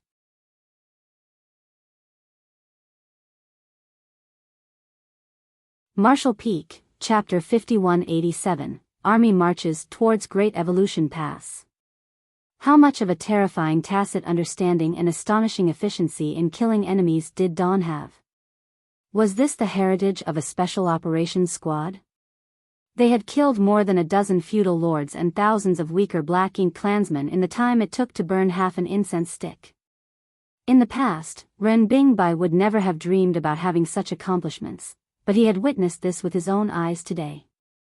He had killed a feudal lord in this battle, which was already a good result in the past because, according to their equivalents in realm, a feudal lord was on par with a 7th Order master. Thus, it was not that easy for a 7th Order human to kill a feudal lord. However, when compared to Yang Kai's gains, his were paltry. Even the feudal lord he had just killed had already been heavily injured by Yang Kai, otherwise, it wouldn't have been that easy for him. Ren Bingbai felt like he was taking advantage of Yang Kai while following behind him, and such a feeling made him not know whether to laugh or cry. Under his observation though, not only was he like that, but the other 7th Order Open Heaven Realm Masters around the warship were also in the same situation. With Yang Kai, who was at the forefront, as the tip of the blade, the entire squad became like a sharp knife, killing all the Black Ink clansmen on the battlefield. Ren Bingbai felt a surge of pride. This is what a special operations squad should be like. If a special operations squad had the same level of difficulty in killing the enemy as an ordinary squad, what kind of a special operations squad would that be? Now he was also a member of a special operations squad, the one leading the charge. The special operations squad's advantage in having their own freedom to act was magnified to its absolute limit at this moment. An ordinary squad would only have 10 to 15 members, and in such a vast battlefield, it was very difficult for a single squad to do much in the face of an enemy several times more numerous than themselves. Moreover, it was very likely that they would find themselves under the enemy's besiegement if they moved independently. Therefore, an ordinary squad had to coordinate with other squads on such a battlefield. The squads under the same battalion would have tactics and strategies they were familiar with to ensure their safety while killing as many enemies as possible. Because of the need to coordinate with other squads, there was also a certain degree of restraint, and it was impossible for them to act as freely as Dawn, who could go wherever they wanted. Most squads took a slow and steady approach to clearing the battlefield, but when it came to Dawn, though they had exited from the East Gate, they had moved around so much that they had almost killed their way to the South Gate and were now heading in the direction of the West Gate. Dawn's strategy had always been very straightforward, which was to hit and run. This strategy focused on mobility and prevented Dawn from being targeted by a powerful master because of their conspicuous performance. Of course, now that all territory lords on the battlefield were surrounded by 8th Order masters, none of them had the time to keep an eye on Dawn. The territory lords were fleeing and dying, and those who still remained on the battlefield were struggling to live. Yang Kai's overwhelming combat strength was Dawn's biggest guarantee to ensure that they could still effectively kill their enemies while maintaining such high mobility. Without interference from the territory lords, the strongest enemies that Dawn had to face were the feudal lords. However, Yang Kai could basically deal with feudal lords with one thrust of his spear, and if he didn't manage to kill them with his initial attack, the other 7th Order Masters of Dawn would finish the job. Therefore, even if a feudal lord had managed to survive Yang Kai's attack, they would soon be killed off by the others. Years of crusade and hunting experience had led everyone in Dawn to develop a tacit understanding and the ability to work together seamlessly. Even if there was a Black Ink clan army blocking their way, they could use the artifacts and arrays on Dawning Light to easily tear through them. As time passed, the Black Ink clan army on the battlefield was wiped out, and the pressure on all the squads decreased. During a certain moment, Yang Kai suddenly stopped, and following in his footsteps, Dawning Light and the other 7th Order Masters of Dawn all stopped together. Ren Bingbai was a little confused as to why Yang Kai had suddenly stopped, but after turning his head and looking around, he was surprised to find that the battle was already over. 90% of the Black Ink clan army that had been swarming outside Wind and Cloud Pass before had been killed while the rest were desperately trying to flee, leaving scattered pieces of flesh and broken limbs everywhere throughout the void. It's over? Ren Bingbai was taken aback. The end came so quickly. It felt like only a few hours had passed. Wind and Cloud Pass had been under siege by the Black Ink clan army for some 20 years, yet could only maintain a defensive posture. But once the Great Evolution Eastern and Western armies joined in, everything was over in the blink of an eye. The Black Ink clan army that attacked Wind and Cloud Pass was quite massive, and under normal circumstances, even if they were defeated while battling the humans, they wouldn't have suffered such heavy casualties. However, the humans caught them unawares. Firstly, it was the sudden appearance of Enyang Pass Old Ancestor, who cooperated with the Wind and Cloud Pass Old Ancestor to corner the Royal Lord. Then, it was followed by hundreds of 8th Order Open Heaven Realm Masters appearing on the battlefield, catching the Territory Lords by surprise and beating them to the point where they couldn't fight back. A short while later, following the demise of many Territory Lords, the Black Ink clan's morale hit rock bottom. When the Royal Lord and Territory Lords fled, the Black Ink clan army was at a loss for what to do. The humans had a huge advantage with so many powerful masters on their side, which was the fundamental reason why the battle ended so quickly. In fact, when the Royal Lord and Territory Lord started to flee, the Black Ink clan army had already lost all will to fight. However, the human army's pursuit made it impossible for them to escape even if they wanted to, which eventually led to the annihilation of almost the entire Black Ink clan army. There were no cheers or celebrations from the humans, as it was only to be expected that they won such an overwhelming victory given their luxurious lineup. After the battle, the human army silently gathered together and regrouped. Half an hour later, Great Evolution's Eastern and Western armies assembled at the east gate of Wind and Cloud Pass. The 30,000 soldiers had naturally fewer losses during the battle, but the casualties were minimal. The soldiers were somewhat spent and needed time to recuperate, however, and some of their warships were also damaged in the fight. Still, those weren't much of a problem, as they had many artifact refiners, alchemists, array masters, and other support personnel following the army to Great Evolution Pass. While they were on the move, those artifact refiners had ample time to repair the damage those warships had suffered. Soon, all the divisions and battalions had finished gathering their troops. The motivation of all the soldiers was boosted to the peak because of the great task that lay before them. Without stopping, the 30,000-strong army immediately turned towards Great Evolution Pass, and Xiang Shan gave the order, set sail. In a flash, division by division, one warship after another sailed in the direction of Great Evolution Pass. With 30,000 men and nearly 2,000 warships, they formed a mighty fleet. Yang Kai had no idea what the higher-ups had planned, but with such a large-scale lineup, there would certainly need to be a distribution of forces and overall strategy, but that wasn't something he needed to worry about because the 8th Order Open Heaven Realm Masters would make those decisions. Since Dawn did not have any special tasks, they simply gathered together with the other warships and moved together. Back at Wind and Cloud Pass, after the army set out, the tens of thousands of soldiers who remained saw them off solemnly until the Great Evolution Eastern and Western armies disappeared from sight. Following that, they returned to the inner sanctum, and those 8th Order Masters who escorted soldiers from the other great passes to Wind and Cloud Pass began returning.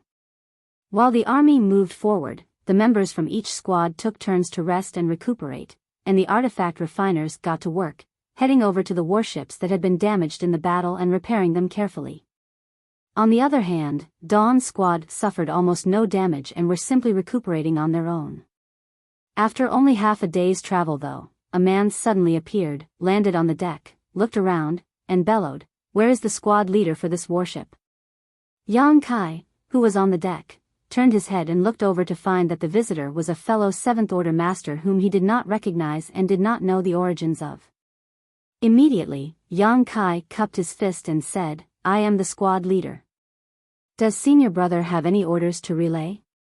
The 7th Order Master replied, "By order of the 2 army commanders, the squad members here are to report to the purifying Black Ink battleship and leave their imprints behind." While saying so, he pointed his finger in a specific direction. Yang Kai was surprised. Did the army commanders bring a purifying Black Ink battleship with them? He then moved his fingers and partially activated the universe transference law, which allowed him to sense a vague connection coming from that direction. Since it was a purifying black ink battleship, it naturally had a universe array that Yang Kai had personally arranged to board it. No matter where the purifying black ink battleship was brought from, Yang Kai would be able to sense a connection to it. As he thought about it though, the purifying black ink battleships did play a huge role in all the great passes. Besides the purifying light that was sealed inside having the ability to purify black ink strength, the universe array aboard was useful for soldiers to use as a return point when they found themselves in danger. If the humans wanted to recover Great Evolution Pass, bringing along a purifying black ink battleship was a given. However, Yang Kai was a little confused because he could sense not one but two universe arrays when he activated the universe transference law. In other words, this fleet had two purifying black ink battleships. It seemed like Xiang Shan not only brought one out from Blue Sky Pass, but Lu Zhiping also brought one out from Yinyang Pass. There was no need for him to head over and leave his imprint because he was the one who set up those universe arrays, so all of them had his imprint already. However, the other members of the squad had to go, just in case they needed it later. I've relayed the message. I have to inform the other squads. Farewell. After the 7th Order Open Heaven Realm Master said so, he leapt off the warship and rushed towards another nearby warship to inform the other squads one by one.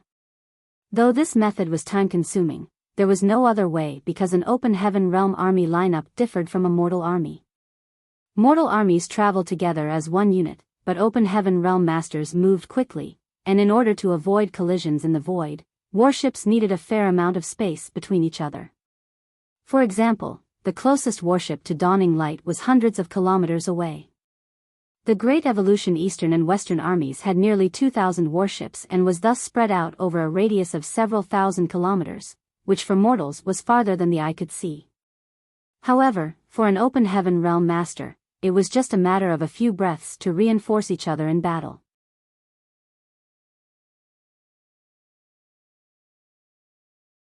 Martial Peak, Chapter 5188, Seek the Gates of Death. Yang Kai turned to face the crowd and ordered, "You all heard it, right? Separate yourselves into two groups and take turns heading over." Having received their orders, the members of Dawn quickly grouped themselves into two teams. Following that, the first group of 20 or so, led by Feng Ying, flew away in the direction of the Central Army. In fact, it would have been easier for them to leave their imprints on the purifying black ink battleship while they were still at Wind and Cloud Pass because all 30,000 soldiers were already gathered there. Xiang Shan and Lu Zhiping would only have had to summon their respective purifying black ink battleships before letting the soldiers take turns leaving their imprints. However, when all soldiers from all great passes were gathered together, the priority was to organize Great Evolution's Eastern and Western armies. Once both armies were completely formed, they immediately charged out of Wind and Cloud Pass to engage the Black Ink clan. There was simply no time for them to take care of such things. After they successfully defeated the Black Ink clan, the Great Evolution army immediately set out. Xiang Shan deeply understood the principle of, in war, speed is everything, so he naturally wouldn't delay the start of the campaign by having the soldiers leave their imprints on the purifying black ink battleships while at Wind and Cloud Pass. As a result, such things could only be done during their voyage. Though it was more tedious, the benefit was that they wouldn't be wasting any time, and if they had made suitable arrangements, it wouldn't delay their speed either. About half a day later, Feng Ying and the others returned, letting the other half of Dawn's members head over to the two purifying black ink battleships. Another half a day passed, and the second team of Dawn members also returned to the ship. Just like that, all members of Dawn had left their imprints on the two purifying black ink battleships. The days during their deployment to Great Evolution Pass were dull, so everyone decided to cultivate on their own. For days after the army's departure from Wind and Cloud Pass, Yang Kai, whose eyes were closed while adjusting his breathing on the ship's deck, suddenly felt something and turned his head to look in a specific direction. What he saw was a stream of light coming from behind the army and heading right towards them. The speed at which the stream of light was moving had already surpassed the speed ordinary cultivators could comprehend, and even Yang Kai's instantaneous movement couldn't surpass such speed. The stream of light should be heading in the direction of the central army, but then, as if it had sensed Yang Kai's gaze, it changed directions and landed on dawning light. The stream of light dispersed and revealed a stunning figure. Yang Kai was taken aback but quickly got up and saluted, "Greetings, old ancestor." There were other members in charge of operating various arrays on the deck, and at first, they were curious about the young woman who had suddenly appeared and why she came here, but when they heard how Yang Kai addressed her, all of them paled in shock and quickly rose to their feet to greet her. This uninvited guest is actually the old ancestor. Although they had heard about Emyang Pass' old ancestor being a woman, the others had never met her before. It was then that they realized that this old ancestor was different from how they had imagined her and that she was actually a beautiful young woman. Now that they thought about it, they wondered if a woman's cultivation was incomparable to a man's or something along those lines, because the higher the cultivation realm, the smaller the ratio of women to men became. It was especially true for the old ancestors. There were only around 20 women among all the old ancestors, with the rest being men. In the presence of an old ancestor, even an unruly and untamed squad like Dawn, who had achieved many military merits on various battlefields, became respectful and didn't even dare breathe loudly. The old ancestor swept her gaze across Yang Kai's figure, and there seemed to be a flash of divine light in her eyes when she commented in surprise, "Looks like your cultivation has increased rapidly." With her level of vision, she could see that Yang Kai's strength had significantly increased compared to 200 years ago. The speed at which his cultivation had increased was not typical for an ordinary 7th Order master. However, she soon remembered the various mysteries of Yang Kai's small universe and felt that his huge advancement was quite reasonable. While thinking of that, she was looking forward to seeing how long Yang Kai would take to advance to the 8th Order Open Heaven realm. In the Black Ink battlefield, those 7th Order masters could take charge of a squad. They weren't considered the backbone of any army.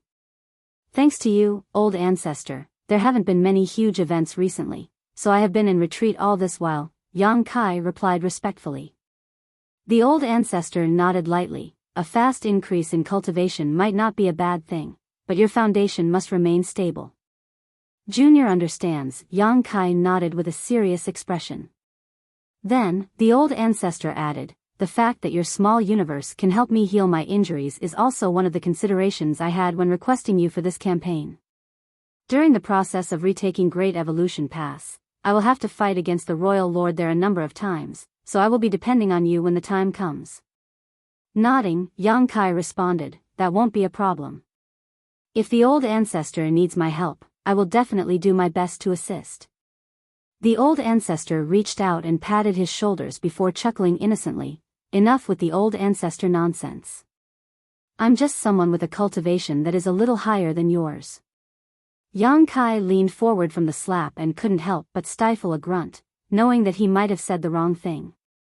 It looked like no matter how high a woman's cultivation realm was, references to their age were still taboo.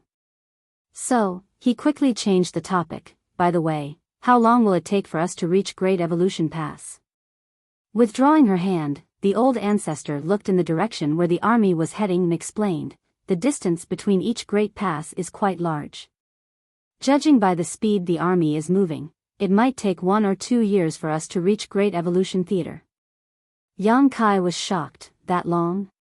The old ancestor smiled. "Why do you think the great passes aren't able to send large numbers of reinforcements to each other in times of need? The distance between each pass is too great, and every great pass has its own enemies to face.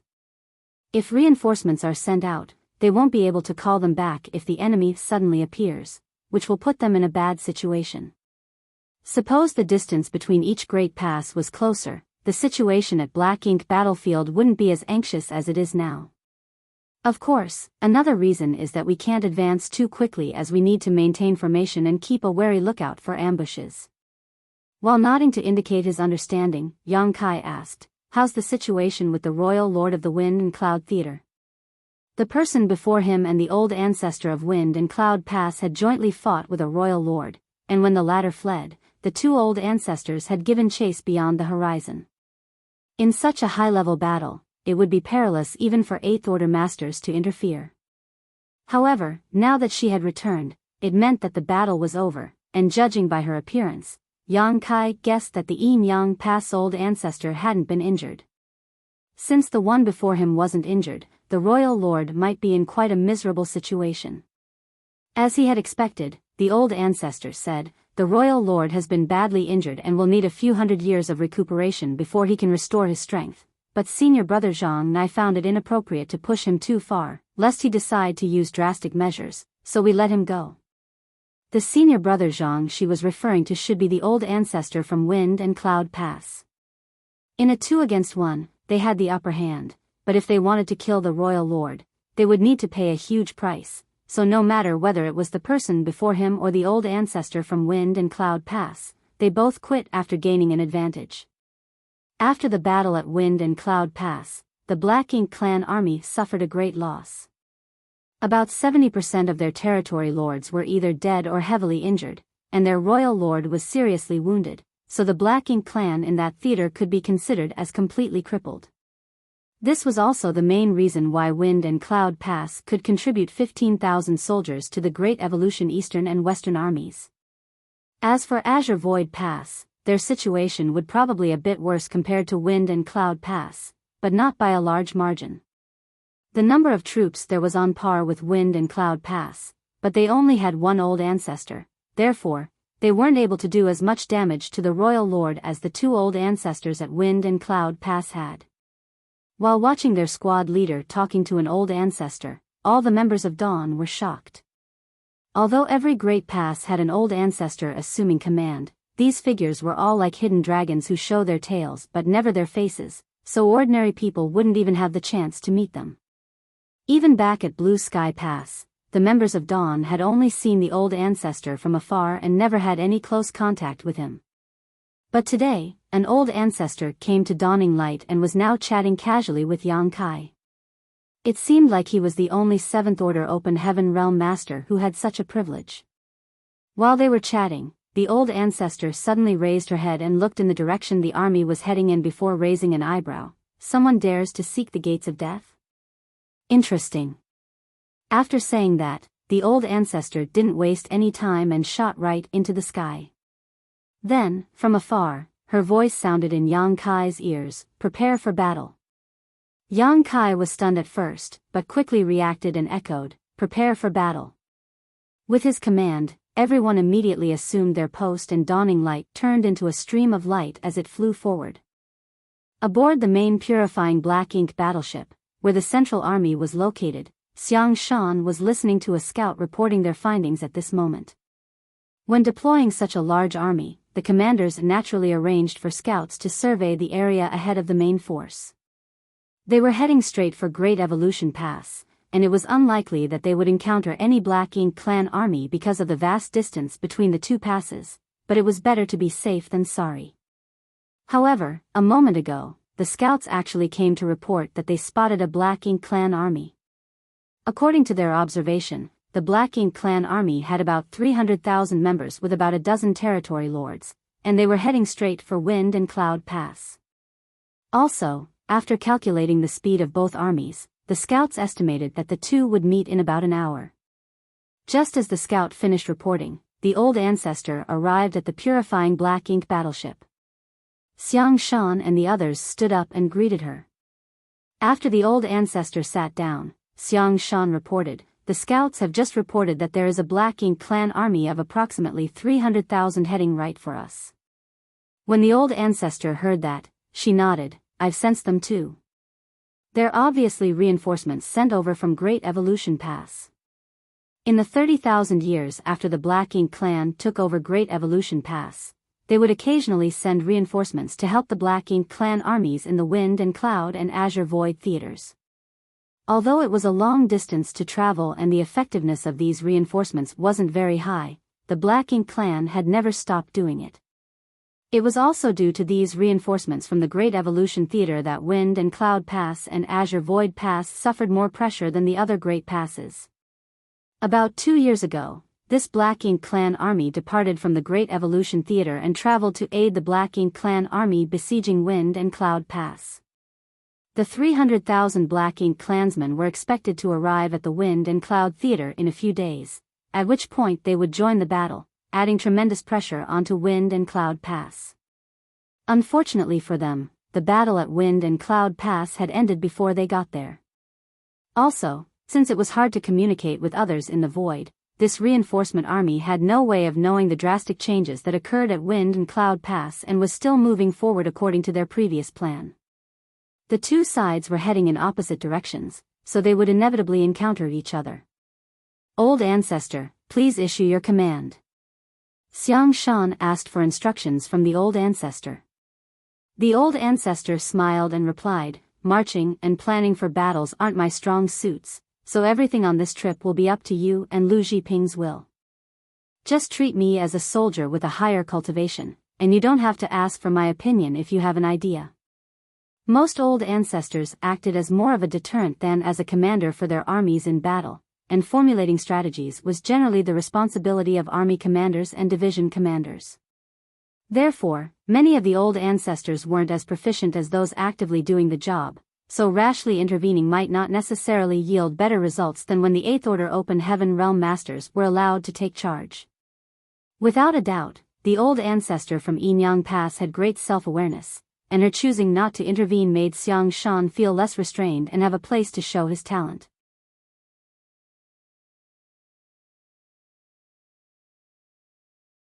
Martial Peak, Chapter 5189, Xiang Shan's Ability. Since the Old Ancestor had spoken, Xiang Shan naturally carried out his duties. The 300,000 troops of the Black Ink clan army might sound like a lot, but those numbers were not actually very high. It had to be said that the Black Ink clan generally dispatched nearly 1 million troops whenever they attacked Blue Sky Pass. This number did not include the troops that would continually be dispatched to the battlefield as reinforcements.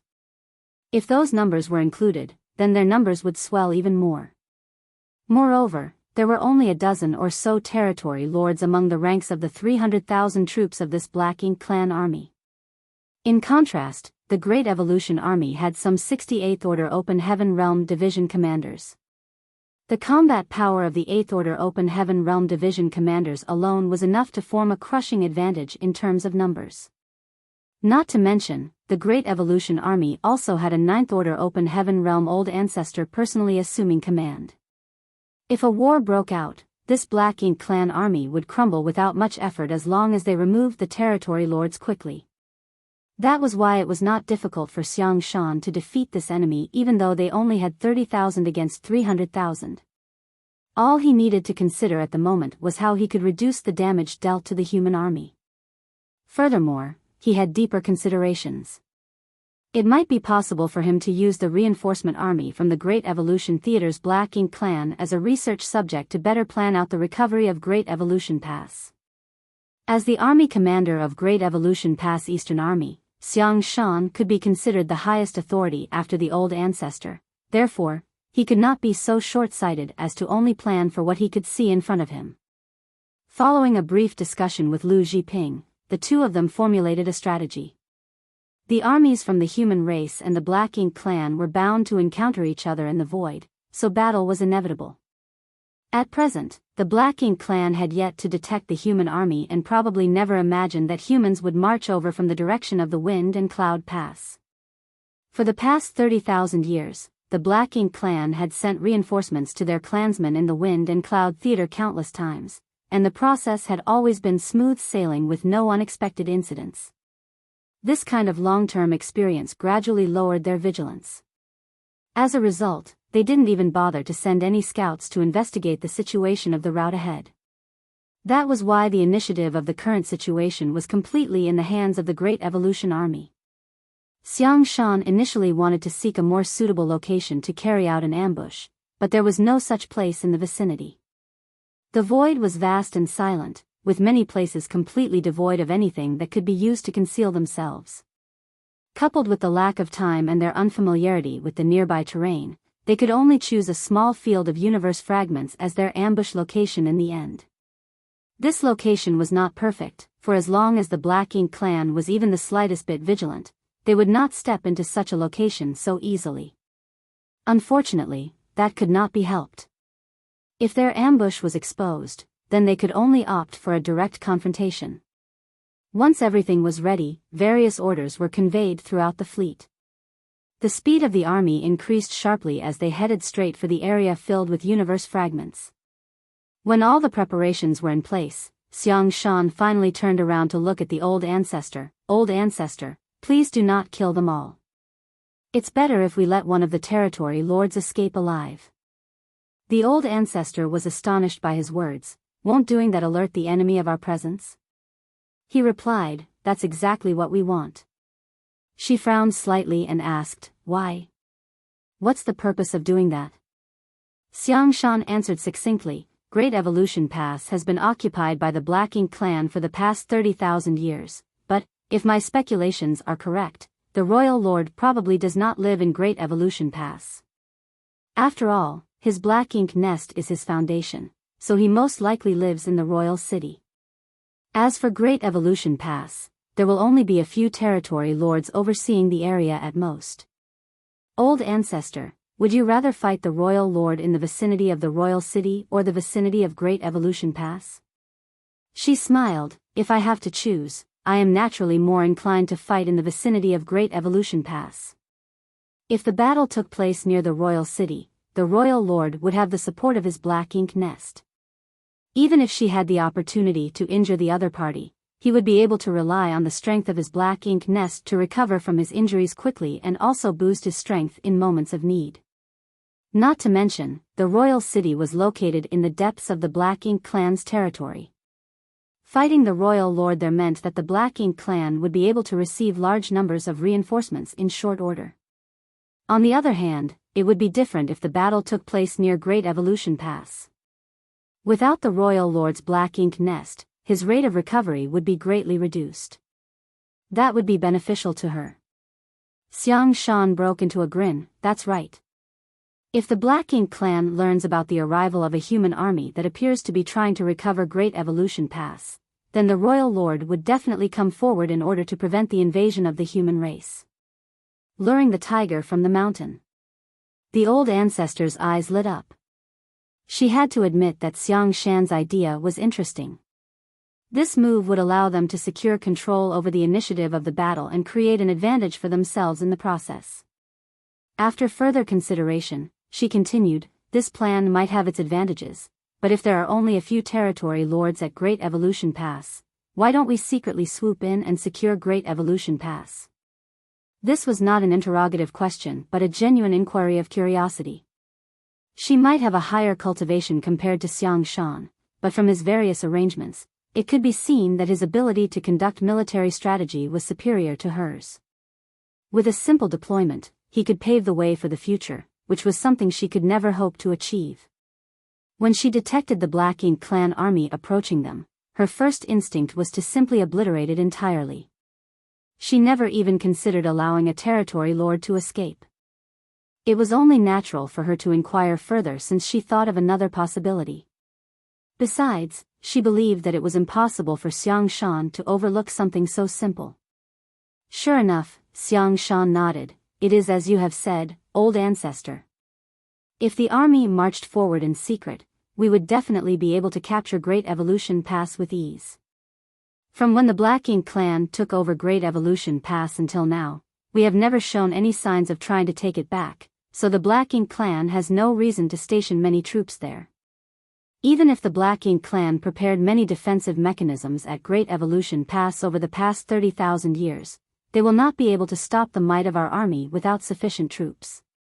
But what happens after we retake Great Evolution Pass? The old ancestor followed his train of thought and soon came to a realization. Lu Zhiping, who was standing by the side, nodded and continued, even if our army can take back Great Evolution Pass, the Black Ink clan will not just stand by idly and watch. I'm sure they will gather a large army and attack us in short order. Indeed. Xiang Shan nodded, however, we will have just recaptured Great Evolution Pass and won't have had time to make any arrangements. When the time comes to face the Black Ink clan's attack, how will we defend ourselves? If we don't defend the Great Pass, then what was the point of attacking and retaking it in the first place? But, if we defend the Great Pass, Without restoring the various facilities of Great Evolution Pass, our army will have no place to fall back to. We will be forced to engage in an all-out battle in the void against the Black Ink clan, where their advantage in numbers and willingness to sacrifice lives will be greatest. The Black Ink clan has never been afraid of suffering losses, as thanks to the Black Ink nests, they can produce a steady stream of troops as long as they have resources. In comparison, how long can Great Evolution Pass's army of 60,000 last? 10 years? 20? There will come a day when our army simply cannot hold any longer. Lu Zhiping nodded lightly.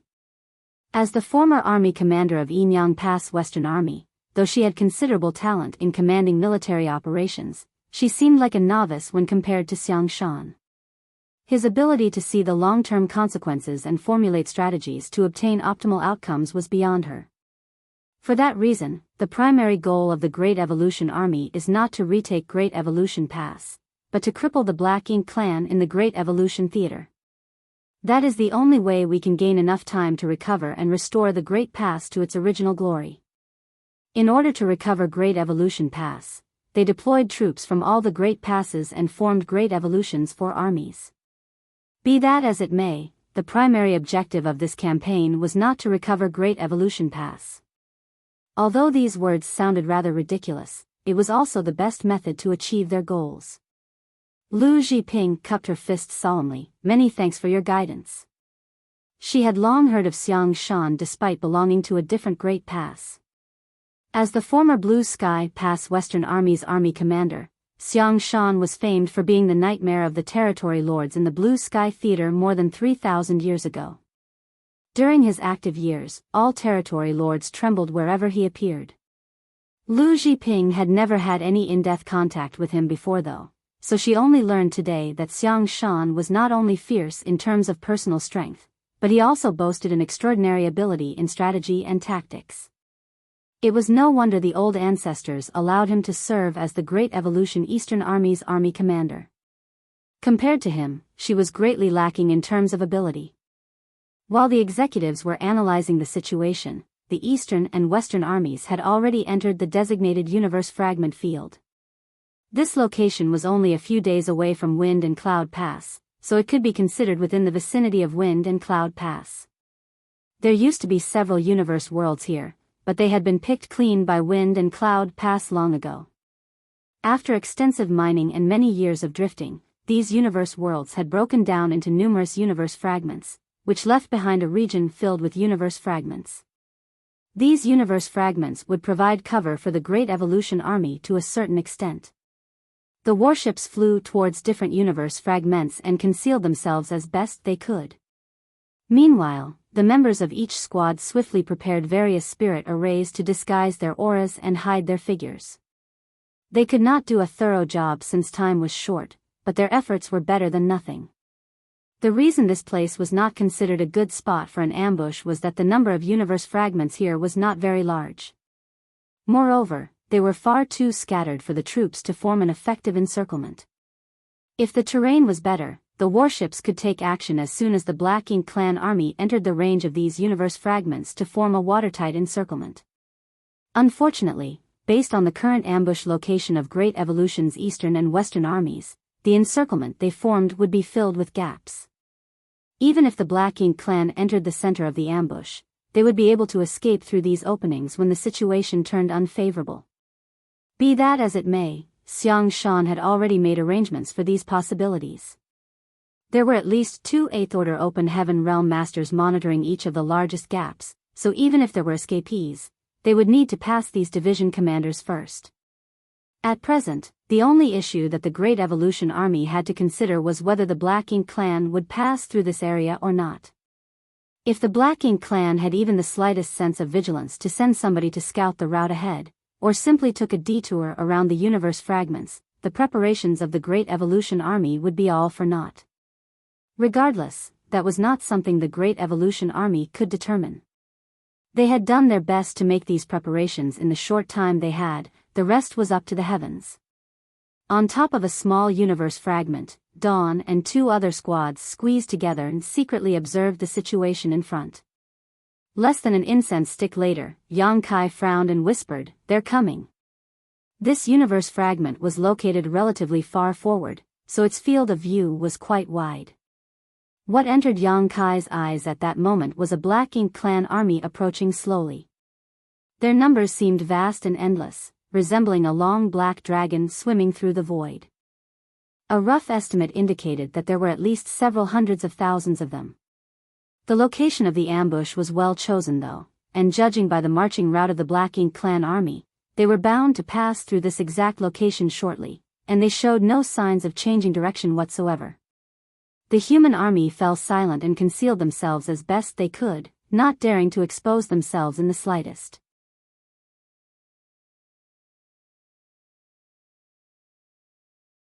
Marshall Peak, Chapter 5190, The Shocked Chichong.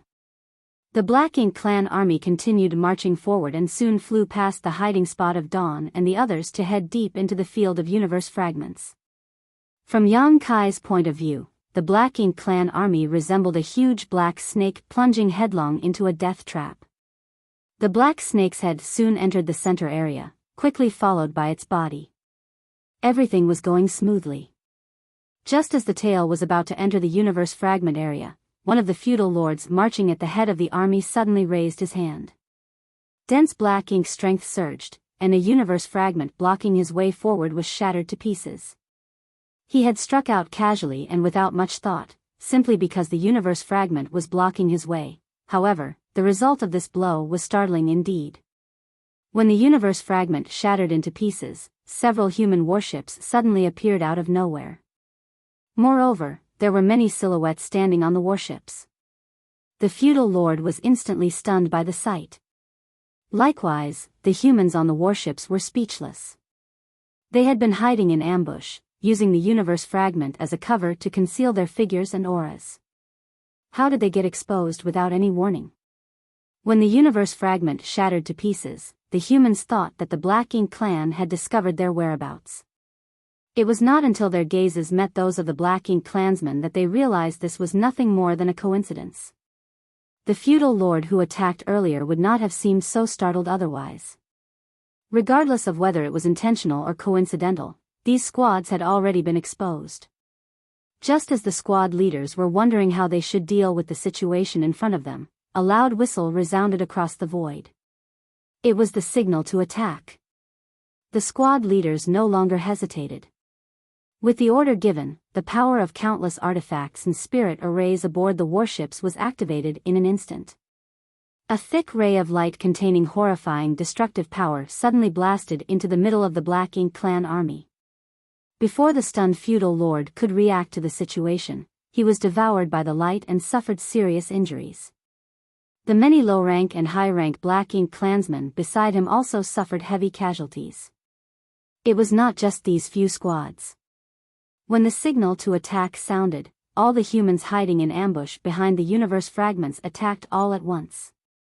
Thanks to the overwhelming power of the secret techniques and artifacts, the colorful brilliance instantly rendered the dead and silent void into a bright world, one filled with death and destruction. The sudden attack shocked and frightened the Black Ink clan.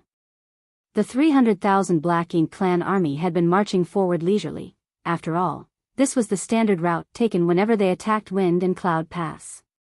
The dozen territory lords overseeing the army had taken this route countless times and had never encountered any unexpected occurrences before, but today, a huge human army was actually lying in ambush for them. How could there be a human army lying in ambush here? The territory lords were in shock. Ever since Great Evolution Pass was occupied by the Black Ink clan, the humans at Wind and Cloud Pass had been heavily suppressed. It was impossible for the human race army to leave Wind and Cloud Pass and travel millions of kilometers away, let alone come to such a place and lay in ambush.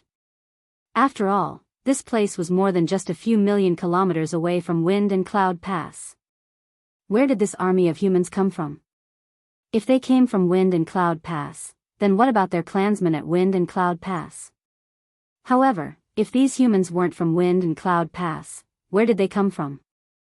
The Black Ink clan had almost unimaginable advantages in conveying various messages to each other thanks to the Black Ink nests. Nevertheless, it was impossible to bring a black ink nest along when the army was on the march. Transmitting messages to each other was extremely inconvenient in the void, so how could the Black Ink Clan army know that the Black Ink Clan at Wind and Cloud Pass had almost been wiped out completely? That was why they had still been on their way to provide reinforcements to the Wind and Cloud Pass Black Ink Clan as originally planned.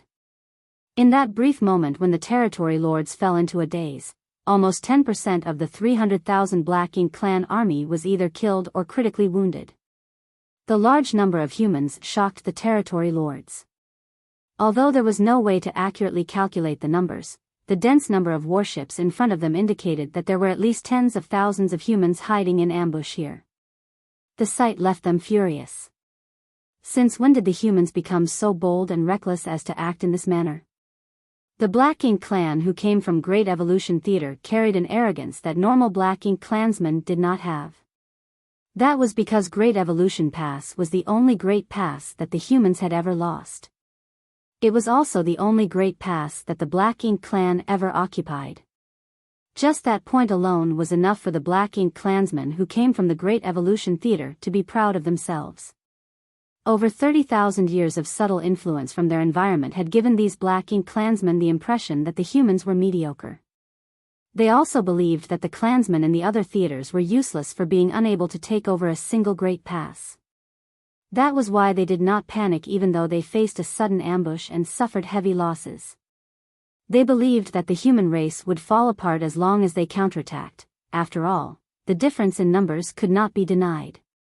On the other hand, the human race troops who jumped out from behind the various universe fragments were stunned to discover that the Black Ink Clansmen did not even flinch after being attacked but rushed forward bravely and fearlessly. The Black Ink Clansmen faced the powerful assault of the warships head-on and charged towards them. It was absolutely haphazard, and countless casualties piled up along the way. Behind the Black Ink Clan army was a large, ornate ship. This ship was not a mobile palace artifact but a simple flight-type artifact.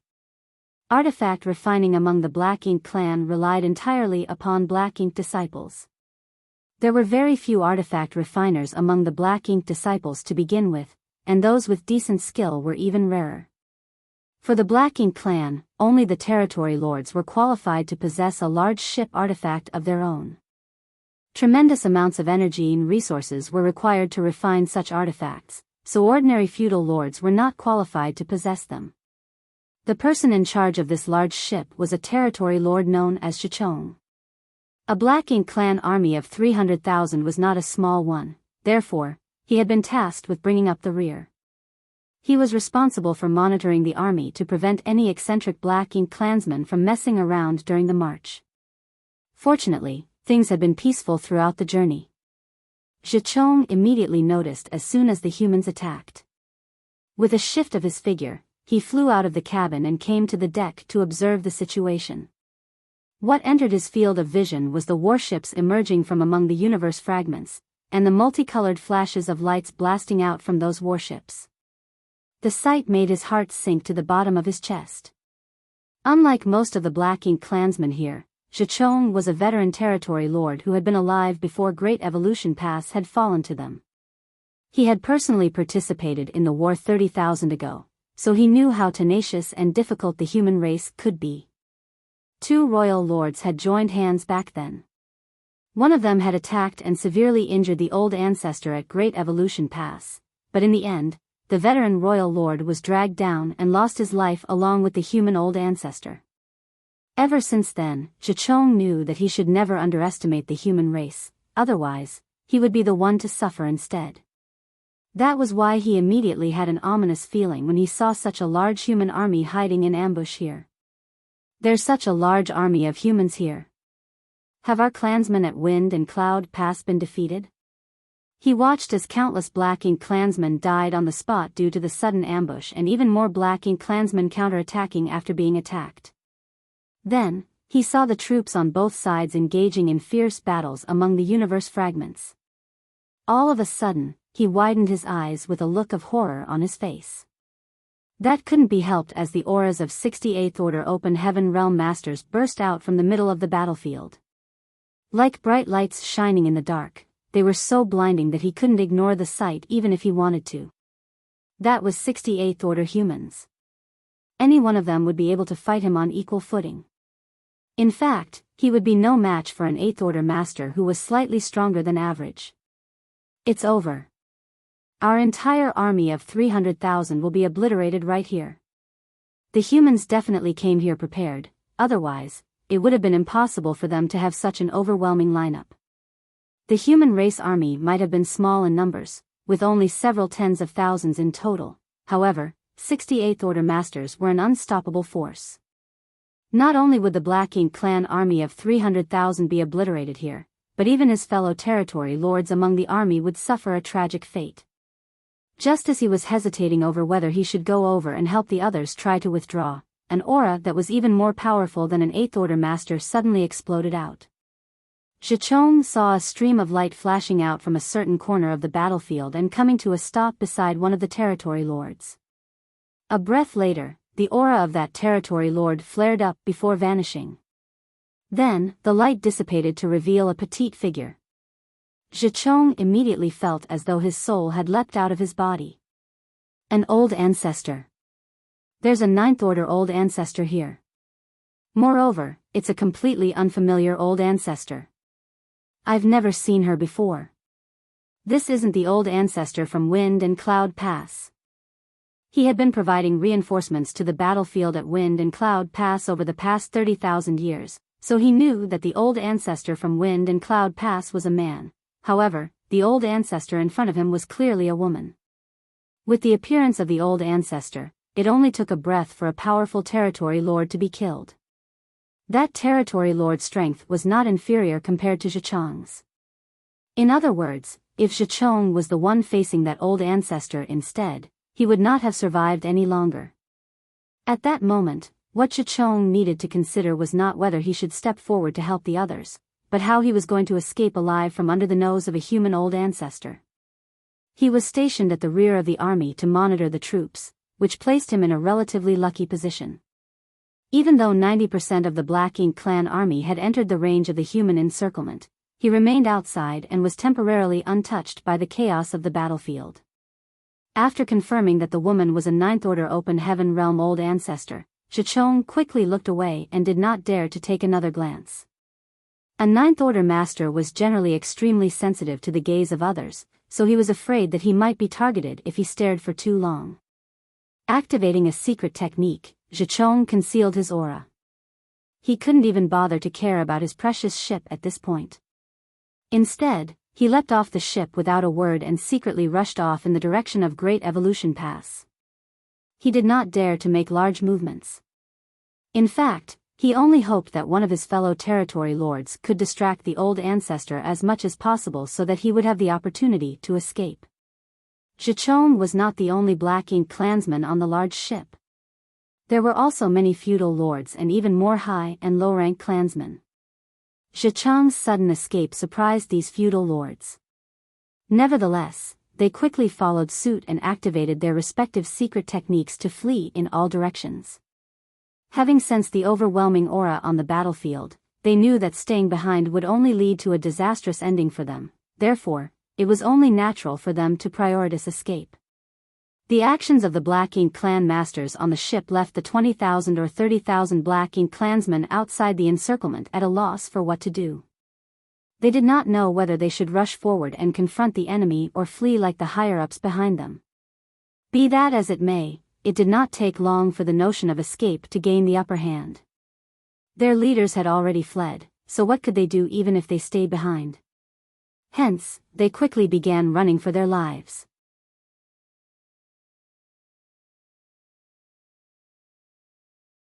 Martial Peak, Chapter 5191, Rest and Recover.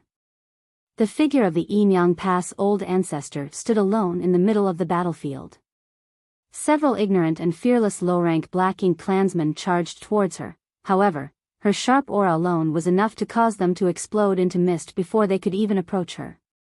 Her gaze swept lightly in the direction that Zhichong had escaped, and the corners of her mouth curled into a slight smile. Xiang Shan had asked her to allow one of the territory lords to escape so that the royal lord would be informed of their presence. She had initially wondered how she could seamlessly succeed at something like that. For a Ninth Order Open Heaven Realm Master like her, it was not easy for her to pull off such a trick as the gap in strength was too large. If her actions were too obvious, they would only arouse suspicion. She never imagined that there would be a territory lord who did not step into the universe fragments at all. Moreover, he immediately decided to flee as soon as he detected her aura. It was undoubtedly an outcome that she was happy to see, so she simply pretended not to notice his presence. Out of the dozen territory lords, she only needed to allow one to escape. The rest would die without exception.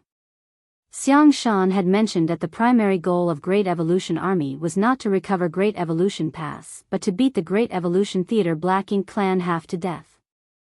Only then would they gain the opportunity to build a stable foothold at Great Evolution Pass.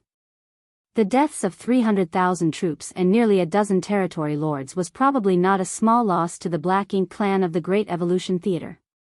The more opportunities the human army had to weaken the forces of the Black Ink clan, the lesser the pressure they would face when they arrived at the Great Evolution Theater in the future.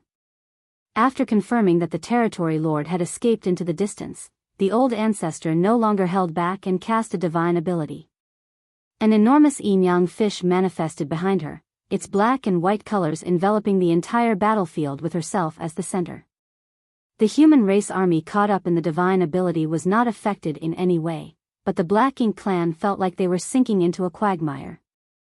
Their figures seemed to become stagnant and the strength of those below the feudal lords was reduced by some 30%. Even the feudal lords were considerably weakened, only the territory lords seemed unaffected. That was not to say that the old ancestor's divine ability was ineffective towards the territory lords, it was just that the range she casted over was too large, so the effects of its suppression on the territory lords were minimal. Even without the suppression from this divine ability though, the territory lords were caught in a terrible situation. There were 3 to 5 Eighth Order Masters surrounding each territory lord to begin with, so which one of them withstand the countless divine abilities and secret techniques that came raining down on them? Only half of the Eighth Order Masters were tasked with attacking the territory lords. The other 30 were moving back and forth across the battlefield, working together with the troops to reap the lives of the Black Ink clan to their heart's content. Everywhere these Eighth Order Masters went, their presence would give rise to a reign of terror. The Black Ink clan were mowed down in droves, like harvesting wheat in a field. The battle began hastily, and the ambush was rather imperfect, but nevertheless, with the help of the 38th Order Masters, the human army of 30,000 obtained a crushing victory over the Black Ink clan. Even so, the reaction of the Black Ink clan puzzled many people. In the beginning, these Black Ink clansmen had shown no fear towards the humans regardless of their cultivation. Even the low-rank clansmen had charged towards the humans without any scruples. Forget the 8th Order Open Heaven Realm Masters. Many Black Ink clansmen even dared to attack the old ancestor. The reason for this situation naturally stemmed from the fact that these Black Ink clansmen came from the Great Evolution Theater and most of them had never fought with the human race before.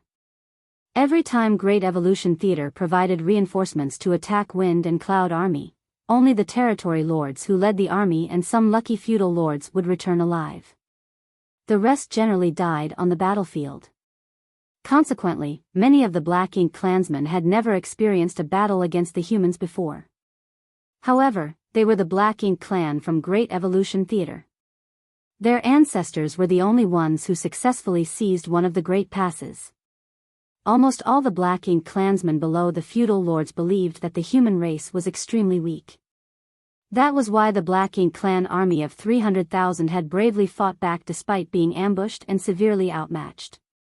As time passed though, and the number of clansmen decreased, they finally realized that the information passed down from ancient times did not match up to reality. The humans were not as weak as the rumors claimed. It turned out that every one of them was extremely strong. Not to mention, they could borrow the power of large artifacts that came in varying shapes and sizes to fight. As long as the defenses of these artifacts remained intact, the Black Ink clan could barely cause any damage towards them. After about half of the army had died in battle, the Black Ink clan finally understood their situation. The humans seemed to be much fewer in number, but they were still a force they could not compete with. Unfortunately, the realization had come too late. Under the command of Xiang Shan and Lu Zhiping, the entire universe fragment field had already turned into a perfect encirclement. Aside from the 30,000 or so Black Ink clansmen who had originally been outside the ambush zone, the remaining Black Ink clan army no longer had the opportunity to flee even if they wanted to. What followed next was a one-sided massacre. All the territory lords quickly fell in battle, leaving the surviving Black Ink clansmen leaderless. They all fought independently, resulting in an extremely chaotic situation. On the other hand, the human army had dozens of Eighth Order Open Heaven Realm Masters and even an old ancestor assuming command. It was only natural that they would hold the absolute advantage. In just one day, the Black Ink clan army was completely obliterated. All the universe fragments in the nearby void had been shattered to dust. Severed limbs and hashed meat were everywhere. Dense black ink strength had condensed together to form an enormous black ink cloud that filled a vast swath of the void. Looking out into the distance, the entire scene resembled a dark shadow.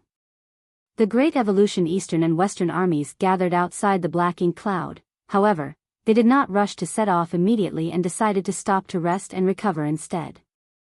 Since Xiang Shan had decided to alert the enemy of their presence, it stood to reason that he would need to give the Black Ink clan enough time to react, so there was no need to rush.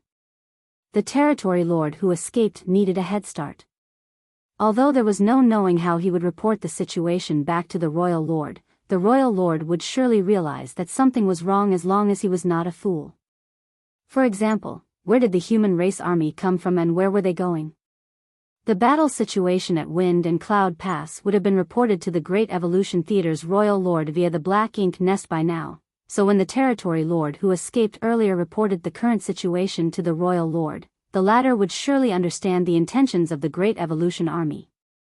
The reason for the humans' decision to stop and reorganize was to give the Black Ink clan some time to make the necessary arrangements. The Great Evolution Army's losses in this battle were minimal. After all, the difference in combat power between the two sides was immense. Once again, the warships played a huge role in limiting the number of casualties to the hundreds.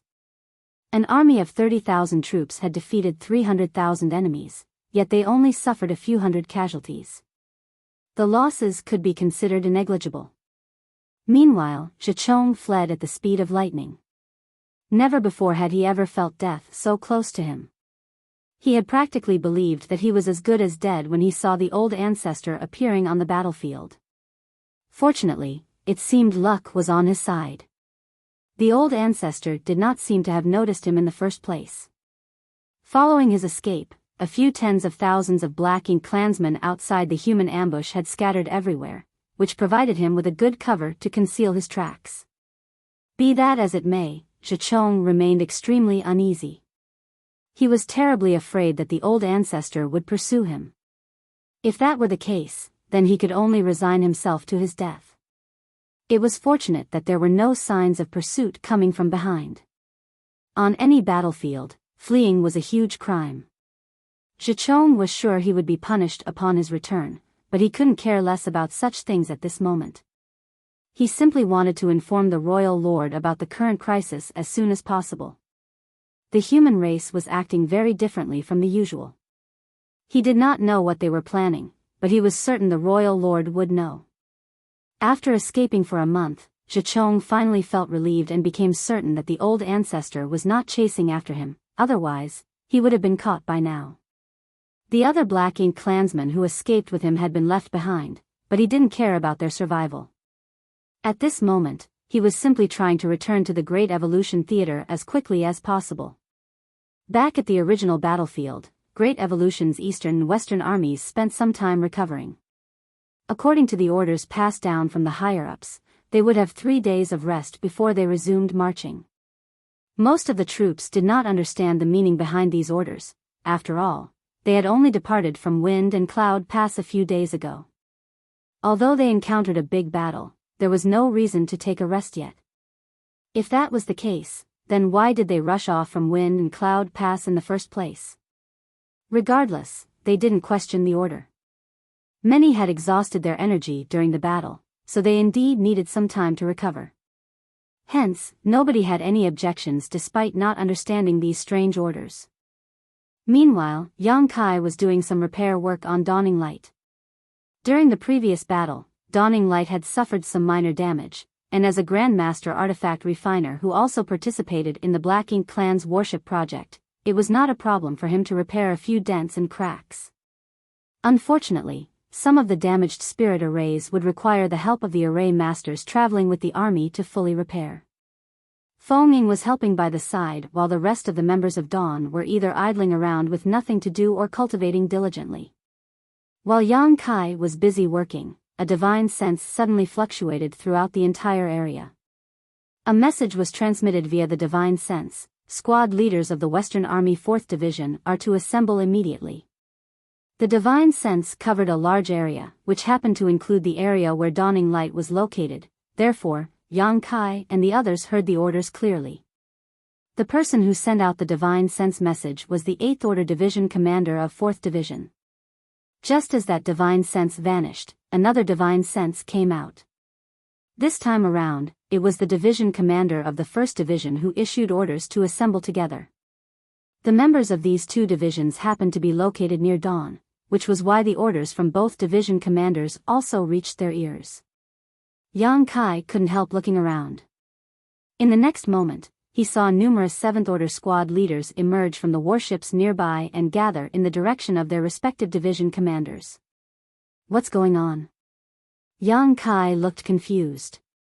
Feng replied, "Why don't you go and ask?" After giving the suggestion some thought, Yang Kai stopped what he was doing and headed towards one of the gathering points. Two division commanders had transmitted messages that obviously indicated that some sort of special deployment order had come from the higher-ups. It was not just these two division commanders though. The other division commanders had most likely sent out their own messages via voice divine sense. It was just that they were located at different positions, so Yang Kai could only hear the transmissions of these two division commanders. Dawn was a special operations squad, so unlike ordinary squads, they did not belong to any division or battalion. They were under the direct command of the army commanders. The same was true for the old turtles. While a special operations squad generally enjoyed many benefits and preferential treatment, it became apparent that they were a slightly isolated existence at times like these. Even if the higher-ups had deployment orders for them, they had no division commander to inform them. Although the army commanders would have made the necessary arrangements for them, Yang Kai preferred to understand the situation in advance. It didn't take long for him to arrive on one of the battalion-class warships. Warships could generally be classified into three types. The most basic squad-class warships were used by ordinary squads. Next came the battalion-class warship that was much larger and more imposing. In addition, the battalion-class warships usually carried far more firepower.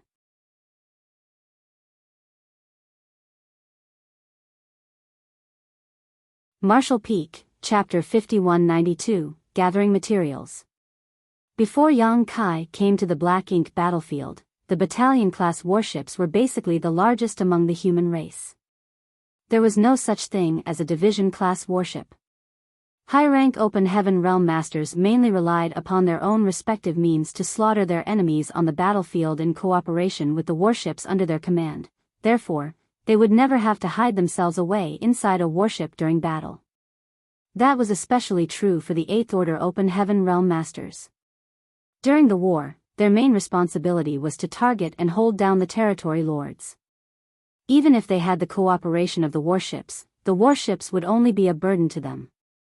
A battalion-class warship basically served as the headquarters of a division. For example, every division had its own battalion-class warship during the March of the Great Evolution Eastern and Western armies. The 8th Order Division commanders would generally issue various orders from where they were stationed on the battalion-class warships. There were 60 divisions in the Eastern and Western armies, which meant that there were 60 battalion-class warships. Each battalion-class warship not only had an 8th Order Open Heaven Realm Division commander overseeing its operations, but also other auxiliary personnel. Nevertheless, these personnel roughly numbered no more than half the numbers of a battalion or 50 people. Battalion-class warships were much larger and had greater destructive power compared to squad-class warships. The role that a battalion-class warship could play on the battlefield was no less than dawning light under Dawn's command. It was not until Yang Kai came to the Black Ink battlefield that the human race finally created the larger purifying Black Ink battleships for the sake of carrying purifying light. From a defensive and offensive aspect, a purifying Black Ink battleship was not much stronger than a battalion-class warship. However, the purifying light sealed within the purifying Black Ink battleship was the human race's biggest reliance against Black Ink strength. Not to mention, the universe array set up on the purifying Black Ink battleships also played a significant role. That was why the purifying Black Ink battleships generally had a more significant meaning compared to a battalion-class warship. Yang Kai came to the warship where the division commander of the 1st Division was located. The division commander of the 1st Division was also one of those who sent out a divine sense transmission earlier. Each division consisted of roughly 500 troops, with 5 battalions under its command. Each battalion subsequently consisted of 8 or 9 squads, so there were approximately 45 7th Order Open Heaven Realm squad leaders gathered here. The division commander of the 1st Division was Xu Yongde, who was personally appointed by Xiang Shan back at the central square of Wind and Cloud Pass. Yang Kai remembered him from back then. Xu Yongde stood on the deck with his hands behind his back. The squad leaders rushed over in droves and obediently stood in line before him. When he saw Yang Kai in attendance, he simply glanced at him briefly and said nothing. It was evident that he knew Yang Kai came here to obtain information as the squad leader of a special operations squad. Not long afterwards, the adjutant next to him leaned over and reported in a low voice, "Sir, everyone is here." He nodded and finally opened his mouth to speak. "I called you over because I have orders from above." While Xu Yongde was speaking, the adjutant reached up and swept his hand out before him. Materials of various elements suddenly appeared in front of him.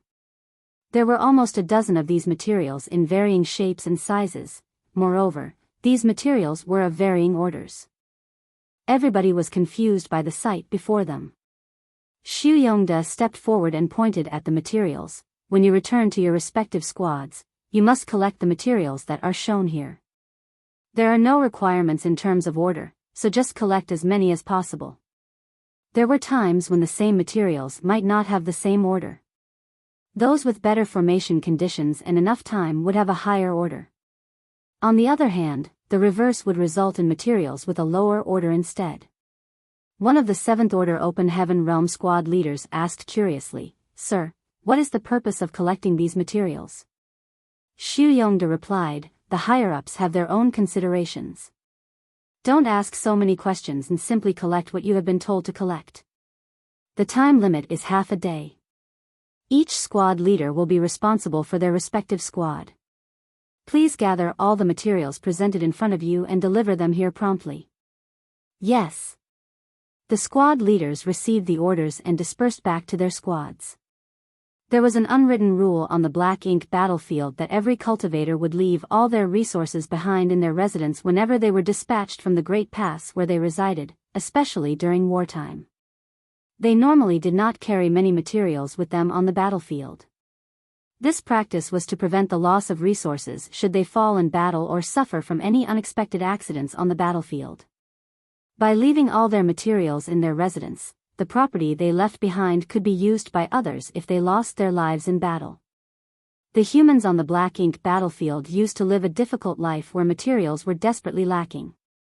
Although their situation had improved considerably, their deep-rooted habits formed over the years had not changed. However, the situation among the troops of the Great Evolution Eastern and Western armies was different. They planned to retake Great Evolution Pass, so regardless of whether they survived the campaign, they would not be returning to their original Great Passes. They were part of the Great Evolution Army now. For that reason, they had packed and brought all their belongings with them before the campaign began. That was not all though, as the various Great Passes had also distributed large amounts of cultivation resources to the deployed troops, lest they lacked the necessary resources when they arrived at the Great Evolution Theater. Therefore, all the troops in the Great Evolution Eastern and Western armies could be said to be extremely wealthy. It would not be difficult to complete the order from the higher-ups to collect the specified materials, as there were 30,000 troops in the armies, and the number would not be too small either. If nothing else, there were piles of materials stacked up like mountains in Yang Kai's small universe, so there would no doubt be many of the requested materials there. Nevertheless, Yang Kai could not understand why the higher-ups wanted to gather these items. Looking at the situation, it would seem as though it was a sudden idea, otherwise, they would have prepared these materials back in the inner sanctum and not while the army was on the march. Since it was a sudden idea, then the higher-ups must have come up with some kind of special plan while on the march. It might even have something to do with the battle earlier. Deep in thought, Yang Kai quickly returned to the dawning light. A 7th Order Open Heaven Realm Master immediately came forward, Junior Brother Yang. Yang Kai looked up and recognized that person as Li Xing, who also came from Blue Sky Pass. A total of 500 people had been dispatched from Blue Sky Pass, so even if he was not acquainted with all of them, Yang Kai would at least be familiar with their faces. Yang Kai was not close to Li Xing, but they had met each other at Blue Sky Pass on several occasions. Furthermore, Li Xing currently served as Xiang Shan's adjutant in the Great Evolution Army. Senior Brother Li. Yang Kai cupped his fist in greeting and asked, "Do you need something, Senior Brother?" Li Xing solemnly replied, "The army commander has summoned you. If you have nothing urgent going on, please come with me." Yang Kai nodded, "Please wait a moment, Senior Brother. I received orders from Division Commander Su to gather some materials, so I would like to convey the orders to the others first." Li Xing had no objections. Yang Kai immediately informed Feng Ying about the several dozen materials that Xu Yongde had displayed earlier. Then, he asked her to gather these materials from the squad members and deliver them to the division commander. Feng Ying diligently memorized the information and got to work. After settling this matter, Yang Kai finally stretched out his hand in a polite gesture. "Please lead the way, Senior Brother." Li Xing nodded and took off. The two of them navigated through the void and passed by numerous warships before quickly arriving at the purifying black ink battleship stationed in the middle of the army. The Great Evolution Eastern and Western armies had 2 purifying black ink battleships. Xiang Shan and Lu Jiping had each brought one from their respective pass. It was just that Lu Jiping had retrieved the Western Army's purifying black ink battleship after everybody had left their imprint on its universe array, so there was currently only one purifying black ink battleship with the army at the moment. In this way, it was more convenient for the 2 army commanders to discuss various matters and receive intelligence since they were gathered in one spot. When Yang Kai arrived at this place, he was startled to discover a bunch of people sitting down cross-legged on the ship's deck. Moreover, it was not just the deck. There were also people floating nearby in the void. Meanwhile, the person seated in the middle of this gathering was none other than Ma Fan.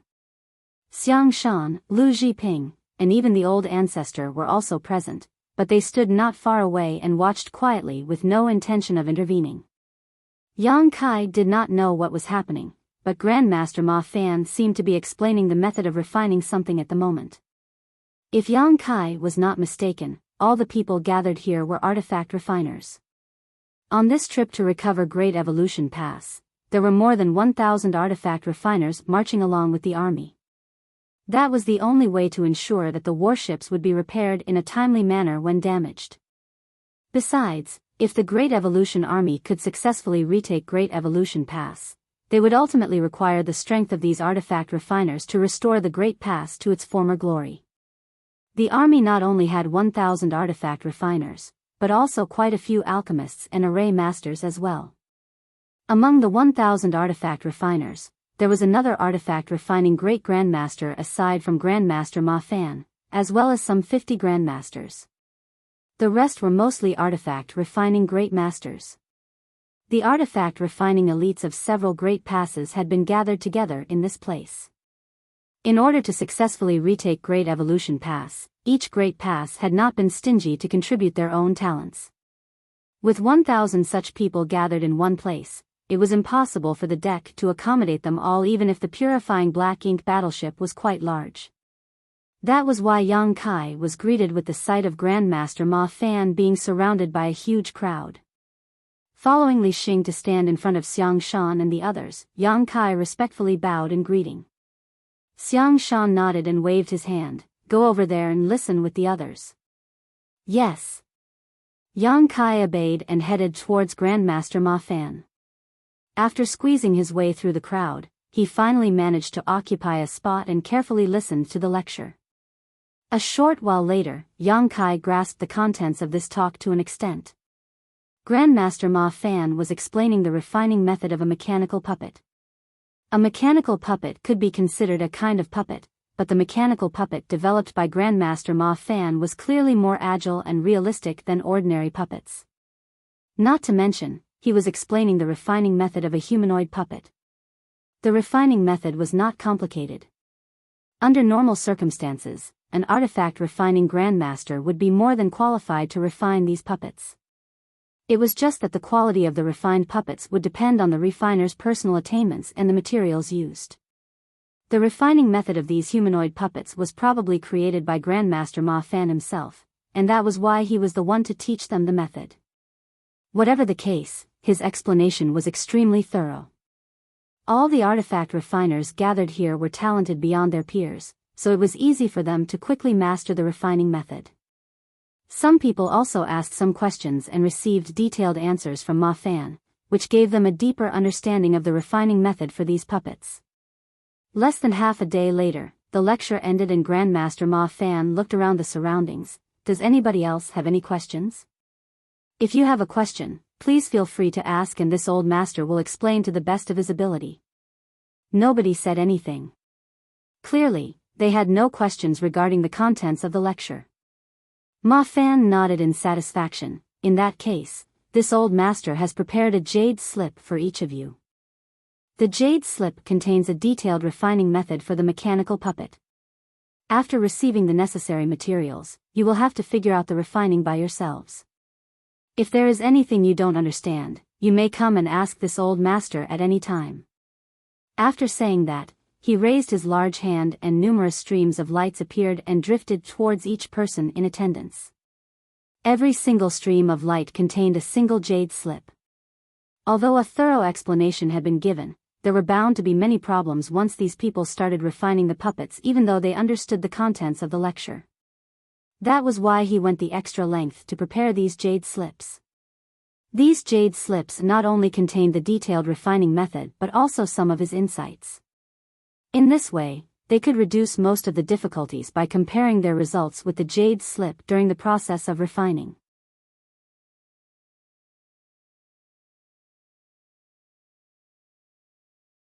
Martial Peak, Chapter 5193, Refining Puppets. Taking the jade slip, Yang Kai immersed his mind into it. He discovered that the jade slip contained the refining method of the humanoid mechanical puppet Grandmaster Ma Fan had explained earlier, but it was much more detailed and comprehensive. It was almost like a complete pill recipe. The problems that should be watched out for during the refining process, when to use what materials, what issues might arise, and the solutions to fix these issues, everything was recorded neatly inside the jade slip. With this jade slip in hand, refining the puppet would not be difficult even if they didn't have someone to guide them through the process. So what more was needed when Grandmaster Ma Fan was willing to explain everything in person? While Ma Fan was explaining the refining method for the humanoid puppet, numerous 8th Order masters rushed over from various directions and handed the space rings in their hands to Xiang Shan before leaving once more. As a steady stream of 8th Order division commanders came and went, the number of space rings that Xiang Shan was carrying gradually increased. Xiang Shan handed these space rings to Li Xing, along with some instructions. Nodding lightly, Li Xing walked directly to a group of artifact refiners and said, "Please come to me, one at a time, to receive the necessary materials for refining the mechanical puppets." The artifact refiners quickly gathered around him upon hearing those words and soon surrounded him tightly. Yang Kai did not go immediately and instead walked towards Ma Fan and asked, "Grandmaster, the division commanders issued an order earlier to gather some materials. Are those the materials needed for refining the mechanical puppets?" Grandmaster Ma Fan nodded, "That's right." Yang Kai was puzzled, "What's the point of refining so many of these things?" Grandmaster Ma Fan answered patiently, I'm not too sure about the exact details either. I simply received a request from Army Commander Xiang Shan to teach the refining method of these puppets. As for what he plans to do with them, that's up to his own considerations. However, the refining method of these puppets is something I learned on a whim when I was younger. Although they seem quite realistic from a distance, they aren't much use in reality. According to my guess, these puppets can only be used as a distraction at most. Yang Kai seemed pensive. On the other side, Xiang Shan spoke up once most of the artifact refiners had received the supplies. After receiving the materials, please refine them carefully. Do your best to refine as many puppets as possible. Everybody nodded in acknowledgement. Yang Kai guessed that he had been summoned here because he was now decently proficient in artifact refining. Since he already knew the reason behind this matter, there was no need to continue staying here. The other artifact refiners had to wait to receive their supplies, but he did not. Therefore, he turned around and rushed towards Dawning Light after informing Grandmaster Ma Fan about his intentions. Upon returning to Dawning Light, Yang Kai began refining the humanoid puppets right on the deck. The members of Dawn watched his movements curiously at the beginning, but they lost interest and went back to their own affairs as time passed. 3 days later, the army set off again and continued to sail towards the Great Evolution Theater. The marching speed of the army was neither fast nor slow. Another few days later, Yang Kai's refining process came to an end. It was not difficult to refine the humanoid puppets as the process was easy to master as long as one had the standards of a great master, and Yang Kai was already a grandmaster.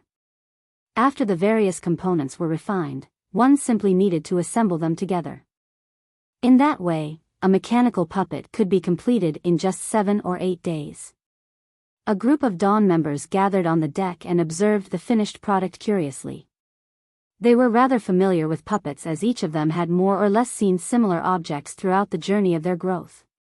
From the external appearance, the humanoid puppet that Yang Kai refined did not look particularly special. It could even be said to be rather ugly. Although it had a humanoid frame, anybody who was not blind could see that it was not a living thing at a glance. Yang Kai made the final checks to ensure that nothing was missing from the puppet he refined before nodding. Shen Ao rubbed his chin as he muttered, "Say, why do the higher-ups want to refine these puppets?" Chi Tai Chu thoughtfully suggested, "Maybe they will be used to increase the combat power of our Great Evolution Army? Speaking of which, how much strength can this puppet exert upon activation?" Feng Ying shook her head. "They are probably not meant to strengthen the combat power of the army. The Tao of puppetry is profound and mysterious, so even if you refine a puppet, you will need to master special puppet arts in order to bring out their full strength. There are a few cultivators in Blue Sky Pass who are proficient in the Tao of puppetry, so they might be able to make some use of these puppets, but with such a large number being produced, it's obvious that these puppets were not prepared for them. Besides, most of them didn't even come along on this campaign. If they are not meant to strengthen our combat power, then what are they for? Are they meant to be nothing more than ornaments?" Ning Qiji laughed. "Don't tell me the higher-ups are planning to use these puppets to scare the Black Ink clan away? I don't know whether they can scare the Black Ink clan away, but these puppets probably aren't meant to just be ornaments." Yang Kai, who was busy working, suddenly interjected. Feng Ying inquired, "Squad leader, do you know what they are for?" He shook his head, "I don't." The higher-ups did not state their intentions clearly, they simply asked us to refine as many of these puppets as we could. Be that as it may, the resources consumed during the refining process are not particularly valuable and can even be considered common items. The refining method is not too advanced either, so even if these puppets were given to those who cultivated the Tao of puppetry, they would not be able to play a significant role in battle. Any random low-rank Black Ink clansman would be able to destroy one of these puppets in a single blow. During the conversation, he finished doing the final checks and confirmed that there were no issues with the puppet. According to the instructions written in the jade slip given by Grandmaster Ma Fan, only the final activation step was left. If there were no problems with this final step, then the refinement of the puppet could be considered a success. Activating the puppet was simple, one only needed to inject world force into the puppet. Needless to say, after consuming the injected world force, the puppet would stop moving. This was typically why the power source of a puppet would generally be something other than a cultivator's own strength. There was no need for Yang Kai to worry about these details though, as his job was simply to refine these puppets. The higher-ups would make their own arrangements when the time came. Raising his hand, Yang Kai pressed his palm against the chest of the puppet, circulated his world force, and poured it into the puppet. As the world force entered the puppet, the patterns on the body of the puppet lit up. Immediately after that, the puppet seemed to come alive and radiated a vibrant aura. He immediately sensed an inexplicable connection forming between him and the puppet in front of him. This connection came from the world force he poured into the puppet earlier. In other words, he could now easily control the puppet. Be that as it may, what shocked everybody was that the puppet exuded the aura of a fifth-order open heaven realm master after being activated by Yang Kai. Shen Ao was so shocked that he blurted out, "Are you serious? Fifth order?" The puppet that Yang Kai spent 7 or 8 days to refine had the aura of a fifth-order master. If it could exert the strength of a fifth-order master as well, then that would be beyond astonishing. After all, the human race would only need to refine these puppets on a large scale and send them into battle to never have to worry about the casualties again. Unexpectedly, Yang Kai seemed thoughtful. The aura is realistic, but it's just the aura. Thanks to the inexplicable connection between them, he had a deeper understanding of the puppet. The mechanical puppet developed by Grandmaster Ma Fan had a slightly different approach to the norm. Generally speaking, any puppet could exert a certain amount of strength when powered and controlled properly. Unfortunately, this puppet seemed to only imitate the aura of a master and couldn't actually utilize much strength at all. Its greatest use would be to frighten and mislead others. With a simple thought, the puppet immediately began moving around on the deck. It could jump, run, and walk with ease. Judging by its posture, it was not very different from an actual person in terms of mobility, with its movements being agile and fluid. Next, Yang Kai controlled the puppet to throw a punch.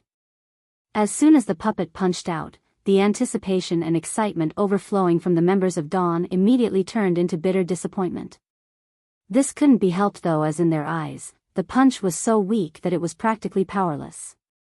None of them would even need to block this blow, as they could simply stand there and take it without suffering any damage. Sure enough, it was just as Yang Kai had mentioned earlier. The refining method for this puppet was not very advanced, and the materials used were not particularly valuable. It was not surprising that the puppet turned out so useless, hence, everybody couldn't help feeling confused by the orders from the higher-ups. Why refine such useless puppets in such large quantities? Having satisfied their curiosity, the members of Dawn lost interest in the useless puppets and returned to their own affairs. Meanwhile, Yang Kai gave the puppet the order to move around freely before he began refining a second one. The refining process went much smoother than the first time, and the time he took was shortened by half a day. Everybody would go through a period of practice before they became skilled at anything after all. Yang Kai estimated that he would only need 4 to 5 days to refine another puppet to completion once he became proficient in this process. After a series of checks, he confirmed that there were no problems with the second puppet. He then poured his world force into it for the final activation. The puppet once again released the aura of a fifth-order open heaven realm master, almost identical to the first puppet. The first puppet had already been stored in his space ring. Since Yang Kai had not provided it with much world force to begin with, and did not continue to provide it with more, the puppet completely stopped moving after an incense stick or so. The army continued to march forward slowly, and the days gradually slipped by. During this period, Yang Kai concentrated on refining the humanoid puppets, and his speed increased with practice. Half a year later, he only needed 5 days to finish refining one. In addition, as he became more proficient in this process, the aura released by the mechanical puppets he created were no longer limited to the fifth order. Oftentimes, the puppets he refined would release the aura of a sixth-order open heaven realm master when powered up. When his luck was particularly good, the puppets he refined would release an aura that was comparable to a seventh-order master. Unfortunately, that was his limit. Yang Kai had the feeling that if Grandmaster Ma Fan and the other artifact-refining Great Grandmaster were the ones to refine these puppets, they might be able to exude the aura of an 8th Order Division commander. In any case, regardless of how powerful the aura the puppets exuded, their foundation remained the same. They were still weak and useless existences that would be destroyed by any random blow from a low-rank Black Ink clansman. Another half a year later, Yang Kai had refined almost 80 of these puppets. All of them had been stored inside a single space ring, ready to be delivered to the higher-ups at any time. After sailing for over a year, the Great Evolution Army had finally arrived within the Great Evolution Theater. They would be able to see Great Evolution pass from a distance if they continued marching forward for another 2 or 3 months. At this time, the Great Evolution Eastern and Western armies began to reduce the size of their formation.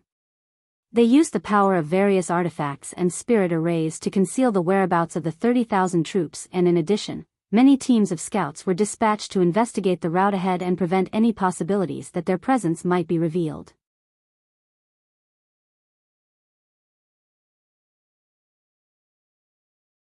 Marshall Peak, Chapter 5194, One Step Ahead. At the same time, the higher-ups suddenly issued another confusing order for collection.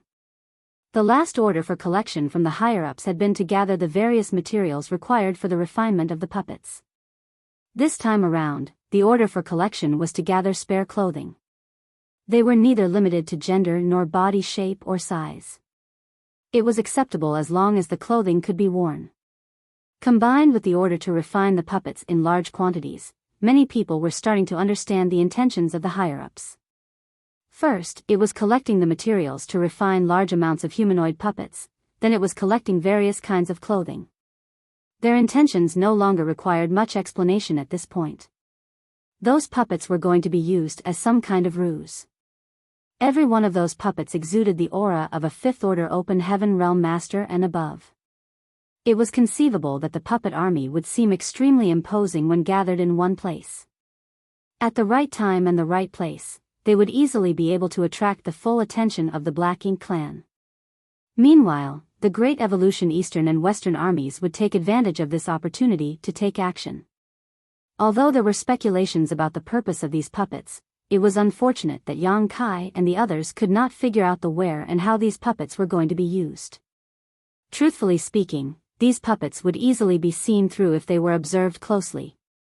While they could move around as smoothly as a real person and exude the aura of an Open Heaven Realm Master, that would only fool others when they were far away. However, just the Open Heaven Realm aura exuded by these puppets alone would likely be enough for them to be mistaken for a real army if they were dressed in proper clothes and seen from a distance. The army had already stepped foot into the Great Evolution Theater, so there was a chance of encountering the Black Ink clan at any moment. The 30,000 troops prepared themselves for battle and conserved their energy so that they were ready for the possibility of war. The members responsible for controlling the various spirit arrays and artifacts on the squad-class warships were carefully inspecting their weapons to ensure that there were no issues before the battle began. The Great Evolution Army progressed through the void as silently as a phantom, exuding a chilling aura. Upon receiving a summons from Xiang Shan, Yang Kai came to the purifying Black Ink battleship in the middle of the army once more. The old ancestor and the 2 army commanders were gathered together as though they were waiting for him to arrive. After Yang Kai greeted them, Xiang Shan got straight to the point. "We have a mission for you. Please give me your instructions, sir." Yang Kai cupped his fist. Xiang Shan said, "If we march forward for another 2 months, we will reach Great Evolution Pass. I want you to circle around ahead and search for the Great Evolution Northern and Southern armies on the other side of Great Evolution Pass." At the moment, the Great Evolution Army had been split into 2 parts. One part was the Great Evolution Eastern and Western armies that had gathered at Wind and Cloud Pass, while the other part was the Great Evolution Northern and Southern armies that had gathered at Azure Void Pass. There were 2 reasons for this deployment. The first reason was that Wind and Cloud Pass and Azure Void Pass had always been besieged by larger than normal Black Ink armies. If the Great Evolution Army assembled at both these 2 great passes, then they could easily break these sieges. The second reason was that half of the troops from the Great Evolution Army came from these two great passes. Both Wind and Cloud Pass and Azure Void Pass had each dispatched 15,000 troops each to cobble together the Great Evolution Army of 60,000 troops.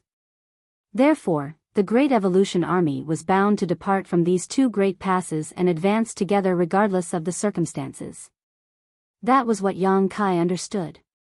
What he didn't know was that the two armies departing from different great passes had originally agreed to march towards Great Evolution Pass at full speed so that they could arrive as soon as possible and join forces to launch a coordinated attack. However, the Great Evolution Eastern and Western armies had encountered the Black Ink Clan reinforcement army from Great Evolution Pass along their march. That had given Xiang Shan the idea for a better strategy, and he quickly made various arrangements during the march. If there were changes to the original plan, then it was only natural to inform the Great Evolution Northern and Southern armies about the changes so that they were not completely blindsided by the actions of the Great Evolution Eastern and Western armies. The inconvenience of communication on the battlefield could lead to extremely large losses. Since they wanted to inform the Great Evolution Northern and Southern armies about the changes, they had to choose a suitable candidate for the task. For Xiang Shan, the first person that came to mind was Yang Kai. Yang Kai was proficient in the Tao of space, and as a result, his speed was something that even an 8th Order Master would not be able to match. Even if he ran into a territory lord on this journey, he would not be in danger as long as he was careful. Not to mention, Xiang Shan did not know the current whereabouts of the Great Evolution Northern and Southern armies even though he had a prior agreement with their army commanders. If he sent somebody else, they might need to spend time searching slowly. On the contrary, the situation would be different if he sent Yang Kai on this trip.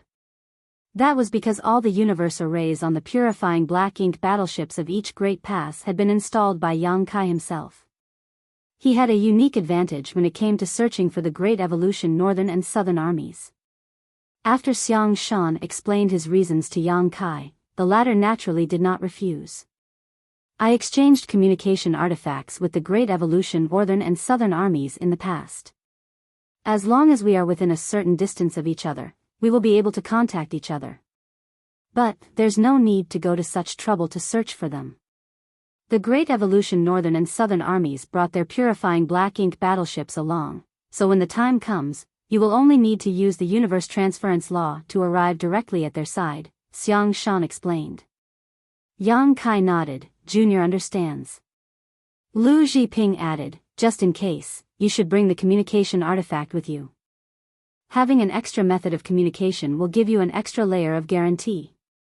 Since she had already said so, Xiang Shan did not object to her suggestion. She thus handed a communication bead to Yang Kai, which he carefully stored away. When you locate the Great Evolution Northern and Southern armies, tell them that there have been changes to the original plan. The Great Evolution Eastern and Western armies will be taking action to draw the Black Ink Clan's attention as we charge straight into the Black Ink Clan's territory. I'm certain that the Black Ink Clan at Great Evolution Pass will receive news about the attack when the fighting breaks out. It would be great if the Black Ink Clan at Great Evolution Pass did not take any action, but that is unlikely, so, the Northern and Southern armies need to intercept the enemy once the Black Ink Clan leaves Great Evolution Pass. Yang Kai was extremely surprised by those words. Is the Great Evolution Eastern and Western armies planning to attack the Black Ink Clan's territory?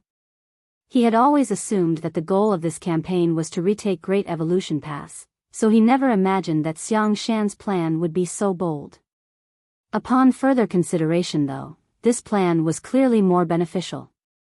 If the Great Evolution Eastern and Western armies attacked the Black Ink Clan's territory, the Black Ink Clan at Great Evolution Pass would not be able to remain still once they received the news. They would surely head out to provide reinforcements, and at that time, the Great Evolution Northern and Southern armies would make their move and catch the enemy by surprise.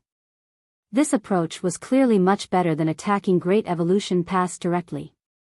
Yang Kai initially had some worries regarding this matter. The Black Ink Clan had taken over Great Evolution Pass some 30,000 years ago, so they were bound to have prepared various defensive measures. If the humans had attacked the Great Pass head-on, they would surely have suffered great losses. On the contrary, the situation would be different if they lured the snake out of its hole in this manner. Without Great Evolution Pass for protection, the Black Ink clan would lose a huge advantage in this battle. If the humans could obliterate all the Black Ink clan at Great Evolution Pass, they would be able to retake Great Evolution Pass with ease. It could even be said that if they could beat the Black Ink clan in the Great Evolution Theater half to death, then the Great Evolution Army would gain ample time to establish a stable foothold in Great Evolution Pass after they retook it. Following the various thoughts that ran through his mind, Yang Kai vaguely understood Xiang Shan's plan and couldn't help admiring the foresight of the army commander. Inform them that there's no need to provide aid to the Great Evolution Eastern and Western armies. They only need to keep the Black Ink clan at Great Evolution Pass contained and kill as many enemies as possible to ensure we aren't attacked from the rear. Yes. Yang Kai acknowledged the order. If you don't have anything to prepare, then please set off immediately. It was true that Yang Kai had nothing to prepare, but the 100 or so puppets that he refined previously were still inside his space ring, so he immediately took it out and handed it to Xiang Shan. Then, he cupped his fist in farewell. Junior will depart right now. Be careful, and stay safe. The old ancestor, who had remained silent the entire time, suddenly urged. Yang Kai nodded and flashed out of the purifying Black Ink battleship. There was no need to inform Dawn. Even without him as the squad leader, Feng Ying and the others would be perfectly fine. After all, they were all people who had spent hundreds, if not thousands of years on the Black Ink battlefield. Manipulating space principles, Yang Kai's figure flickered and disappeared out of sight. When he looked back again, he could no longer see the great Eastern and Western fleets. There were various artifacts and barriers to conceal their whereabouts, so it was impossible to discover them unless one was close enough. Yang Kai did not linger. Making use of instantaneous movement over and over again, his figure flashed through the void without pause. According to the information given by Xiang Shan, the marching speed of the Great Evolution Northern and Southern armies was probably faster than that of the Great Evolution Eastern and Western armies. Yang Kai guessed that the Great Evolution Northern and Southern armies were about to arrive in the vicinity of Great Evolution Pass. However, they would never carry out any rash actions before receiving contact from the Eastern and Western armies. Hiding in the shadows and observing the situation was definitely the safest method. What he needed to do at this moment was circle around Great Evolution Pass, locate the Great Evolution Northern and Southern armies, and deliver Xiang Shan's message. After Yang Kai departed, the conversation continued inside the purifying Black Ink battleship, with Lu Zhiping saying, "It's almost time. We should act according to the plan." Xiang Shan nodded, "Collect all the puppets." The order was conveyed to the others and soon, all the artifact refiners delivered the puppets they refined during the past year to the purifying Black Ink battleship. The puppets were personally inspected and counted by Ma Fan himself. There were more than 1,000 artifact refiners, including 2 great grandmasters and 50 grandmasters, so the results of the past year could be said to be extremely bountiful. As many as 70,000 puppets had been refined. Yang Kai alone had refined more than 100 puppets, with the other grandmasters achieving similar results. The 2 great grandmasters had refined even more. Although the number of puppets refined by the great masters was slightly lower, refining 70,000 puppets in this time frame was a terrifying feat nevertheless. That was a number that was accumulated from piling up various materials, but the preparations did not end there. Every puppet also needed to be charged and activated, which was another huge expense. It was fortunate that the Great Evolution Eastern and Western armies had brought enough supplies with them when they first set off on this journey to support such profligacy. It took several days to install energy sources for the tens of thousands of puppets. Afterward, the puppets were divided into 5 portions and stored into 5 separate space rings. These 5 space rings were carried by 5 8th Order Division commanders, who jointly set off in the direction of Great Evolution Pass. Following the departure of these 5 8th Order Division commanders, the huge fleet that had been marching straight towards Great Evolution Pass since they first set sail changed course. It was also on this day that Zhichong Territory Lord, who had been fleeing for more than a year, finally arrived back at Great Evolution Pass. The reason he was able to arrive at Great Evolution Pass 2 months earlier than the Great Evolution Army was that he had been acting alone, so it was only natural that his movements were less restricted. He had mustered all his strength to escape back then and subsequently continued to run for his life for the next whole month. On the other hand, the Great Evolution Army had to maintain their formation, so it stood to reason that their speed could not compare to a lone territory lord. Be that as it may, it was the exact situation that Xiang Shan had been anticipating. It was crucial for Zhichong to return to Great Evolution Pass ahead of them so that the Black Ink clan had enough time to make some arrangements. Zhichong was a territory lord, but even his complexion was a little haggard at the moment. Traveling through the void for a year was no big deal for a master in his realm, so the reason he looked so disheveled was mainly due to the mental stress he had suffered. For some reason, he couldn't shake the feeling that his pursuers were right behind him.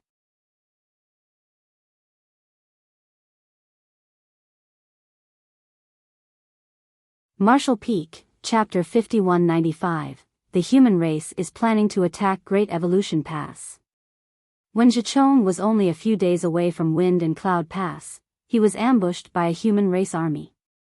The 300,000 troops of the Black Ink Army had been completely annihilated, and all other territory lords other than him had lost their lives.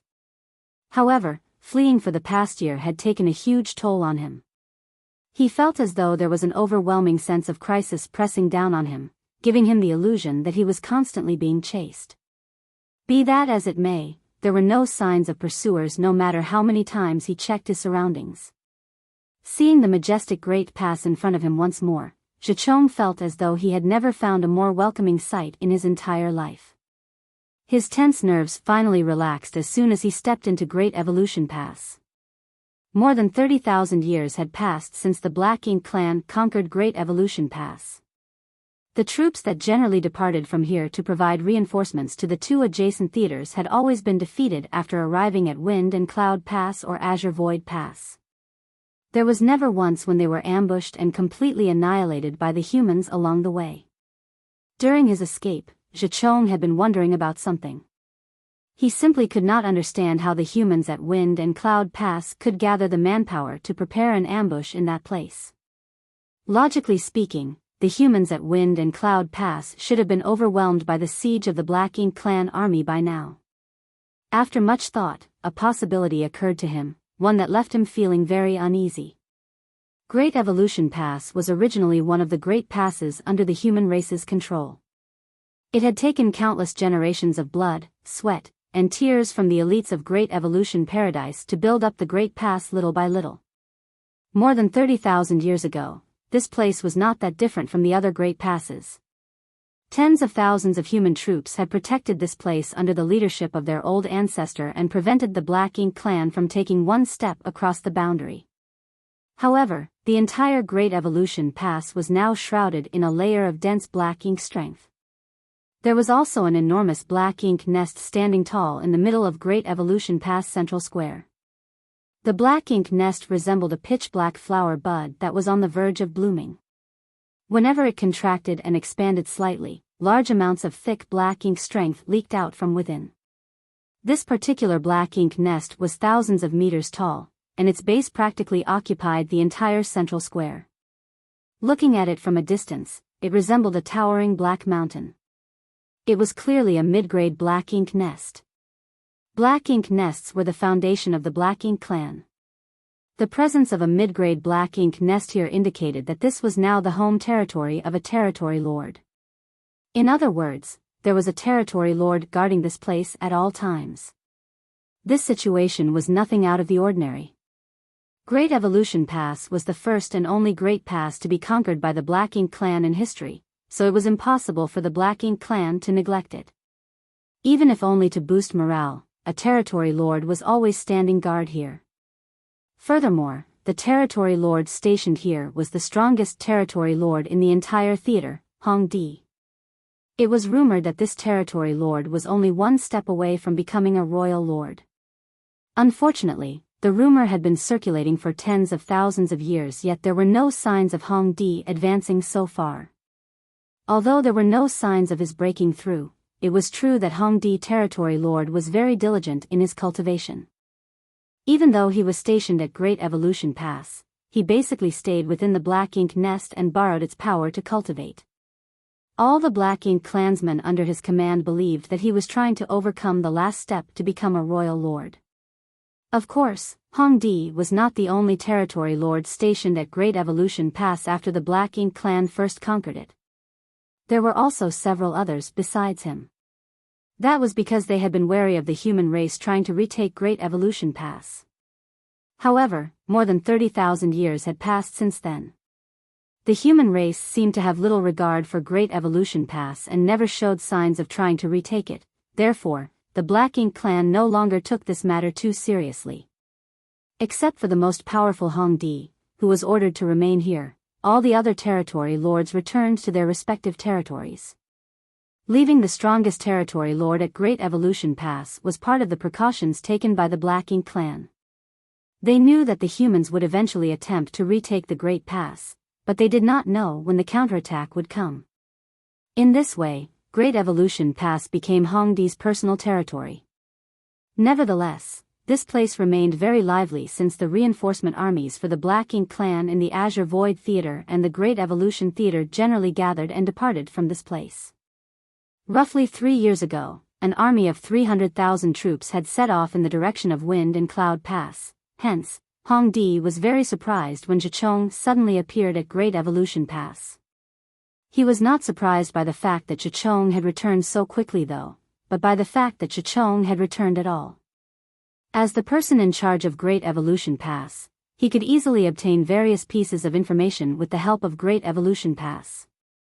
Likewise, Zhichong was also rather taken aback. That was because he basically never saw Hong Di even though he had been to Great Evolution Pass on many occasions. Hong Di had always been in a state of secluded cultivation after all. Many territory lords had maliciously speculated about him, wondering whether he had died inside his Black Ink nest since they had not seen him in so many years. The two territory lords met inside a grand hall.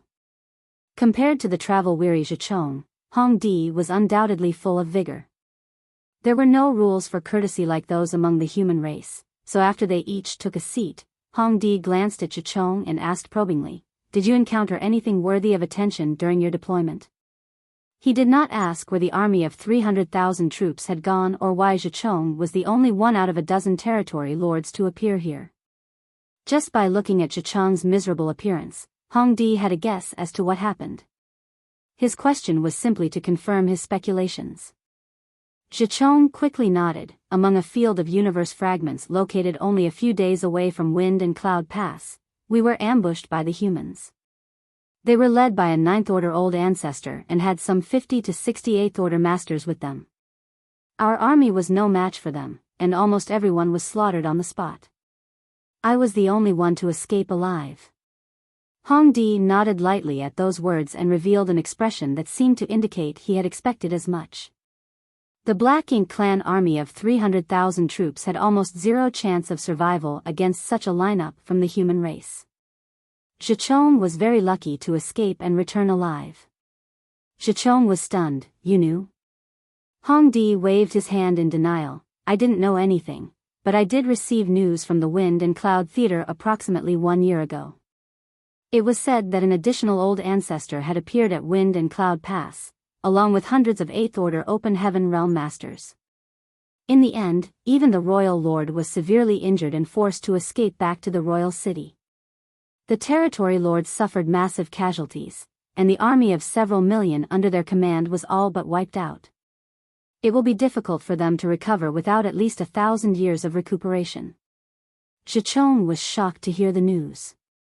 He had thought that he was very unlucky, but compared to the fate of his clansmen at Wind and Cloud Theater, he could be considered quite fortunate. The Black Ink clan had originally been suppressing the human race in the Wind and Cloud Theater, but an additional Old Ancestor and hundreds of 8th Order Open Heaven Realm Masters had suddenly appeared on the battlefield. How could the Black Ink clan of the Wind and Cloud Theater possibly withstand such a force? Have the humans gone insane? Why did they gather so many 8th Order Open Heaven Realm Masters in one place? Did they abandon the other great passes? Was the Old Ancestor you encountered a woman from the human race? Hong Di asked. Zhichong nodded solemnly, indeed. Although it was only a brief glimpse at the time, Zhichong had definitely seen the appearance of the human old ancestor. Hongdi said, in that case, it has been confirmed. The old ancestor you encountered is most likely the one who suddenly appeared at Wind and Cloud Pass. The royal lords have conferred with each other and confirmed that this woman was originally the Ninth Order Open Heaven Realm Master protecting Yinyang Pass. Zhichong raged, if she is the old ancestor of Yinyang Pass, then why did she suddenly appear at Wind and Cloud Pass? Are they planning to ignore and disregard the royal lord at Yinyang Pass? He was lucky to have escaped the notice of that Ninth Order Master, which allowed him to survive by a narrow margin, but what if he had not been so lucky? He would have suffered the same fate as the other dozen territory lords and become nothing more than severed limbs and hashed meat floating about in the void by now. Zhichong had no place to vent all the bitterness and panic he felt while fleeing for his life. Furthermore, thinking about how a territory lord like him had never been in such a wretched position before and learning that the Ninth Order Open Heaven Realm Master was somebody from the distant Yinyang Pass, he forgot to be mindful of his speech in his annoyance. Watch your tongue. Hongdi glared at Zhichong. The prestige of a Black Ink clan royal lord was not something a mere territory lord could disparage. Zhichong immediately shrunk his neck. In the end, he heaved a heavy sigh. Taking pity on Zhichong, Hongdi explained the situation. To tell you the truth, there's a reason why that Ninth Order woman from Yinyang Pass appeared at Wind and Cloud Pass. It's because a new Ninth Order human has appeared at Yinyang Pass. That's why she could leave with peace of mind. Zhichong was stunned. The humans gained an additional Ninth Order Open Heaven Realm Master? The Ninth Order Masters and the Royal Lords were the strongest combatants among the human race and the Black Ink clan. The addition or loss of even one of them was something that could shake the entire Black Ink battlefield. That was why Zhichong lost his composure when he heard that there was an additional Ninth Order Open Heaven Realm Master at Yinyang Pass. Hongdi nodded. When news that the Ninth Order Old Ancestor from Yinyang Pass appeared at Wind and Cloud Pass, the Royal Lord in the Yinyang Theater probed the situation at Yinyang Pass and confirmed that there was a Ninth Order Master there. It seems that one of the army commanders at Yinyang Pass broke through. Zhichong immediately gritted his teeth in fury. The human race sure is cunning. When a human advanced from the Eighth Order to the Ninth Order, the disturbance caused was extremely large. If they had chosen to advance in the Black Ink battlefield, then the Black Ink clan would have known about it a long time ago. Seeing as they suddenly gained a new Ninth Order Old Ancestor out of nowhere, it could only be assumed that the newly advanced master had not chosen to advance on the Black Ink battlefield. The humans had been planning this from the beginning. They secretly nurtured a new Ninth Order Old Ancestor, which led to the complete defeat of the Black Ink clan at Wind and Cloud Pass. Zhichong had simply gotten involved by extension. That can't be right. Hongdi suddenly seemed to realize something, and his expression changed slightly. Zhichong, did you say that you were ambushed by the human race army when you were a few days away from Wind and Cloud Pass? Zhichong nodded. In other words, you encountered each other on the road. Naturally, he secretly thought to himself, why is Hongdi asking such nonsensical questions? Hongdi's expression changed drastically. He had not been surprised by what happened to Zhichong because he had already heard about the situation beforehand. The Black Ink clan army had suffered a crushing defeat at Wind and Cloud Pass, so he naturally assumed that the reinforcement army led by territory lords like Zhichong had also been defeated on that battlefield. Therefore, he had been slightly surprised to see that Zhichong had returned alive. Many territory lords had perished in that battle, so Zhichong was very lucky to have survived. Be that as it may, it turned out that the reinforcement army had not participated in the battle at Wind and Cloud Pass. It was impossible for the humans to know about the reinforcement army dispatched from Great Evolution Pass and set up an ambush in the middle of their route. In other words, it was because Zhichong and the others were unlucky that they were ambushed in the first place.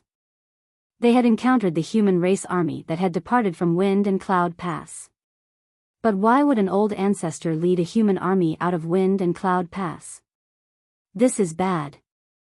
Hongdi abruptly jumped to his feet. They are coming to attack Great Evolution Pass. Zhichong frowned. Do you have evidence?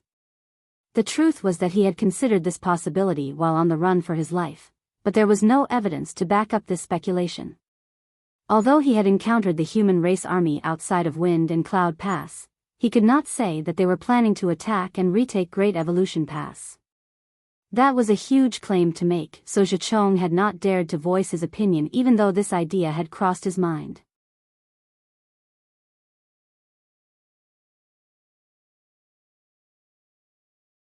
Marshall Peak, Chapter 5196, Northern and Southern Armies.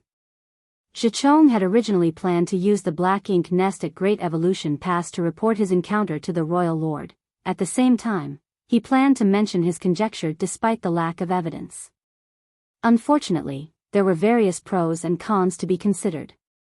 If his conjecture was true, then the Black Ink clan would have time to prepare themselves in advance. However, if he was wrong, then he would definitely be punished. There was also the fact that he had fled the battlefield during his encounter with the human race army.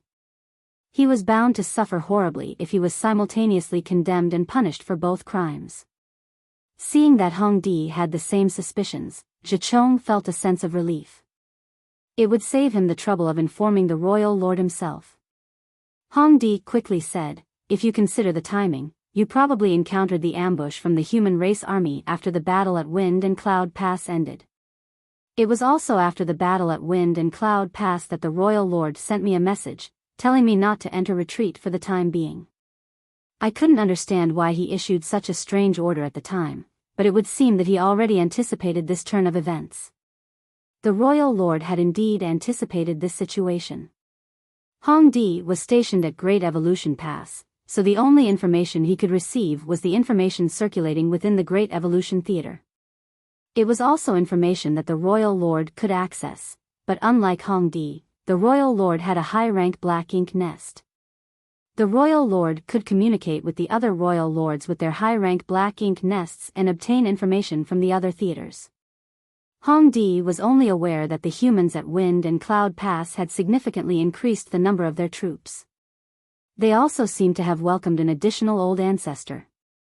However, he was not aware that the humans at Azure Void Pass had seen a similar increase in troop strength. Although they did not have an old ancestor among them, they had mobilized hundreds of 8th Order Open Heaven Realm Masters.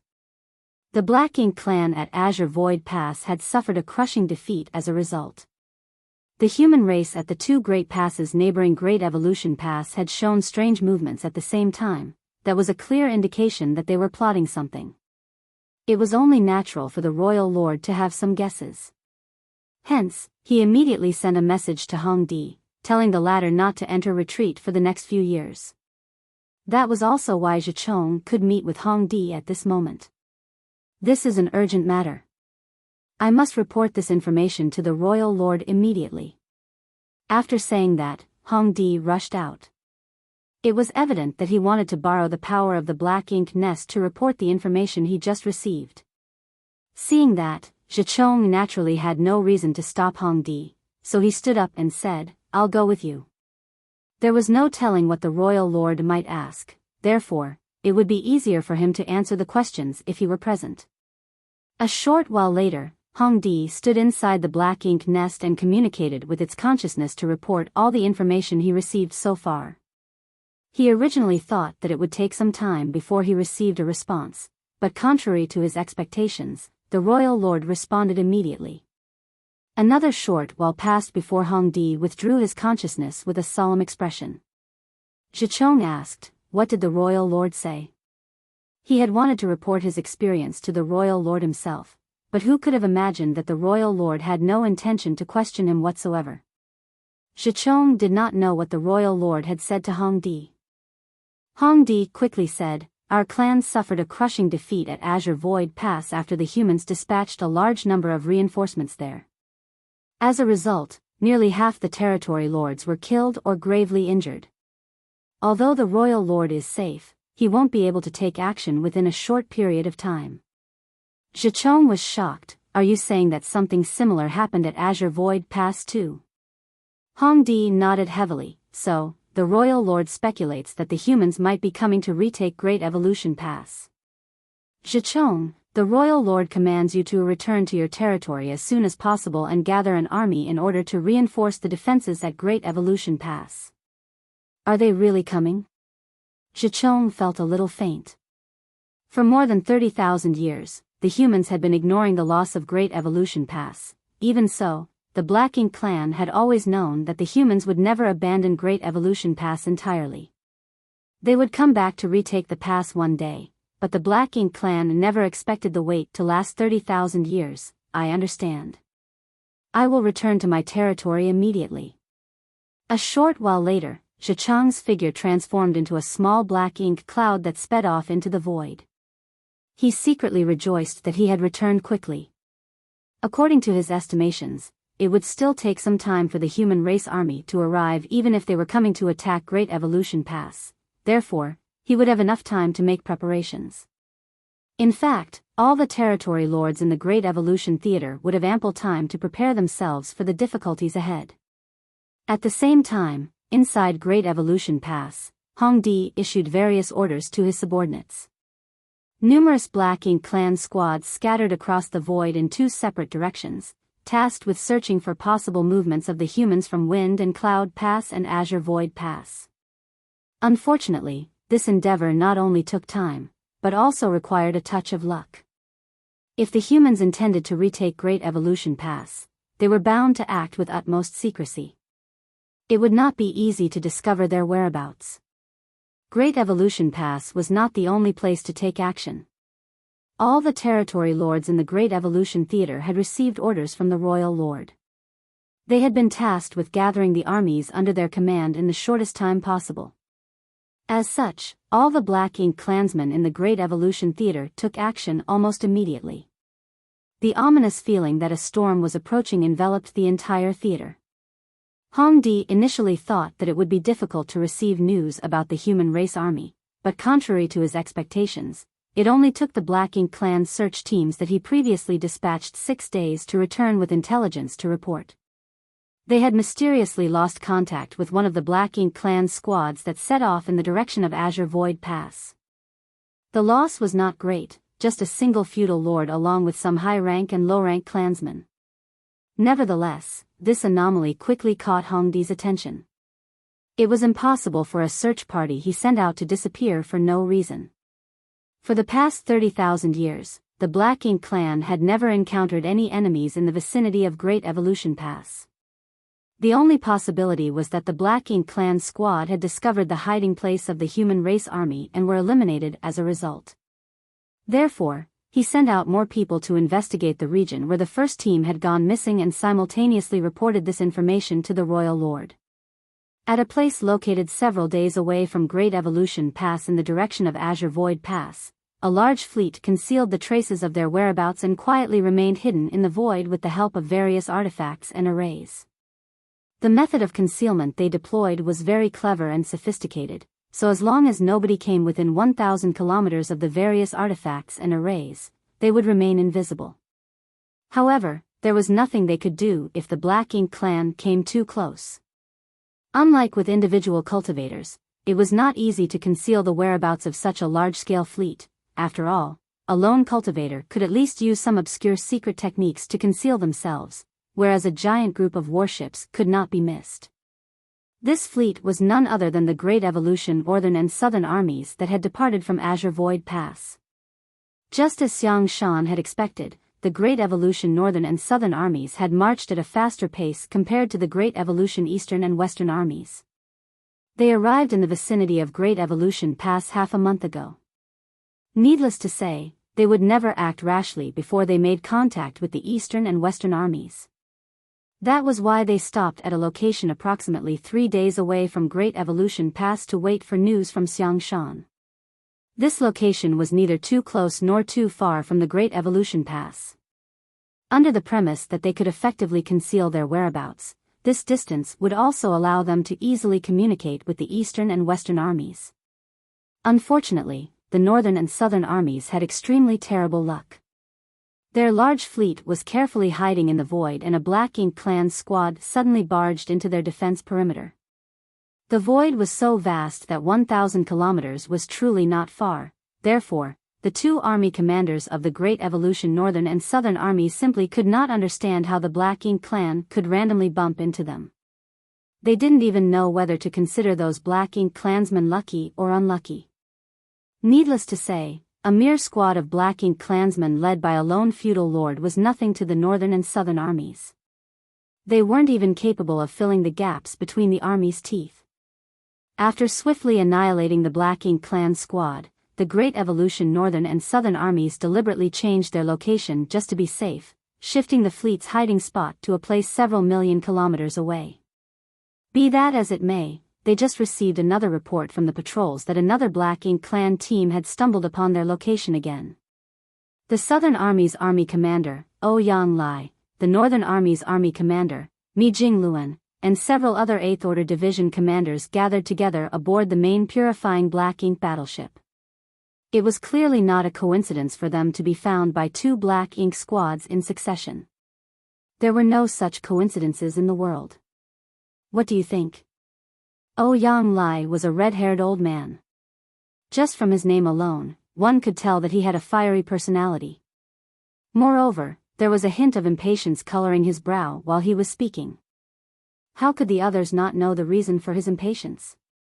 The main reason was that the Great Evolution Northern and Southern armies were already in position, but there was still no news from the Eastern and Western armies.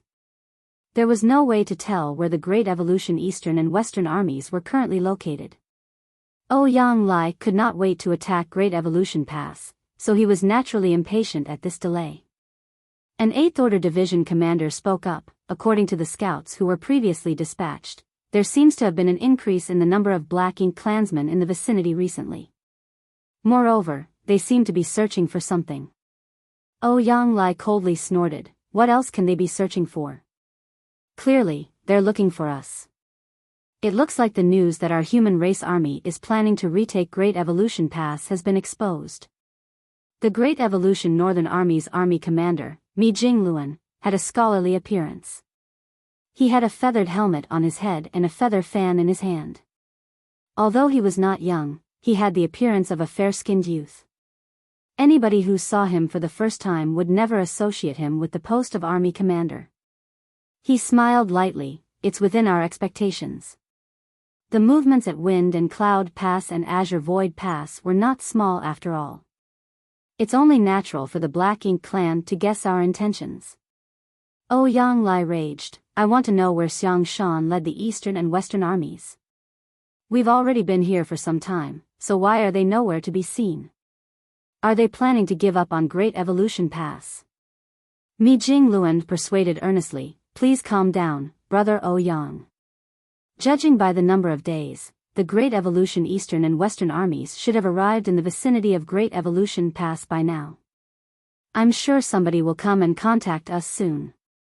He knew that Ouyang Lai was upset that the old ancestor had appointed Xiang Shan as the Great Evolution Eastern Army's army commander. Combined with the current situation, Ouyang Lai couldn't hide his contempt for Xiang Shan in his words.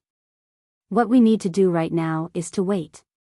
But, since the Black Ink clan has taken precautions, it isn't safe for our Northern and Southern armies to remain here. This place is just 3 days away from Great Evolution Pass, which if the enemy is alerted is clearly too close. We should withdraw to a position further away. Ouyang Lai said nothing, so a division commander inquired, Senior Brother Mi, how far back do you think we should retreat? Mi Jingluan pondered for a moment. We should retreat another 2 days' distance, so that we are 5 days away from Great Evolution Pass. Otherwise, the Northern and Southern armies may not be able to respond in time if the Royal Lord decides to take action. The other 8th Order Open Heaven Realm Division commanders who were participating in the strategy meeting nodded in agreement. Then, Mi Jingluan glanced at Ouyang Lai. Ouyang Lai said, We'll do as you say. Although the army can withdraw, we will still need to send somebody to approach Great Evolution Pass in order to better monitor the movements there. Mi Jingluan nodded at those words. Your words make sense, Brother Ouyang. Do you have any candidates in mind? Ouyang Lai stood up and said, I'll go myself.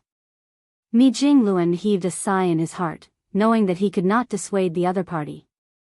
Ouyang Lai had a rather irritable personality, and the more one tried to dissuade him, the more counterproductive it would be.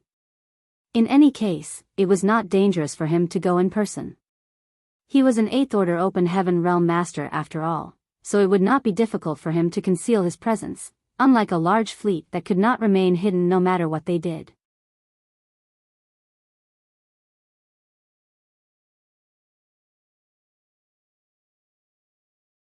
Marshall Peak, Chapter 5197, Come Take a Walk with Your Master.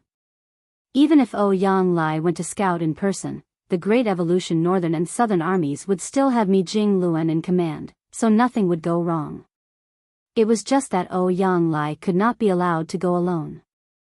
There was no saying what trouble he might cause with his violent temper otherwise. For that reason, Mi Jing Luan said, "You should bring your disciple with you, Brother Ouyang. That way, you can send him back to inform us if you discover anything." Ouyang Lai immediately turned to look at Mi Jing Luan. "What's wrong? Are you afraid I might cause trouble? Are you trying to get my disciple to watch over me?" Mi Jing Luan burst out laughing. "How could I possibly dare to do something like that?" Although he said that, it was obvious he had that exact intention in mind. Ouyang Lai considered the suggestion for a moment and coldly snorted, "Fine. I'll bring him with me." Honestly speaking, Mi Jing Luan was not the only one who was worried that he might cause a ruckus. Ouyang Lai was worried that he might cause a ruckus too. Under normal circumstances, his strength as an 8th Order Open Heaven Realm Master would have prevented anything too troublesome from occurring even if he kicked up a storm. However, things were different this time. The Great Evolution Northern and Southern armies had not gotten in touch with the Great Evolution Eastern and Western armies, so they had yet to discuss their deployment strategy to retake Great Evolution Pass in detail. If he were to stir up trouble at this time, his actions would affect many other people as a whole. In the worst-case scenario, he might even disrupt the plans of the entire army. If he brought his disciple along with him, then his disciple would act as a constraint. Ouyang Lai would first need to carefully weigh his actions before he caused any trouble. "Brat, did you hear? Come take a walk with your master." He turned to look to the side. There was a young man leaning against a nearby pillar, with his arms folded in front of his chest. The 2 army commanders and several 8th Order Open Heaven Realm Division commanders in charge of deciding the movements of the army were currently in deep discussion with each other. In contrast, this young man looked extremely bored and almost seemed as though he was about to fall asleep while listening to their discussion. He would yawn widely from time to time until his eyes were watery. This young man was in the 7th Order Open Heaven Realm, so logically speaking, his cultivation should have allowed him to break free from the constraints of ordinary mortals. It should be impossible for him to feel sleepy or yawn. Be that as it may, he not only yawned, but also yawned without stopping. He looked so drowsy that he might fall asleep at any moment. Everybody else in the hall was in the 8th Order Open Heaven Realm, and he was the only 7th Order Junior present. Mi Jing Luan and the other 8th Order Masters were not surprised by this youth's behavior though. Rather, it could be said that they had long gotten accustomed to it. Speaking of which, Ouyang Lai and his disciple were definitely a pair of weirdos. The master had a fiery personality, and his general behavior was rather impulsive even though he was an 8th Order Open Heaven Realm Master. Therefore, it was rather surprising for him to take in such a lazy disciple who seemed so laid back and apathetic to almost everything. Their personalities could be said to be complete opposites of each other, but Ouyang Lai had very high expectations of this disciple of his and usually spoiled him rotten. It was for these reasons that he always brought his disciple along with him whenever he felt that he might act recklessly and get into trouble. That was because he would constantly remind himself to act extremely carefully so as not to cause any trouble when his disciple was by his side. After all, his disciple might also get dragged into the mess if he caused a ruckus. The young man stared blankly ahead and yawned as usual. Meanwhile, Ouyang Lai did not receive a reply to his question. Mi Jing Luan smiled bitterly. The bad habit of Brother Ouyang's disciple, who cultivates the divine wandering, is another problem in itself. Is it really okay for the 2 of them to act together? "Marshal Nephew Gong, your master is speaking to you," one of the 8th Order Open Heaven Realm Division commanders reminded helplessly. "Disciple is awake." Gong Lien hurriedly straightened up and lowered his head. Honored master, what orders do you have for me? Bullshit. What orders? Yang Lai became impatient and walked out in large strides. When he walked by Gong Lien, he simply grabbed him by the scruff of his neck and dragged him along. Come with me. Afterward, he left the purifying black ink battleship in quick steps. Yang Lai's voice drifted over from a distance. Brother Mi, please just act according to plan. If this old master obtains any information, I will send my disciple back to inform you. Mi Jing Luen and the other 8th Order Open Heaven Realm Division commanders exchanged a glance with each other and shook their heads helplessly. After a while, the huge fleet retreated slowly as previously discussed. They moved back by another 2 days' distance in order to prevent any unexpected incidents. In the void, Yang Lai used various secret techniques to conceal his and Gong Lien's auras. Be that as it may, his speed was not slow in the slightest as he headed in the direction of Great Evolution Pass. Meanwhile, Gong Lien neither resisted nor struggled.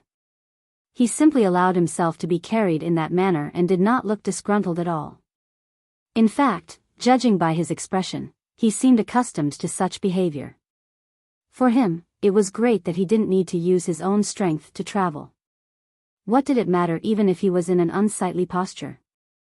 Fortunately, he did at least ask a single question. Honored master, where are we going? We are going to spy on the Black Ink clan, Yang Lai replied. Gong Lien grunted in response and said nothing else.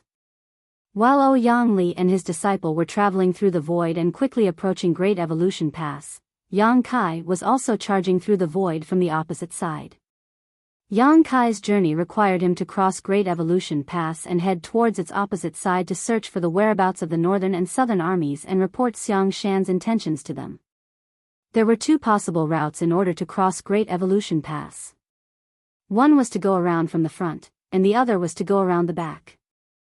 According to the map of the entire Black Ink battlefield that Ding Yao had shown him back at Blue Sky Pass previously, the boundary between the Black Ink battlefield and the 3,000 worlds was connected by a single path. This path was none other than the No Return Pass guarded by the Dragon and Phoenix clans.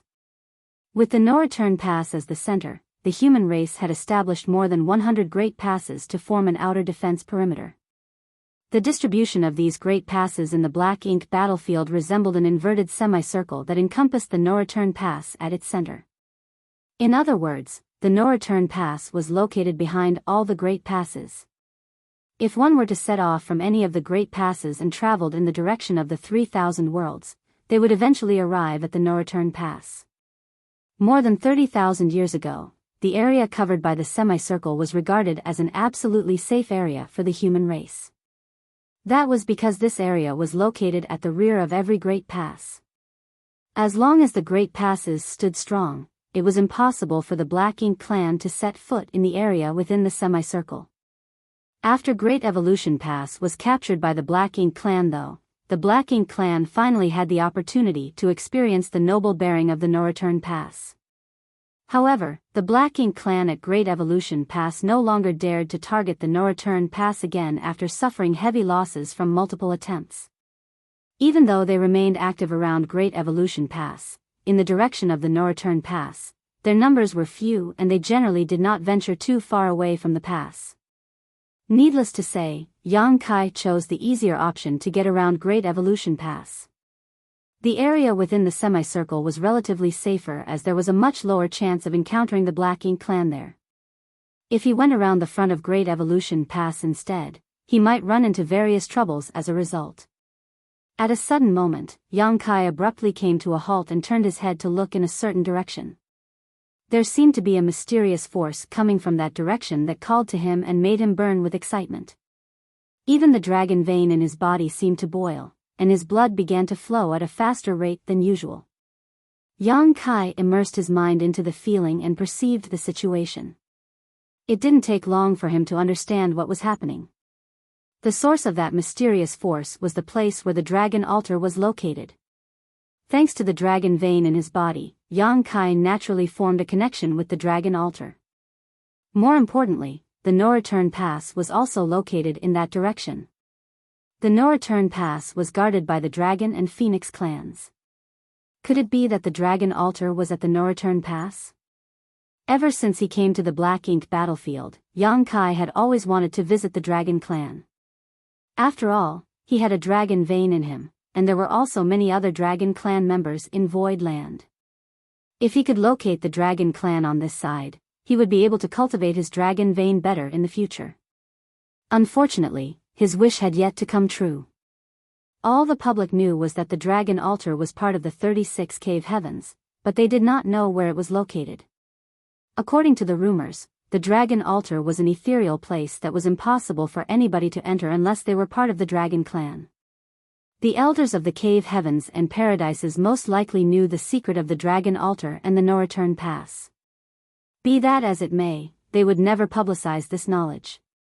Yang Kai once visited the divine spirit ancestral land in the Shattered Heaven, where he was able to experience the past and witnessed an ancient battle.